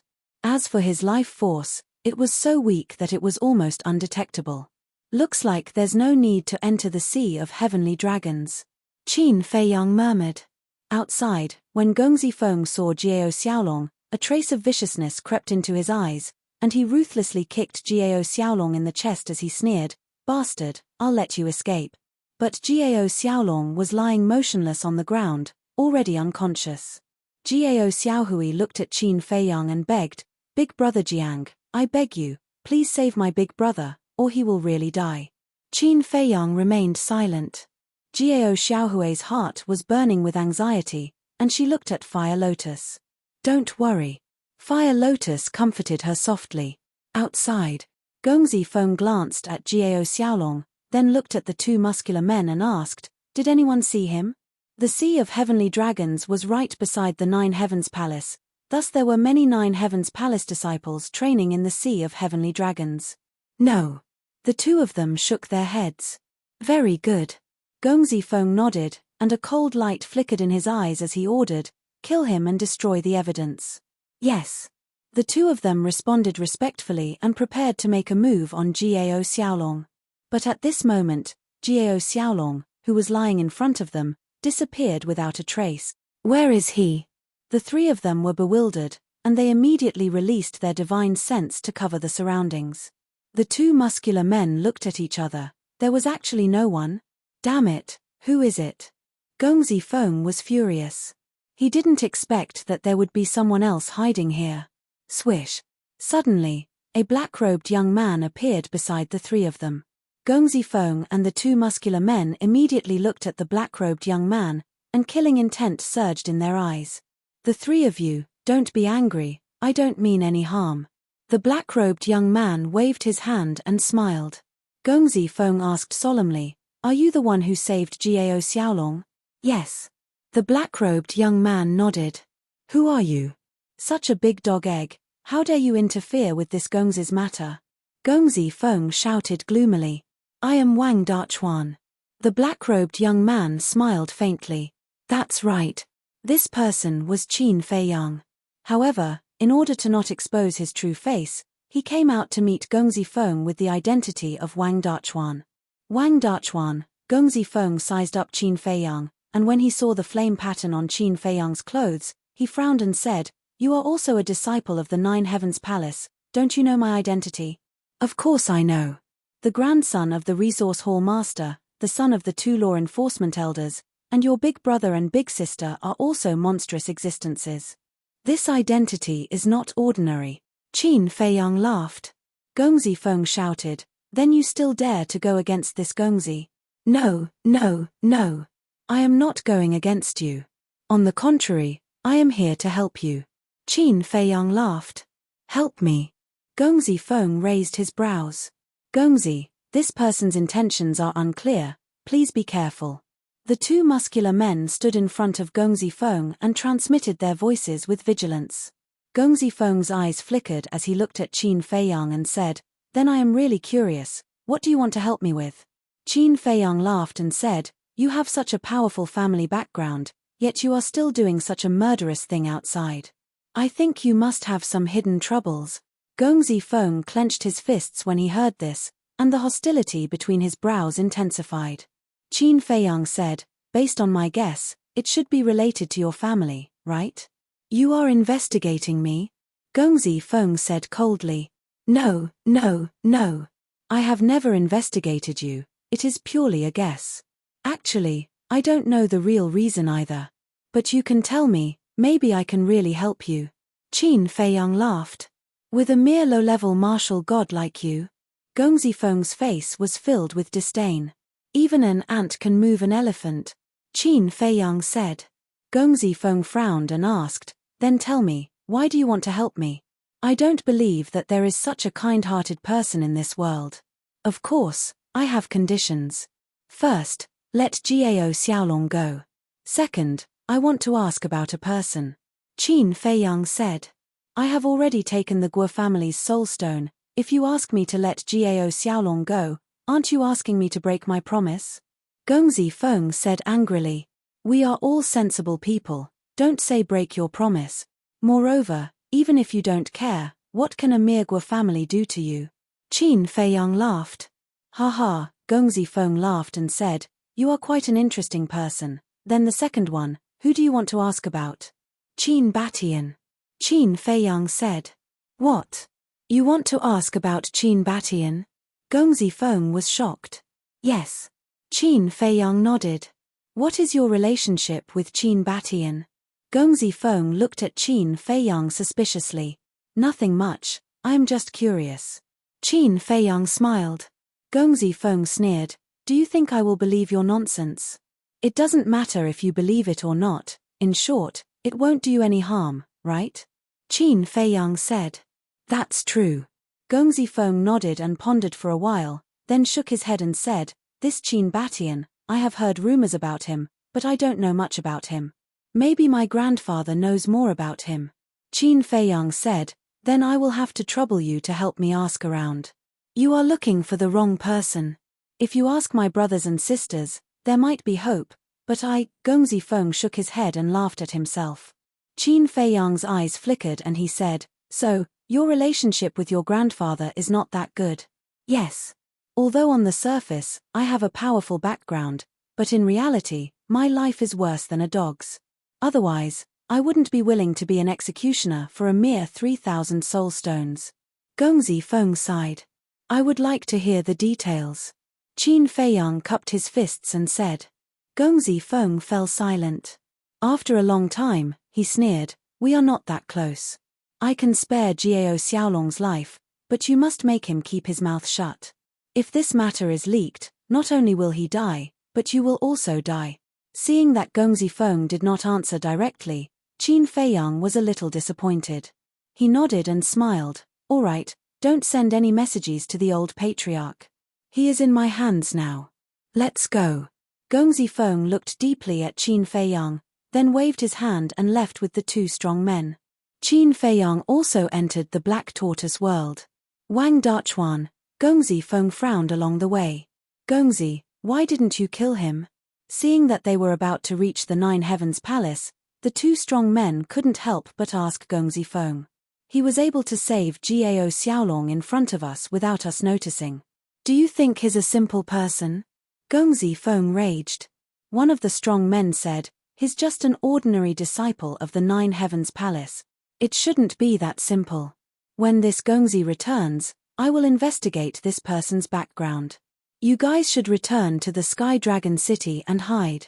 Wait for my orders. If this person can really help me, it might not be a bad thing. Gongzi Feng said, and a light flickered in his eyes. Yes. The two burly men responded respectfully, then opened an altar and left without looking back. Gongzi Feng turned into a streak of light and flew towards the stairway. Black Tortoise World Qin Feiyang had been following behind Gongzi Feng and the other two, so he heard their conversation clearly. Jiao Xiaohui stood at the side, taking care of Jiao Xiaolong with tears in her eyes. Fire Lotus retracted her gaze and smiled. Qin Dage, it seems like there's something fishy about this Gongzi Feng. I don't care about his matters. I just want to use all my connections to find out the reason behind the ancestors' disappearance. Qin Feiyang said. This time, he entered the ancient world to increase his strength and seek justice for the inner demons. On the other hand, he wanted to find the ancestor. Therefore, he would do anything. Looking at Gongzi Feng, he drove the Black Tortoise world and followed the two strong men to the Sky Dragon City. Chapter 1946. Outside the Sky Dragon mountain range, there was a vast plain. And on the plain, there was a huge city. The city covered an area of 1,000 li majestic buildings towered from the ground to the sky, exuding a magnificent aura. This was the Sky Dragon City. The Sky Dragon City had 4 city gates. Every city gate was heavily guarded, and the pedestrians who came and went had to be interrogated. The security was quite tight. Furthermore, a lifelike heavenly dragon was engraved on top of the city gates. Every stroke of the dragon contained an astonishing charm. Outside the city, in a dense forest, 2 burly figures appeared out of thin air. It was the 2 burly men. The Black Tortoise world also appeared with them. But because the Black Tortoise world was hidden in the void, the 2 burly men didn't know. Qin Feiyang monitored the 2 burly men and said to Fire Lotus, Bring the siblings to the courtyard below and check on Jiao Xiaolong's injuries. I'll follow them. Okay. Fire Lotus nodded. Jiao Xiaohui immediately carried Jiao Xiaolong and flew down behind Fire Lotus. Watching the three enter the courtyard, Qin Feiyang's face revealed a trace of a smile. Actually, he saved Gao Xiaolong for peace of mind. After all, the Gao family was exterminated because of him. And now, he successfully saved Gao Xiaolong, so he didn't let his conscience down. Outside, the two burly men walked straight to the city gate. Qin Feiyang had been following behind the two of them. Looking at their backs, there was a helpless expression on his face. These two men were perfect war gods. Their souls were extremely powerful. Unless they were willing, it was impossible to use the enslavement seal and puppetry art to control them. Puppetry art aside, let's talk about the enslavement seal. For a long time, the enslavement seal had been successful. But now, it was useless. This made Qin Feiyang somewhat sullen. When they reached the city gate, the two burly men entered the city without looking back after they were interrogated. Qin Feiyang also easily sneaked into the city. The city was bustling with noise and excitement. On both sides of the street, there were many restaurants of various sizes. However, they were all of average quality. The two burly men did not go deep into the city. After walking for several hundred meters, they entered a very simple and unremarkable restaurant. There were only 5 floors in the restaurant. Other than the hall on the first floor, the 4 floors above were all rooms for accommodation. There were only a dozen or so tables in the hall, and only 2 or 3 tables were occupied. It was very quiet. "Sirs, you're back." A waiter from the restaurant greeted the two burly men with a smile. Clearly, these two people were already regulars here. "Yes. Send up 2 jars of wine and a few side dishes later." One of the burly men laughed. "All right." The waiter nodded and ran to the kitchen to make the arrangements. The two burly men followed him up to the 3rd floor, entered a room, and closed the door tightly. "After running around for an entire day, I'm exhausted." One of them collapsed on the bed and said tiredly, "That's right. The most important thing is that we finally found Gao Xiaolong, but he was rescued again." The other person sat at the table and poured a cup of tea. He shook his head as he drank. The burly man on the bed sat up and said with a frown, "Do you think young master was too careless this time?" "What do you mean?" The other person was startled. He put down the teacup and asked suspiciously, "That Wang Dachuan is only an initial martial immortal, but he said he could help young master. No matter how I look at it, I feel like he's just fooling us." The burly man said, "You can't say it like that. This person's strength is indeed nothing special. However, since he dares to stand in front of us and say such words, it means that he has confidence. Moreover, there's a good saying, you can't judge a book by its cover. Don't underestimate anyone." The person sitting at the table said with a smile. He picked up the teacup and continued to drink. The burly man sitting on the bed pondered for a while and nodded, "That's true. However, our young master is really pitiful. Sure, you can't say such things carelessly." The burly man's expression changed and he hurriedly whispered, "What are you afraid of? There's only the two of us here. Who can hear us? Although our young master is an illegitimate child and is a little arrogant, he usually works very hard. He's also very polite to us subordinates. How can such a good young man be treated like this by his parents and grandfather? It's too unfair." The burly man got down from the bed and walked to the table and complained with dissatisfaction. "There's no such thing as fairness in this world. Don't say any more. Be careful that the walls have ears. After all, this matter isn't very glorious. If it were to spread, who knows how many people would laugh at young master." The burly man drinking tea shook his head and sighed. Illegitimate child, black tortoise world. Hearing the conversation between the two, Qin Feiyang finally understood what was going on and didn't continue to listen. Because as long as he knew about this matter, he would be able to understand everything else. He's also a pitiful person. Entering the small wooden house, Qin Feiyang looked at Gao Xiaolong lying on the floor in the main hall and asked, "How's his situation?" "His qi is shattered, his sea of knowledge is shattered, his internal organs are almost all shattered, plus he lost a lot of blood. His situation is not optimistic," Fire Lotus said. "What about his soul?" Qin Feiyang asked. Fire Lotus said, "His soul is fine, but his divine sense has been overused. Big brother Jiang, I beg you, please save my big brother. Gao Xiaohui looked at Qin Feiyang pitifully with tear-stained eyes. Her universe bag was destroyed and she didn't even have a single pellet on her. She could only watch helplessly. On Gao Xiaolong's body, there was no universe bag or universe ring. Obviously, it was either taken away by the two burly men. Either that, or it was destroyed during the fight with the two burly men. Qin Feiyang looked at Gao Xiaohui, then at Gao Xiaolong, and took out his universe ring. There were a lot of pellets inside the old patriarch's universe ring. After searching for a while, he finally found a spirit sea pellet, soul essence pellet, healing pellet, regeneration pellet, and bone replenishing pellet. Thank you, big brother Jiang. Gao Xiaohui received the pellets and squatted on the floor, putting them into Gao Xiaolong's mouth one by one. Fire Lotus also stood up and looked at Qin Feiyang, asking, how is it? Qin Feiyang said, this Gongzi Feng is an illegitimate child. Illegitimate child? Fire Lotus was stunned for a moment, then said in realization, no wonder he did this behind his family's back.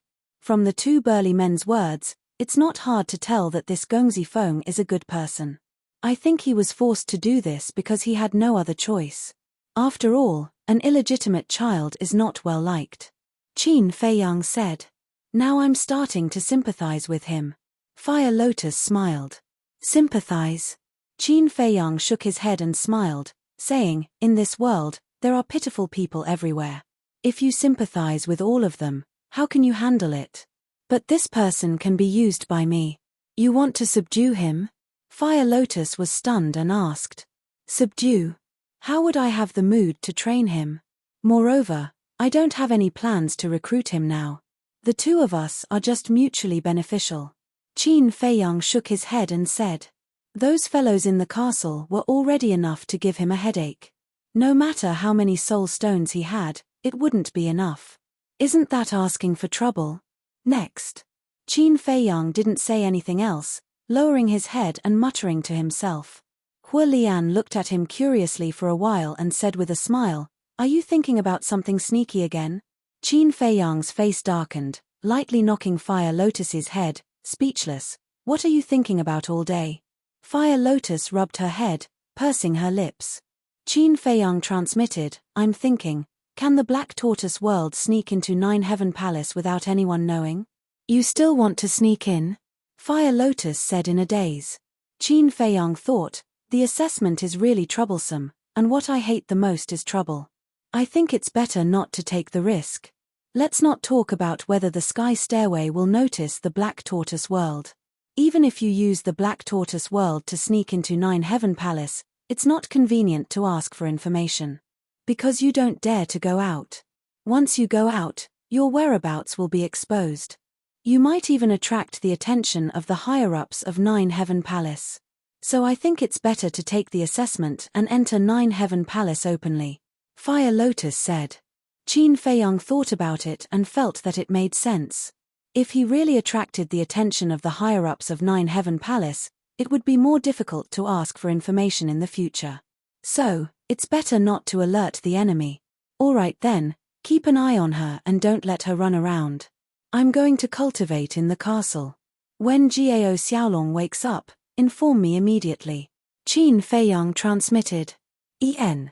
Fire Lotus replied in silence. Inside the castle, on the ground, there was a big pile of universe pouches, as well as iron and jade boxes. These were all looted from the Guo clan's treasure vault. However, no one tidied them up. Qin Feiyang looked at Willow Tree and the others. These guys were cultivating in seclusion.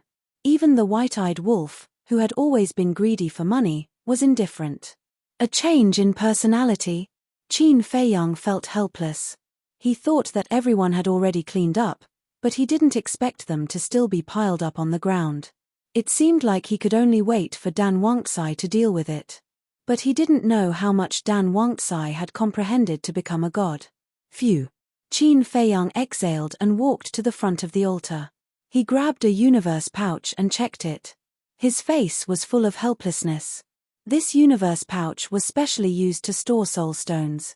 In the past few days, he had obtained a lot of soul stones, but now, there were only a few dozen left. It was not enough at all. Qin Feiyang shook his head and took out the remaining dozens of soul stones. He sat down cross-legged and began to refine them. However, although there weren't many soul stones left, everyone's cultivation had improved a lot.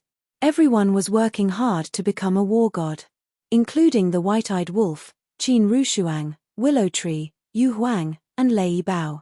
And the blood Qilin, who was already a war god, was trying his best to become a war god. Chapter 1947. In the blink of an eye, a day had passed outside. Inside the ancient castle, a whole year had passed. Qin Feiyang had already refined those soul stones, and he had to rely on himself to slowly condense his divine sense. Originally, he wanted to continue his seclusion, but Jiao Xiaolong woke up. Inside the main hall, Jiao Xiaolong sat on the chair in front of the tea table, looking around. A trace of weakness could be seen between his brows. He was awake, but his injuries had not fully healed. Jiao Xiaohui sat beside him, taking care of him meticulously. As for Hua Lian, she sat quietly at the side. Shua. Qin Feiyang appeared in the main hall out of thin air. Jiao Xiaolong immediately stood up, cupping his fists. I presume this brother is Jiang Haotian. Yes. Qin Feiyang nodded, sitting on the main seat, smiling. Sit down and talk. Jiao Xiaolong returned to his seat, his face full of gratitude. Xiaohui has already told me everything. Thank you, brother Jiang. You're welcome. Qin Feiyang waved his hand, smiling. What do you plan to do next? Jiao Xiaolong clenched his fists, speaking solemnly. Of course, I'm going to find the Guo family to take revenge. You're indeed a hot-blooded man. I can lend you a hand. Qin Feiyang laughed heartily. Help me. Jiao Xiaolong was stunned, asking suspiciously, Brother Jiang, don't blame this little brother for thinking too much. We're not related in any way. Why would you help us? Helping you is not without conditions. Qin Feiyang smiled. What conditions? Jiao Xiaolong asked. Qin Feiyang said, I need to enter the Nine Heavens Palace. Enter the Nine Heavens Palace? Jiao Xiaolong was stunned, frowning. With Brother Jiang's ability, entering the Nine Heavens Palace shouldn't be a difficult matter, right? Qin Feiyang laughed. That's hard to say. What if there's an accident? Moreover, I'm afraid of trouble, so I need someone to take care of it. I understand. Jiao Xiaolong nodded. Brother Jiao is indeed an understanding person. Qin Feiyang smiled. I'm ashamed. Jiao Xiaolong waved his hands and smiled wryly. To tell you the truth, I'm just an ordinary disciple in the Nine Heavens Palace. Even if I wanted to help you, I wouldn't be able to do much. I can only think of a way to give you some information so that you can prepare in advance. That's enough. Qin Feiyang smiled and said, Oh right, is there any mystery hidden in the heaven's stairway leading to the Nine Heavens Palace? Brother Jiang, why do you ask? Jiao Xiaolong was suspicious. I won't hide it from Brother Jiao. I once disguised myself and tried to sneak into Nine Heaven Palace. However, the moment I stepped onto the first step of the stairway to heaven, the stairway to heaven sent out a warning. Qin Feiyang said. Jiao Xiaolong was dumbfounded and speechless. Brother Jiang, your guts are really big. Since ancient times, you are the first person who dared to sneak into the Nine Heavens Palace like this. Qin Feiyang smiled embarrassedly. Jiao Xiaolong's gaze swept over the courtyard outside, asking in a low voice, Brother Jiang, is it convenient to talk here? Qin Feiyang said, Don't worry, there's no place safer than here. Jiao Xiaolong sighed in relief and whispered, I won't hide it from Brother Jiang. There is indeed a mystery hidden in the stairway to heaven. What mystery? Qin Feiyang was surprised. Fire Lotus and Jiao Xiaohui also looked at Jiao Xiaolong curiously. Jiao Xiaolong said, The stairway to heaven is actually a divine artifact. Divine artifact, Qin Feiyang muttered. Jiao Xiaohui was surprised and asked, Brother, what grade is the stairway to heaven? I don't know. I'm not the only one who doesn't know. Other than a few big shots in the Nine Heavens Palace, no one else knows. However, there are rumors that the reason why our Nine Heavens Palace can stand tall in the northern region is because of the stairway to heaven. Gao Xiaolong said. This, Qin Feiyang was shocked. If the rumors were true, then the stairway to heaven was definitely a heaven-defying divine artifact. No one knows how strong the stairway to heaven is, but there is one thing that all the disciples of the Nine Heavens Palace know. That is, it can distinguish between the real and the fake. Thus, no matter how you hide, as long as you step on the stairway to heaven, your true self will be revealed. Gao Xiaolong smiled. So that's how it is. Qin Feiyang was enlightened. Gao Xiaolong continued, moreover, the stairway to heaven has another ability, which is to distinguish the disciples of the Nine Heavens Palace. How? Gao Xiaohui was suspicious. Every disciple that enters the Nine Heavens Palace has to refine a drop of blood essence and merge it with the stairway to heaven. This drop of blood essence is equivalent to a medium. The stairway to heaven uses the drop of blood essence to determine whether someone is a disciple of the Nine Heavens Palace. Moreover, the entire Nine Heavens Palace is covered by a layer of divine force, and the stairway to heaven is the only entrance. Moreover, you can't fly above the stairway to heaven. You can only walk up step by step. Thus, it's impossible to sneak into the Nine Heavens Palace. Gao Xiaolong said. You can't fly. Qin Feiyang shook his head and smiled bitterly. The Nine Heavens Palace's defenses were really terrifying. Fire Lotus said, so, the only way to enter the Nine Heavens Palace is to take part in the test. That's right. Gao Xiaolong nodded.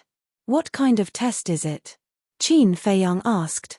The test is different every time, so I can't tell you anything. However, there is one thing that is the same every time, and that is, it's cruel and bloody.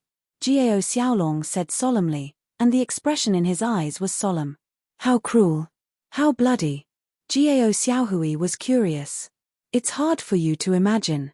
Let me tell you this. Every time the Nine Heavens Palace recruits disciples, there are at least several 100,000 participants, but in the end, the number of survivors doesn't exceed 1,000. Gao Xiaolong said. What? Gao Xiaohui stood up, and her face was filled with shock. Several 100,000 participants, but in the end, less than 1,000 survived. What kind of concept was this? It was too scary. Actually, the Nine Heavens Palace isn't as beautiful as you think. Although you can get a lot of resources after entering the Nine Heavens Palace, the cruelty inside is even scarier than the test. If you're not careful, you'll lose your life. Gao Xiaolong sighed. Qin Feiyang smiled. This is normal, it's the same everywhere. Gao Xiaolong was stunned for a second, then he smiled. Brother Jiang can still maintain such a calm expression. Looks like you've seen the world. Qin Feiyang smiled faintly, and with a thought, an old figure appeared in the hall. It's him. Gao Xiaolong stood up, and hatred filled his eyes. That's right. The person who suddenly appeared was the old patriarch. Don't worry, he's now my puppet. Qin Feiyang smiled. Gao Xiaolong nodded in realization and sighed in relief. Qin Feiyang said, I'll let him accompany you to the Guo family. With him helping you, there shouldn't be any problems. Let the old patriarch kill the Guo family's people? Gao Xiaolong was stunned for a second, then he laughed loudly. Brother Jiang, this move of yours is really good, but I like it. Qin Feiyang smiled. As for the old patriarch, after you've taken your revenge, don't let him come back. Gao Xiaolong looked at Qin Feiyang in astonishment. Qin Feiyang said, Brother Gao doesn't understand what I'm saying. I understand, of course I understand. Gao Xiaolong quivered and quickly nodded, then he said, but, he's a perfect combat god, wouldn't it be a pity to kill him? So what if he's a perfect combat god? Qin Feiyang smiled faintly. Hearing this, Gao Xiaolong's heart was in turmoil. Even a perfect combat god was so disdainful. Where did this person come from? At the same time, Qin Feiyang drove the Black Tortoise World out of the restaurant, then found a secluded place and sent Gao Xiaolong, Gao Xiaohui, and the old patriarch out. In this way, only Qin Feiyang and Fire Lotus were left in the main hall. Fire Lotus smiled. Qin Dage, I thought you'd personally deal with Guozixong. People who want to achieve great things don't have to do everything personally, they have to plan and plan. Not to mention, he's just a jumping clown, There's no need for me to personally deal with him. Qin Feiyang laughed. So narcissistic. Fire Lotus grumbled. But, you have to hurry up and settle your matter. Qin Feiyang said again. What matter do I have? Fire Lotus asked suspiciously. Departed spirit barrier breaking pellet. Now that we have the departed spirit flower, we're still missing the yin soul wood, death god fruit, and 9 young lightning fire. When the sun rises, let's go to the city and see if we can find these 3 things. Qin Feiyang said. Thank you, Qin Dage, you're really a good person. Fire Lotus looked gratefully at Qin Feiyang. Ha, Qin Feiyang laughed. Perhaps only in this woman's eyes, he was a good person. Sky Dragon City in the morning was very quiet. A man and a woman were walking slowly on a street. They looked around with curiosity in their eyes. It was Qin Feiyang and Fire Lotus. Fire Lotus was still wearing a mask as usual. Although her face could not be seen, her tall and sexy figure attracted strange gazes. Qin Feiyang was no longer in disguise. He was wearing a pure white robe. His figure was tall and straight, and his long hair was draped over his shoulders. There was a faint smile on his face, and he gave off a warm and amiable feeling. As the sun rose, the streets gradually became lively. Brother, may I ask, is there any place to trade in Sky Dragon City? Qin Feiyang caught a middle-aged man in a hurry and asked with a smile. Place to trade? The middle-aged man sized up Qin Feiyang and Fire Lotus, and said, Is this your first time in Sky Dragon City? Brother, you have good eyes. We siblings are new here and know nothing about Sky Dragon City, so I hope you can give us some pointers. Qin Feiyang smiled. I don't dare to give you pointers. In Sky Dragon City, there is only one place to trade, and that is the Treasure Pavilion. If you need anything, you can go to the Treasure Pavilion. How do I get to the Treasure Pavilion? Qin Feiyang asked. Follow this road and walk for about 500 miles. When you reach there, you can ask anyone and you will know the location of the Treasure Pavilion. The middle-aged man said. Thank you. Qin Feiyang cupped his hands and smiled. No need. The middle-aged man waved his hand and hurriedly left. 500 miles should be the center of Sky Dragon City, let's go there quickly. Qin Feiyang smiled and led Fire Lotus down the road. 500 miles, for a mortal, even if they didn't stop and rest, it would still take a few days. But for Qin Feiyang and Fire Lotus, this distance was nothing. Soon, they entered the center of the city. The center of the city was even more lively and prosperous. The restaurants were also extremely grand and luxurious. Qin Feiyang asked someone and soon stopped in front of a huge building. It was an ancient hall with a total of 10 floors. The door was grand and imposing. There were guards on both sides, and the 2 guards were perfect war gods. There was an endless stream of people going in and out. On top of the door, there were 2 large words that looked like dragons flying and phoenixes dancing, emitting an intimidating aura. Treasure Pavilion. Chapter 1948. It's really impressive. Even the guards are perfect war gods. Fire Lotus transmitted her voice. Yes. The backer of this treasure pavilion is definitely not simple. Qin Feiyang secretly said. The 2 walked side by side towards the door. But suddenly, Qin Feiyang's body stiffened. He stopped and turned his head to scan the pedestrians on the street. What's wrong? Fire Lotus secretly asked. Qin Feiyang transmitted his voice. I feel a familiar aura. Familiar aura? Fire Lotus was stunned.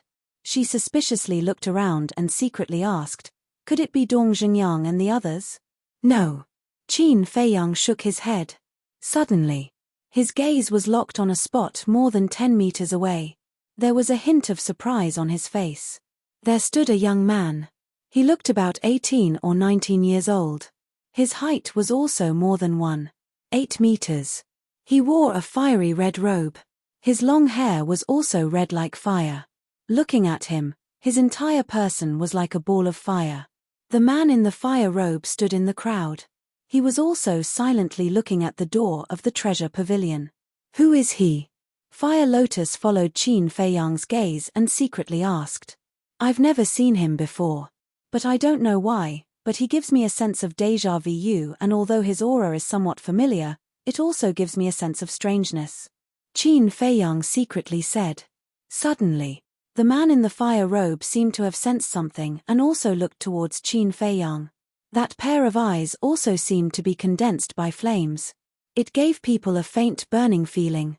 "What's going on?" Qin Feiyang raised his eyebrows. The moment he looked at the man in the fire robe, an indescribable throbbing appeared in his heart. "Where have I seen him before?" However, the flame-robed man didn't reveal any emotion to Qin Feiyang. He was very cold.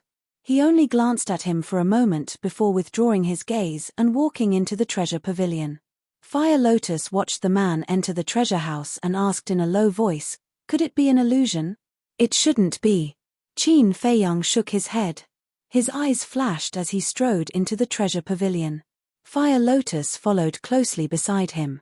The first floor of the treasure pavilion was dazzling with gold and jade, and the space was extremely large.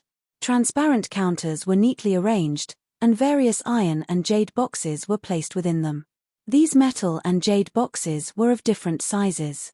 They were all made from the best materials and the workmanship was very exquisite. There was no doubt about it. The contents of these boxes were definitely the items that the treasure pavilion was going to sell. Although these boxes were all tightly shut, it was impossible to see what was inside. But beside each box, there was a label. It recorded the relevant information about the box. For example, the label beside one of the jade boxes said, "Flying Dragon Sword Technique, Low-Grade God Technique, 100,000 God Crystals." There was also a label beside one of the metal boxes that said, 10,000 Year Blood Ginseng, 1,000 God Crystals. And on the other side of the counter, there was a long metal box. The label beside it said, Raging Flame Blade, Low-Grade God Weapon, 100,000 God Crystals. In short, every item here had a clear price. Qin Feiyang led Fire Lotus, curiously looking at the labels on the counter while paying attention to the flame-robed man. The flame-robed man looked here and there, as if he was strolling aimlessly. Fire Lotus said, "Qin Dage, look at these low-grade god weapons and low-grade god techniques. Why are they all so cheap? Every low-grade deity art and low-grade deity artifact only cost 100,000 deity crystals." One had to know. These divine items would be priceless treasures in the Great Qin Empire and the Forgotten Continent. But here, they were being sold in public. And they were so cheap. Qin Feiyang laughed inwardly. After all, this is the ancient world, such low-grade god weapons and god techniques are worthless. What about these herbs? Look at the red flame glass tree recorded here, and it's even 10,000 years old, and it's only 500 god crystals. And the 10,000-year blood ginseng I saw just now, it's only 1,000 god crystals. Fire Lotus said. The things here are indeed unimaginably cheap. Qin Feiyang shook his head and laughed. For example, the 10,000-year blood ginseng and the red flame glass tree were all priceless precious herbs in the Great Qin Empire and the Forgotten Continent. Suddenly, Qin Feiyang looked at a jade box, and the label beside it said, Universe Ring, 10 million God Crystals. What? Qin Feiyang was dumbfounded. Fire Lotus was also dumbfounded. A universe ring actually cost 10 million God Crystals? Oh my god. Was this a joke? The value of a universe ring was 100 times that of a low-grade divine artifact. No wonder even the Jiao family and the Guo family, which had perfected war gods, had so few universe rings. Fire Lotus. Qin Feiyang murmured. What? Fire Lotus looked at him suspiciously. Qin Feiyang glanced at the green universe ring on Fire Lotus's finger and said in a low voice, "Can you give this universe ring back to me?" Thinking that he had given away 10 million God crystals, he couldn't help but feel pained. Fire Lotus was slightly dazed, and immediately protected the universe ring and snorted, "Don't even think about it."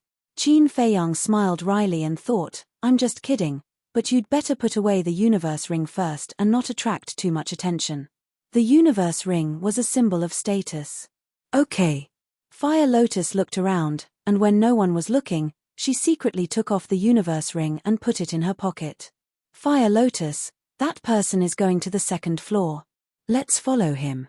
Qin Feiyang suddenly grabbed Fire Lotus and walked towards the staircase on the second floor. The man in the red robe had already gone up the stairs. On the second floor, it was also a spacious hall. Rows of transparent counters were arranged neatly. Inside the counters, there were also iron and jade boxes of various sizes. And just like on the first floor, every item had a price tag. Qin Feiyang and Fire Lotus went up to the second floor. Compared to the crowded and noisy first floor, the second floor was much quieter.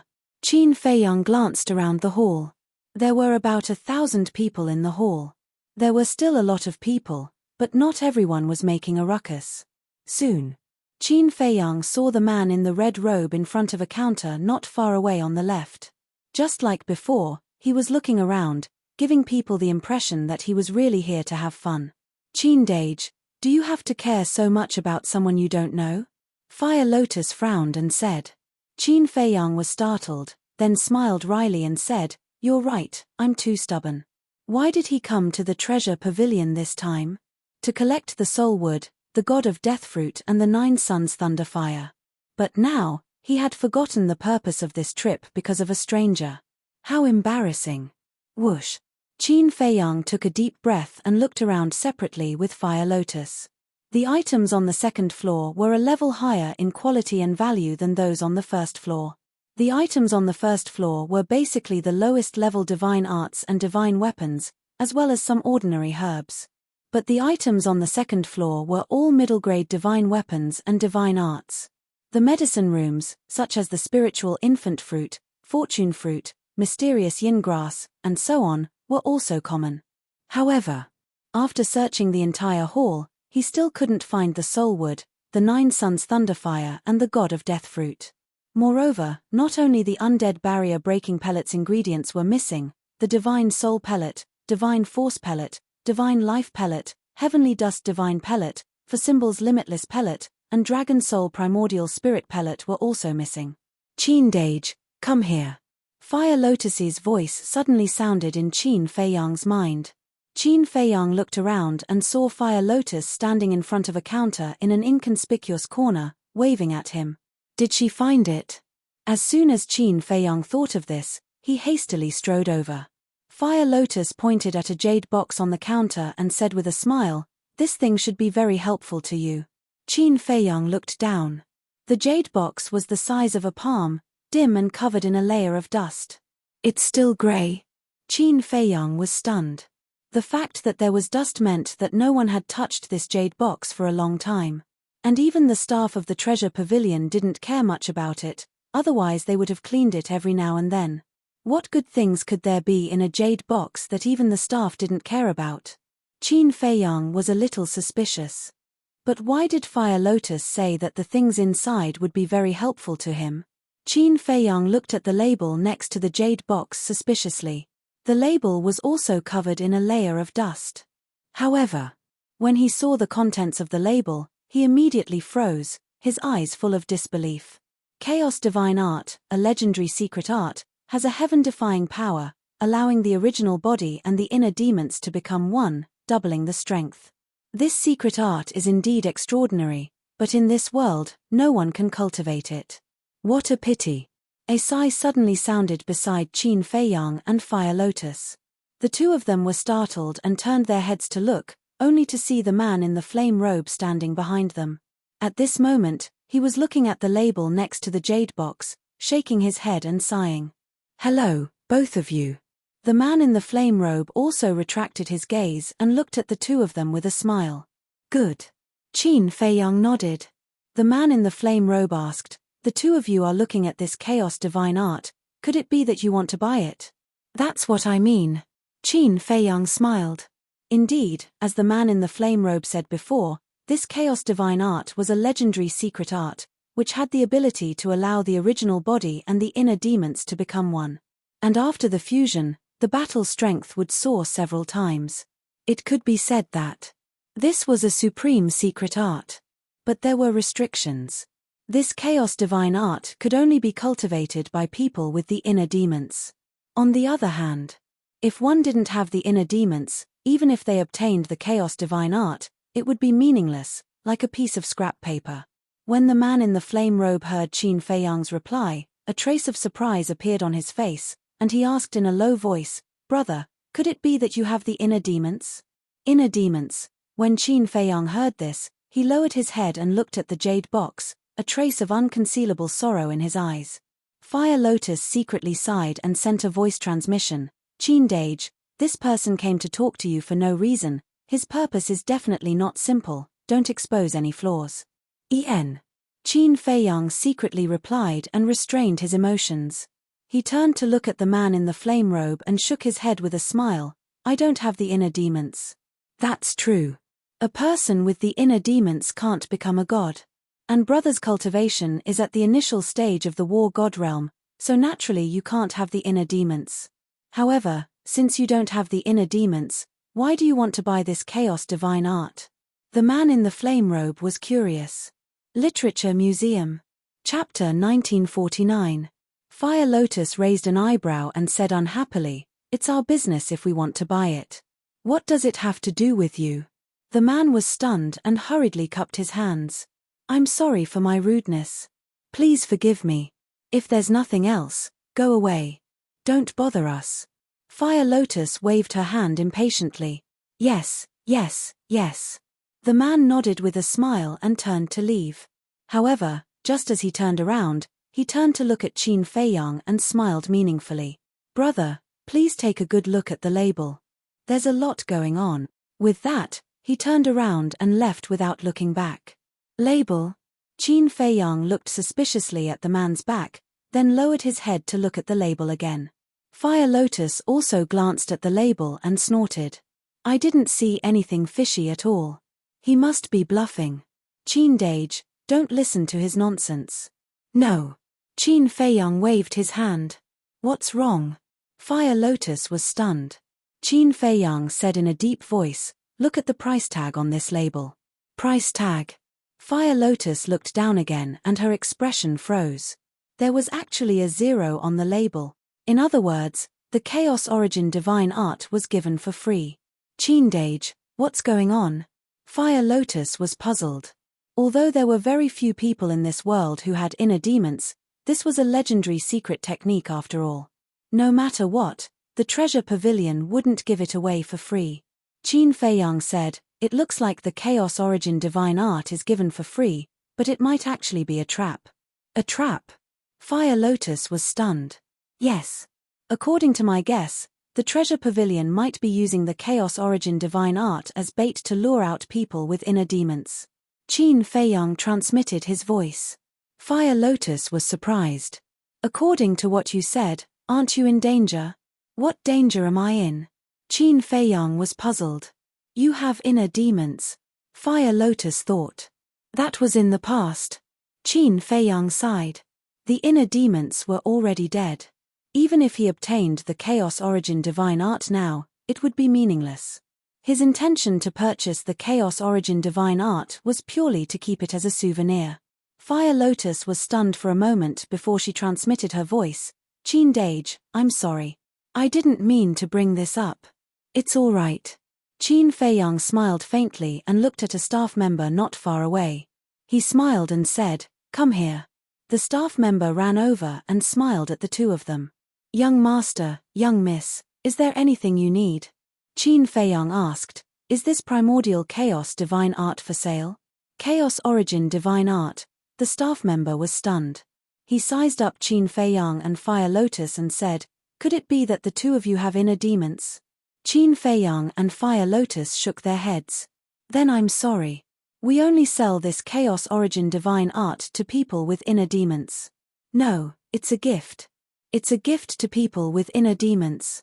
The staff member smiled apologetically. "Why?" Qin Feiyang frowned. The staff member smiled and said, "This is an order from the higher-ups. We subordinates don't know." "All right." Qin Feiyang waved his hand. The staff member smiled and left. "Wait." Fire Lotus suddenly spoke again. The staff member stopped and turned to Fire Lotus. He asked, "Young miss, do you have any other orders?" Fire Lotus said, "Do you have Yin Soul Wood, Death Fruit, and 9 Young Lightning Fire?" Yin Soul Wood, Death Fruit, 9 Young Lightning Fire. The staff member thought for a while and shook his head. The second floor doesn't have these. You can go to the third floor. If you don't have them on the third floor, then you can only go to the auction house. The auction house is underground on the first floor. Got it. Fire Lotus nodded. The staff member left. Fire Lotus retracted her gaze and looked at Qin Feiyang. It seems that this Chaos Origin divine art is hiding something. Yes. But why did that person remind us? Qin Feiyang frowned and turned to look at the hall. There was no trace of the man in the fire robe. Where did he go? Fire Lotus's face was also full of suspicion. How did he disappear in the blink of an eye? Qin Feiyang said, he might have gone to the third floor. Let's go there and take a look. Yes. Fire Lotus nodded. The two turned and walked to the third floor. Qindage, he was so kind. Was it too much for me to treat him with such an attitude? Fire Lotus lowered her head like a child who had done something wrong. It's fine. Qin Feiyang smiled and said. The third floor. Apart from the hall, there were many more rooms. These rooms were specially set up for the distinguished guests of the Treasure Pavilion. With the VIP rooms, the hall was naturally much smaller. It wasn't even half the size of the first and second floor. Similarly, there were only 100 people on the third floor. But without exception, those who dared to enter the third floor were all people with status, power, or wealth. Among them, there were a dozen or so disciples of the Nine Heaven Palace. They were all war gods and above. This was really like the saying, war gods were as common as dogs. But on the third floor, Qin Feiyang didn't see the man in the fire robe. But he didn't deliberately look for him. He took Fire Lotus and wandered around. The items on the third floor were of a higher grade than the items on the second floor. For example, divine arts were all high-grade divine arts. Divine weapons were also high-grade divine weapons. Qin Feiyang hadn't seen many herbs before. Among them were the herbs for the divine life pill, divine power pill, and life pill. However, every single one of them was ridiculously expensive. The divine life pill had 9 herbs in total. The life pill and divine power pill had 5 herbs each. And the cheapest herb was 100,000 divine crystals. The most expensive herb was even 1,000,000 divine crystals. Qin Feiyang said, Great-grandmother, don't cultivate for now. Help me count the Guo family's treasures. I might need them later. Okay. Tan Tai Li responded. She woke everyone up and started to get busy. Qin Feiyang walked around for a while and couldn't help but frown. Other than the herbs for the divine life pill, divine power pill, and life pill, there were also some herbs for the dead spirit barrier breaking pill, heavenly dust divine pill, for symbols limitless pill, and dragon soul primordial spirit pill. It seems that I can only go to the auction house. Qin Feiyang muttered and was about to take the Fire Lotus to the auction house. But at this moment, a familiar figure came up the stairs. It was the man in the fire robe. But seeing Qin Feiyang, the man in the fire robe just smiled and walked into the hall. He walked to a counter and asked the staff member with a smile, "Do you accept dragon's blood here?" As soon as the voice sounded, the entire hall fell into a dead silence. Dragon's blood. Everyone looked at the man in the fire robe in unison. Qin Feiyang was about to go downstairs, but when he heard this, he immediately stopped and turned to look at the man in the fire robe. The staff member was also a little confused. "Do you accept it or not?" Seeing that the staff member didn't answer, the man in the fire robe asked again with a smile. Yes, yes, yes. The staff member came back to his senses and quickly nodded. He looked at the man in the fire robe and asked, "Young master, what kind of dragon's blood is it? Is it essence blood or ordinary dragon's blood?" The man in the fire robe said, "It's not essence blood, just ordinary dragon's blood. As for what dragon's blood it is, it's none of your business." Ordinary dragon's blood? The staff member was stunned and shook his head, "Then I don't want it." And the others also showed a trace of disappointment on their faces. Hearing this, the man in the fire robe shook his head disappointedly and turned to leave. Qin Feiyang was now standing at the door of the third floor. Just as the man in the fire robe passed by him, Qin Feiyang's eyes flashed slightly and he reached out to stop the man in the fire robe. "Brother, what's the matter? The man in the fire robe was stunned and asked with a smile. Qin Feiyang smiled and said, "Brother, can I have a word with you?" "Sure. I happen to be going to the auction house. Why don't we go there and talk slowly?" The man in the fire robe asked. "My pleasure." Qin Feiyang nodded and smiled. "Please." The man in the fire robe stretched out his hand and smiled. "Please." Qin Feiyang cupped his hands and went downstairs with Fire Lotus. "Wait." But suddenly, a young man ran out of the hall and called out to the three. Qin Feiyang and the others stopped and turned to look. The young man was about 27 or 28 years old. He was short, only about 1.6 meters tall. He had a shifty-looking face, but there was a hint of shrewdness in his eyes. Qin Feiyang looked at the young man's chest and his pupils shrank slightly. There was a flame pattern on this person's clothes. This meant that this person was a disciple of the Nine Heavens Palace. The man in the fire robe smiled and asked, "Is there something you need?" The young man ran in front of the man in the fire robe and said with a flattering smile, "This one is Pengen, may I know brother's name?" The man in the fire robe was stunned and looked up with a smile. "It's rude to ask for a name as soon as you come up." Pengen was stunned and smiled apologetically. "This one is rude, please forgive me." "It's fine. Just say what you need." The man in the fire robe laughed. Pengen looked at Qin Feiyang and Fire Lotus and said, "Is it convenient?" Seeing this, Qin Feiyang tactfully took Hua Lian and turned around to walk towards the second floor. The man in the fire robe looked at the two of them and said to Pengen, "Can you say it now?" Pengen said in a low voice, "May I ask brother, do you really have dragon blood in your body?" "Of course." The man in the fire robe nodded. Pengen curiously asked, "Then where did you get this dragon blood?" The man in the fire robe frowned. Pengen smiled, "Brother, what do you think? I'll use 10 soul stones to buy this information from you." 10 soul stones? The man in the fire robe was stunned, then shook his head and turned to go downstairs. 100 soul stones. Seeing this, Pengen hurriedly said. But the man in the fire robe just shook his head and smiled, completely ignoring him. Pengen was anxious and angry, and said angrily, "Brother, don't be ungrateful, do you know who I am? I'm a disciple of the Nine Heavens Palace." "So what?" The man in the fire robe smiled faintly. "You." Pengen was a little angry. He stepped in front of the man in the fire robe and said in a deep voice, "Don't be so shameless. Get out of the way." The man in the fire robe raised his eyebrows and said indifferently, "What if I don't?" Pengen looked at the man in the fire robe with a provocative face. The man in the fire robe frowned, and the atmosphere gradually became serious. Qin Feiyang and Fire Lotus were also standing at the stairs, looking at the arrogant Pengen with a trace of disgust in their eyes. Literature Museum. Chapter 1950. Fire Lotus secretly said, "This person is so annoying." Qin Feiyang transmitted his voice, "But he is also a smart person." "Smart?" Fire Lotus frowned.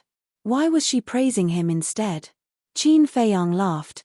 "To be able to think of so many things from a drop of dragon blood, if this isn't smart, then what is?" "Think of what?" Fire Lotus was suspicious. "Then what do you think I want to do with this person?" Qin Feiyang asked back. "I haven't thought about it." Fire Lotus shook her head. "Actually, I also want to ask him about the origin of the dragon blood. Think about it, the dragon blood in his body can't have appeared out of thin air. It must have been obtained from a divine dragon. And although ordinary dragon blood doesn't have much attraction to everyone, a real divine dragon is something that everyone will covet." Qin Feiyang laughed. "So that's how it is." Fire Lotus nodded in realization. Qin Feiyang continued, "Of course, a divine dragon is more valuable to us." "What do you mean?" Fire Lotus was suspicious. Dragon Soul Primordial Spirit Pill. The first medicinal ingredient of this pill is the divine dragon's soul. Qin Feiyang said. Fire Lotus was shocked when she heard this, and secretly said, "You want to hunt a divine dragon?" Qin Feiyang laughed. "If there is such an opportunity, I will definitely not let it go." Hunt a divine dragon. Fire Lotus's heart was in disbelief. This guy really dared to dream. Qin Feiyang said, I really hope that the divine dragon this person knows is a perfect war god. Why must it be a perfect war god? Fire Lotus was puzzled. Because the dragon soul needed for this dragon soul primordial spirit pill must be at least a perfect divine dragon soul. Qin Feiyang laughed. It's getting crazier and crazier. Fire Lotus shook her head. A perfect war god divine dragon was only one step away from becoming a half-step divine lord. The flame-clothed man and Peng En were still in a deadlock. Qin Feiyang raised his eyebrows, took a step forward, and pushed Peng En away, saying, "You're not done yet, are you? You dare to push me?" Peng En looked at Qin Feiyang in disbelief. "Who do you think you are? So what if you're a disciple of Nine Heavens Palace? You don't even dare to push. Don't take yourself too seriously." Qin Feiyang snorted coldly and ignored Peng En. He looked at the flame-robed man and said with a smile, "Brother, let's go." The man in the fiery robe laughed and strode down. Qin Feiyang also turned around and left. From beginning to end, he never looked at Peng En again. Bastard, bastard, this is unforgivable. Peng En was so angry that he gritted his teeth and smoke came out of his head.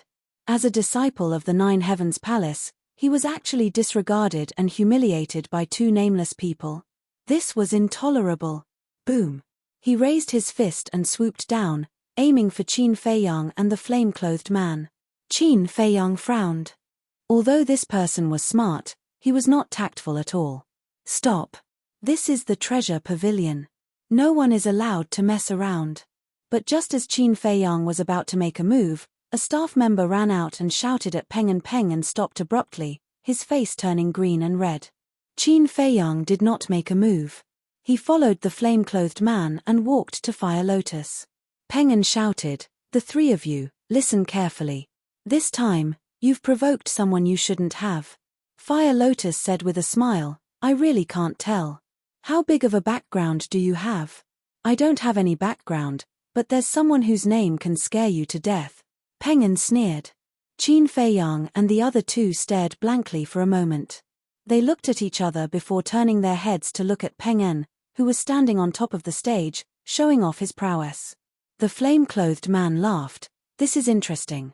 Then, tell me, who is this person?"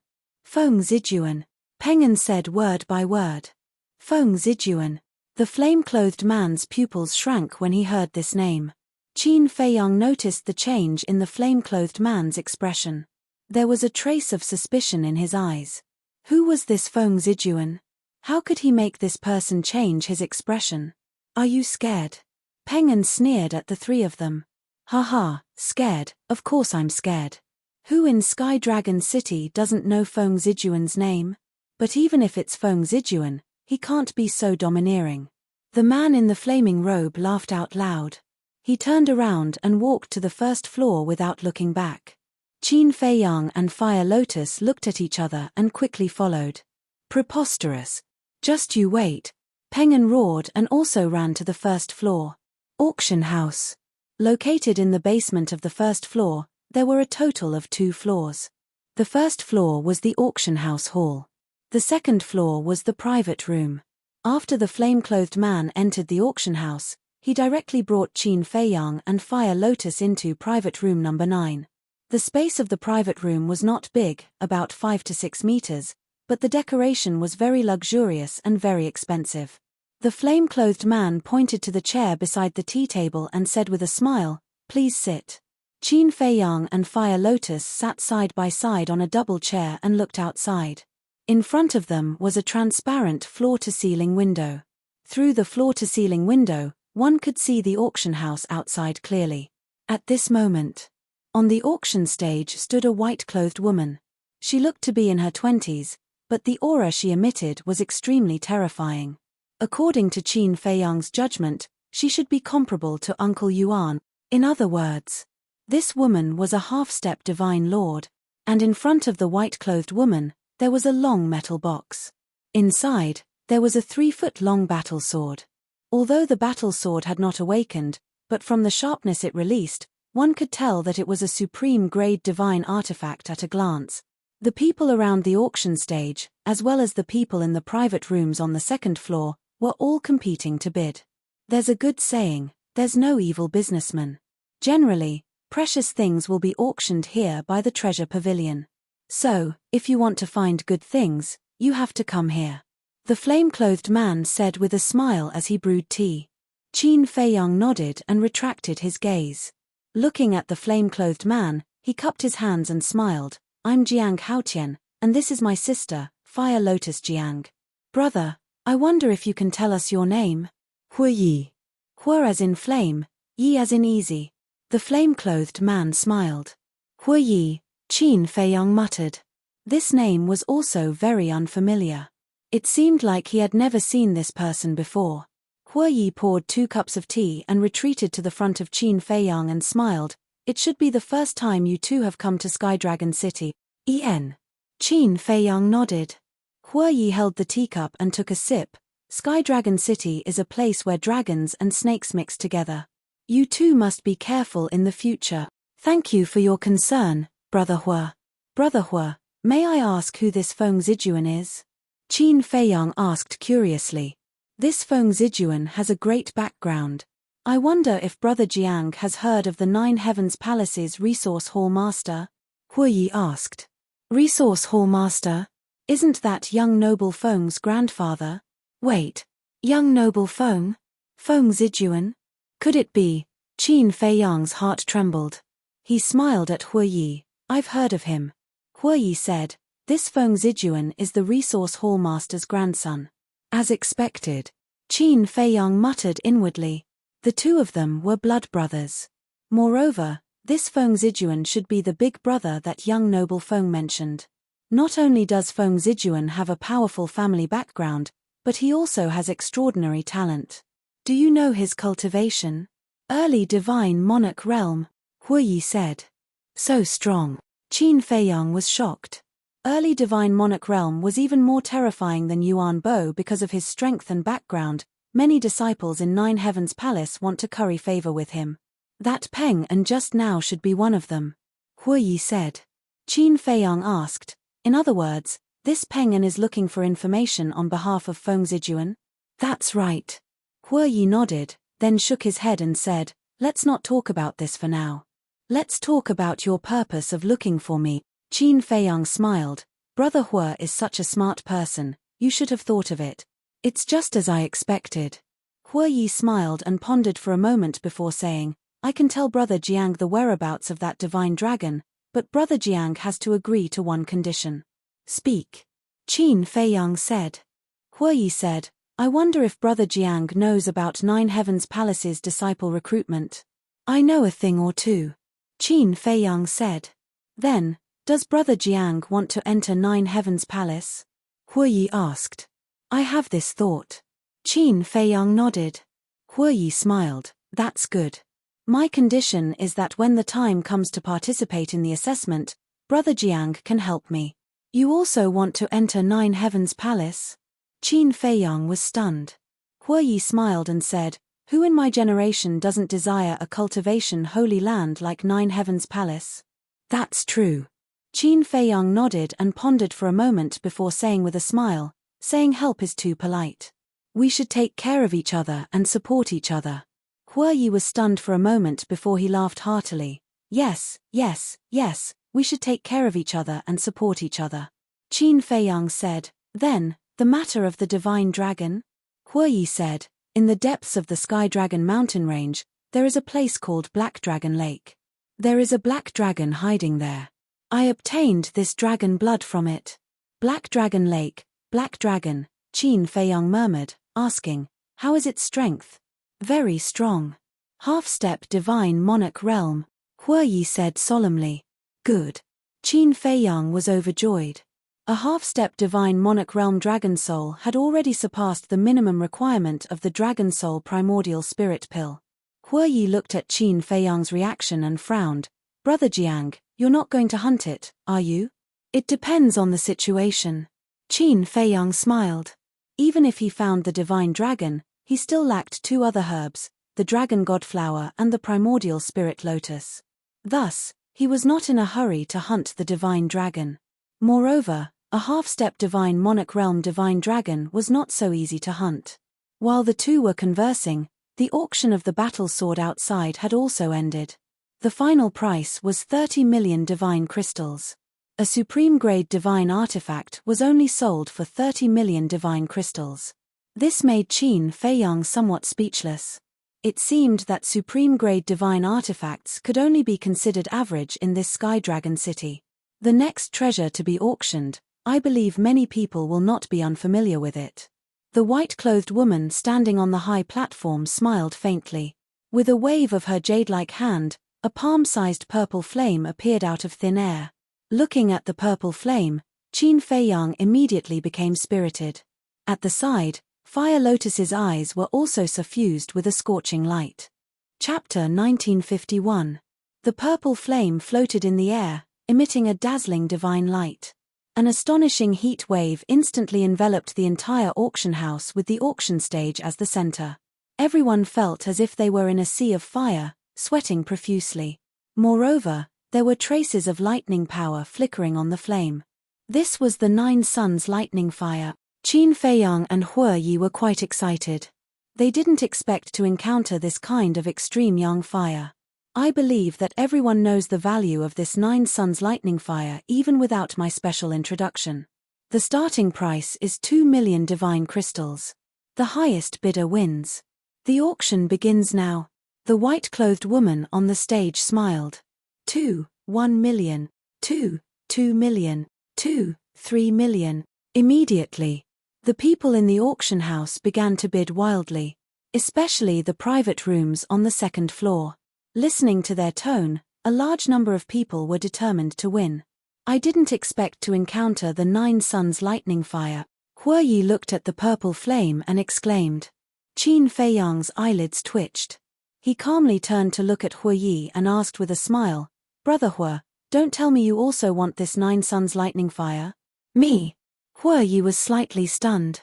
He shook his head and said with a smile, "I do want it a little, but there is a good saying, a gentleman does not take what others love." "Thank you very much." Qin Feiyang cupped his hands and smiled gratefully. Hue Yi asked suspiciously, "But I'm a little curious. What does Brother Jiang want this 9 suns lightning fire for?" Qin Feiyang asked, "I wonder if Brother Hue has heard of the undead barrier breaking pill?" Undead barrier breaking pill? Hue Yi was stunned. He shook his head and said, "I've never heard of this kind of pill." "Never heard of it?" Qin Feiyang was surprised and said, "Then what about the life pill, divine power pill, divine life pill, heavenly dust pill, 4 symbols infinite divine pill, and dragon soul primordial spirit pill?" Hue Yi was stunned when he heard these pills. Qin Feiyang asked in surprise, "Brother Hue has never heard of them. I'm familiar with the God's soul pill, God's power pill, and God's life pill because the treasure pavilion has them.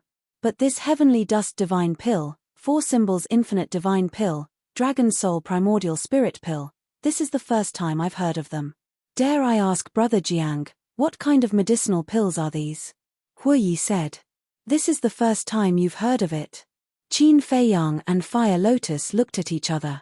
Originally, Qin Feiyang thought that such a terrifying place like the ancient realm would definitely have all kinds of medicinal pills. However, he didn't expect that Hue Yi actually didn't know. Didn't this mean that the ancient dimension didn't have these pill formulas? Qin Feiyang asked again, "Then the potential pill, what about the potential pill?" "Potential pill? Potential pill?" Hue Yi stared blankly for a moment before shaking his head. "I've never heard of it either.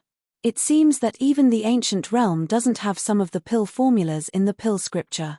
Qin Feiyang muttered to himself. Fire Lotus thought, "Is there any information about these pills in the old patriarch's memories?" "No. Originally, I thought that it might be because the old patriarch's status wasn't high and he didn't know about these pills. But I didn't expect that the ancient realm doesn't have them at all." Qin Feiyang transmitted his voice. Fire Lotus smiled and said, "Then this is a business opportunity." "Business opportunity?" Qin Feiyang was stunned. Think about it, if these pills were to spread out, how many people would come to snatch them? Fire Lotus said. Qin Feiyang laughed bitterly and sent a voice transmission. "Even though it's true, it's a crime to possess a treasure, and it'll similarly bring about a calamity of death for us." "That's true." Fire Lotus nodded and said, But you're not the only one who knows about these pill formulas. Don't forget that Mu Tianyang and the others are also in the ancient realm. Until now, there have been no rumors about these pills. I think Mu Tianyang and the others also understand this and didn't say anything. Qin Feiyang said. Seeing that Qin Feiyang didn't speak for a long time, Huoyi became more and more curious. He looked at Qin Feiyang and said, "Brother Jiang, you haven't finished speaking? What kind of pills are those?" "I'm not sure." Qin Feiyang smiled. "Not sure." Huoyi was skeptical. But he was also a smart person. If the other party didn't want to say, it would arouse the other party's disgust. So, he chose to remain silent.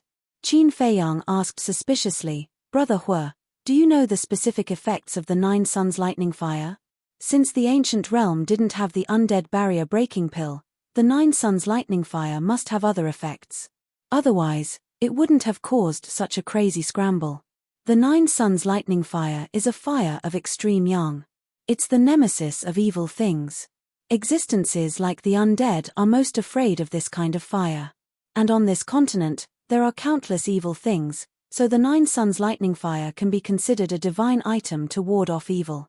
However, the biggest use of the Nine Suns lightning fire is actually alchemy." Huoyi smiled. "Alchemy?" Qin Feiyang was stunned. "That's right. The Nine Suns lightning fire can be used as a pill fire. And compared to an ordinary pill fire, using the Nine Suns lightning fire to refine pills will not only yield twice the result with half the effort, but the quality of the pills refined will also increase by several times. So, the people participating in the auction are basically alchemists." Huoyi explained. "I see." Qin Feiyang suddenly understood and said with a smile, "I won't hide it from Brother Hua. In fact, I'm also an alchemist." "Alchemist?" Huoyi was slightly taken aback and blushed with shame as he said, "Then this one really misjudge. I'm just an ordinary alchemist, not worth mentioning." Qin Feiyang shook his head and said with a smile, "Brother Jiang is too modest. Although I don't know anything about alchemy, I still know that an alchemist who is interested in the Nine Suns lightning fire is not an ordinary person," Huoyi said with a smile. When Fire Lotus heard this, she covered her mouth and said with a smile, "Brother Huoyi, you really know how to flatter people." "Flatter?" Huoyi smiled and didn't say anything else. Qin Feiyang sized up Huoyi and his eyes flickered. Suddenly, he shook his head and said, "Little sister, he's not flattering me. This isn't flattery." Fire Lotus was suspicious. "Brother Hua is reminding me that many of the people bidding for the Nine Suns lightning fire have status and status. He's telling me to think twice before acting," Qin Feiyang said. When Fire Lotus heard this, she looked at Huoyi suspiciously and asked, "Is that so?"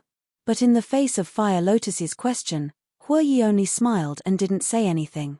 Qin Feiyang looked deeply at Huoyi and patted Fire Lotus's hand, indicating that she shouldn't ask any more questions. Then, he looked at the auction outside. While they were talking, the price of the Nine Suns lightning fire had already risen to 20 million divine crystals. Almost no one in the auction outside made a bid. Because this price had already exceeded the limit of what they could bear. At present, only the people in the private rooms on the second floor continued to bid. Those who could enter the private rooms, whether it was strength or financial resources, definitely far surpassed the others. Looking at the skyrocketing price, Fire Lotus was a little anxious. She secretly said, "Qin Dage, if it really doesn't work, can we think of another way?" She knew about Qin Feiyang's situation. He had just entered the ancient world and didn't have many divine crystals on him. Such a high price was really too difficult for him. "Don't worry, I'll do what I can." Qin Feiyang secretly comforted her and said, "Great-grandmother, have you checked?" "Yes, I have." Tantai Li's voice sounded in his mind. "Then how many divine crystals do we have?" Qin Feiyang secretly asked. "We have more than 2 million. Tantai Li said. "It's far from enough." Qin Feiyang secretly sighed. More than 2 million was not even enough to make up a fraction. As for divine weapons and divine arts, they are of the lowest level and have no value. But there are a lot of medicinal herbs and pills. For example, divine soul pill, divine power pill, divine life pill. We have all the medicinal herbs for these pills. Tan Tai Li said again. I know. Thank you for your hard work, Qin Feiyang secretly said, then lowered his head and pondered. The price of the 9 suns lightning fire was still rising. He didn't know what the final price would be, so even if he sold all the treasures he plundered from the Guo family, it would definitely not be enough. As for himself, he had given away most of his divine weapons. He didn't have anything valuable. Then, only pills like potential pills were left. But once these pills appeared, there would be endless trouble and even a bloody storm. What should he do? Seeing that Qin Feiyang hadn't made a bid, Hua Yi smiled and said, Brother Jiang, if you encounter any difficulties, you can tell me. Maybe I can help you. Qin Feiyang was stunned. He raised his head and looked at Hua Yi. Why do you want to help me? We can meet several times in a day. Now, we're even sitting here, drinking tea and chatting. This is fate, Hua Yi said with a smile. Hua Lian raised her eyebrows imperceptibly and sent a voice transmission. Big brother Qin, isn't this person too enthusiastic? What do you think? Qin Feiyang secretly said. One who is unaccountably solicitous is hiding evil intentions. Fire Lotus said. Qin Feiyang pondered for a while and said, I do need to take precautions. First, he reminded him not to buy the Chaos Origin divine art on the 3rd floor. Just now, he secretly reminded him not to compete with others for the 9 suns lightning fire if he didn't need it. And now, he was actually going to help him. Frankly speaking, even he couldn't stand Hua Yi's enthusiasm. It wasn't that Hua Yi really had ulterior motives. Perhaps this person was really warm-hearted. But after a long time of scheming, Qin Feiyang couldn't help but be vigilant. After all, you may know a person for a long time without understanding his heart. It was never wrong to be cautious. I have a total of about 100 million divine crystals here. If Brother Jiang doesn't mind, you can take it. Hua Yi took out a fiery red universe ring that looked like it was made of lava and placed it on the tea table. 100 million. Qin Feiyang and Fire Lotus were shocked. 100 million divine gems was an astronomical figure to them. Fire Lotus said, Qin Dage, you have to be careful. They had just met by chance, but he actually gave them 100 million divine crystals. There was definitely something fishy going on. Qin Feiyang's eyes flashed.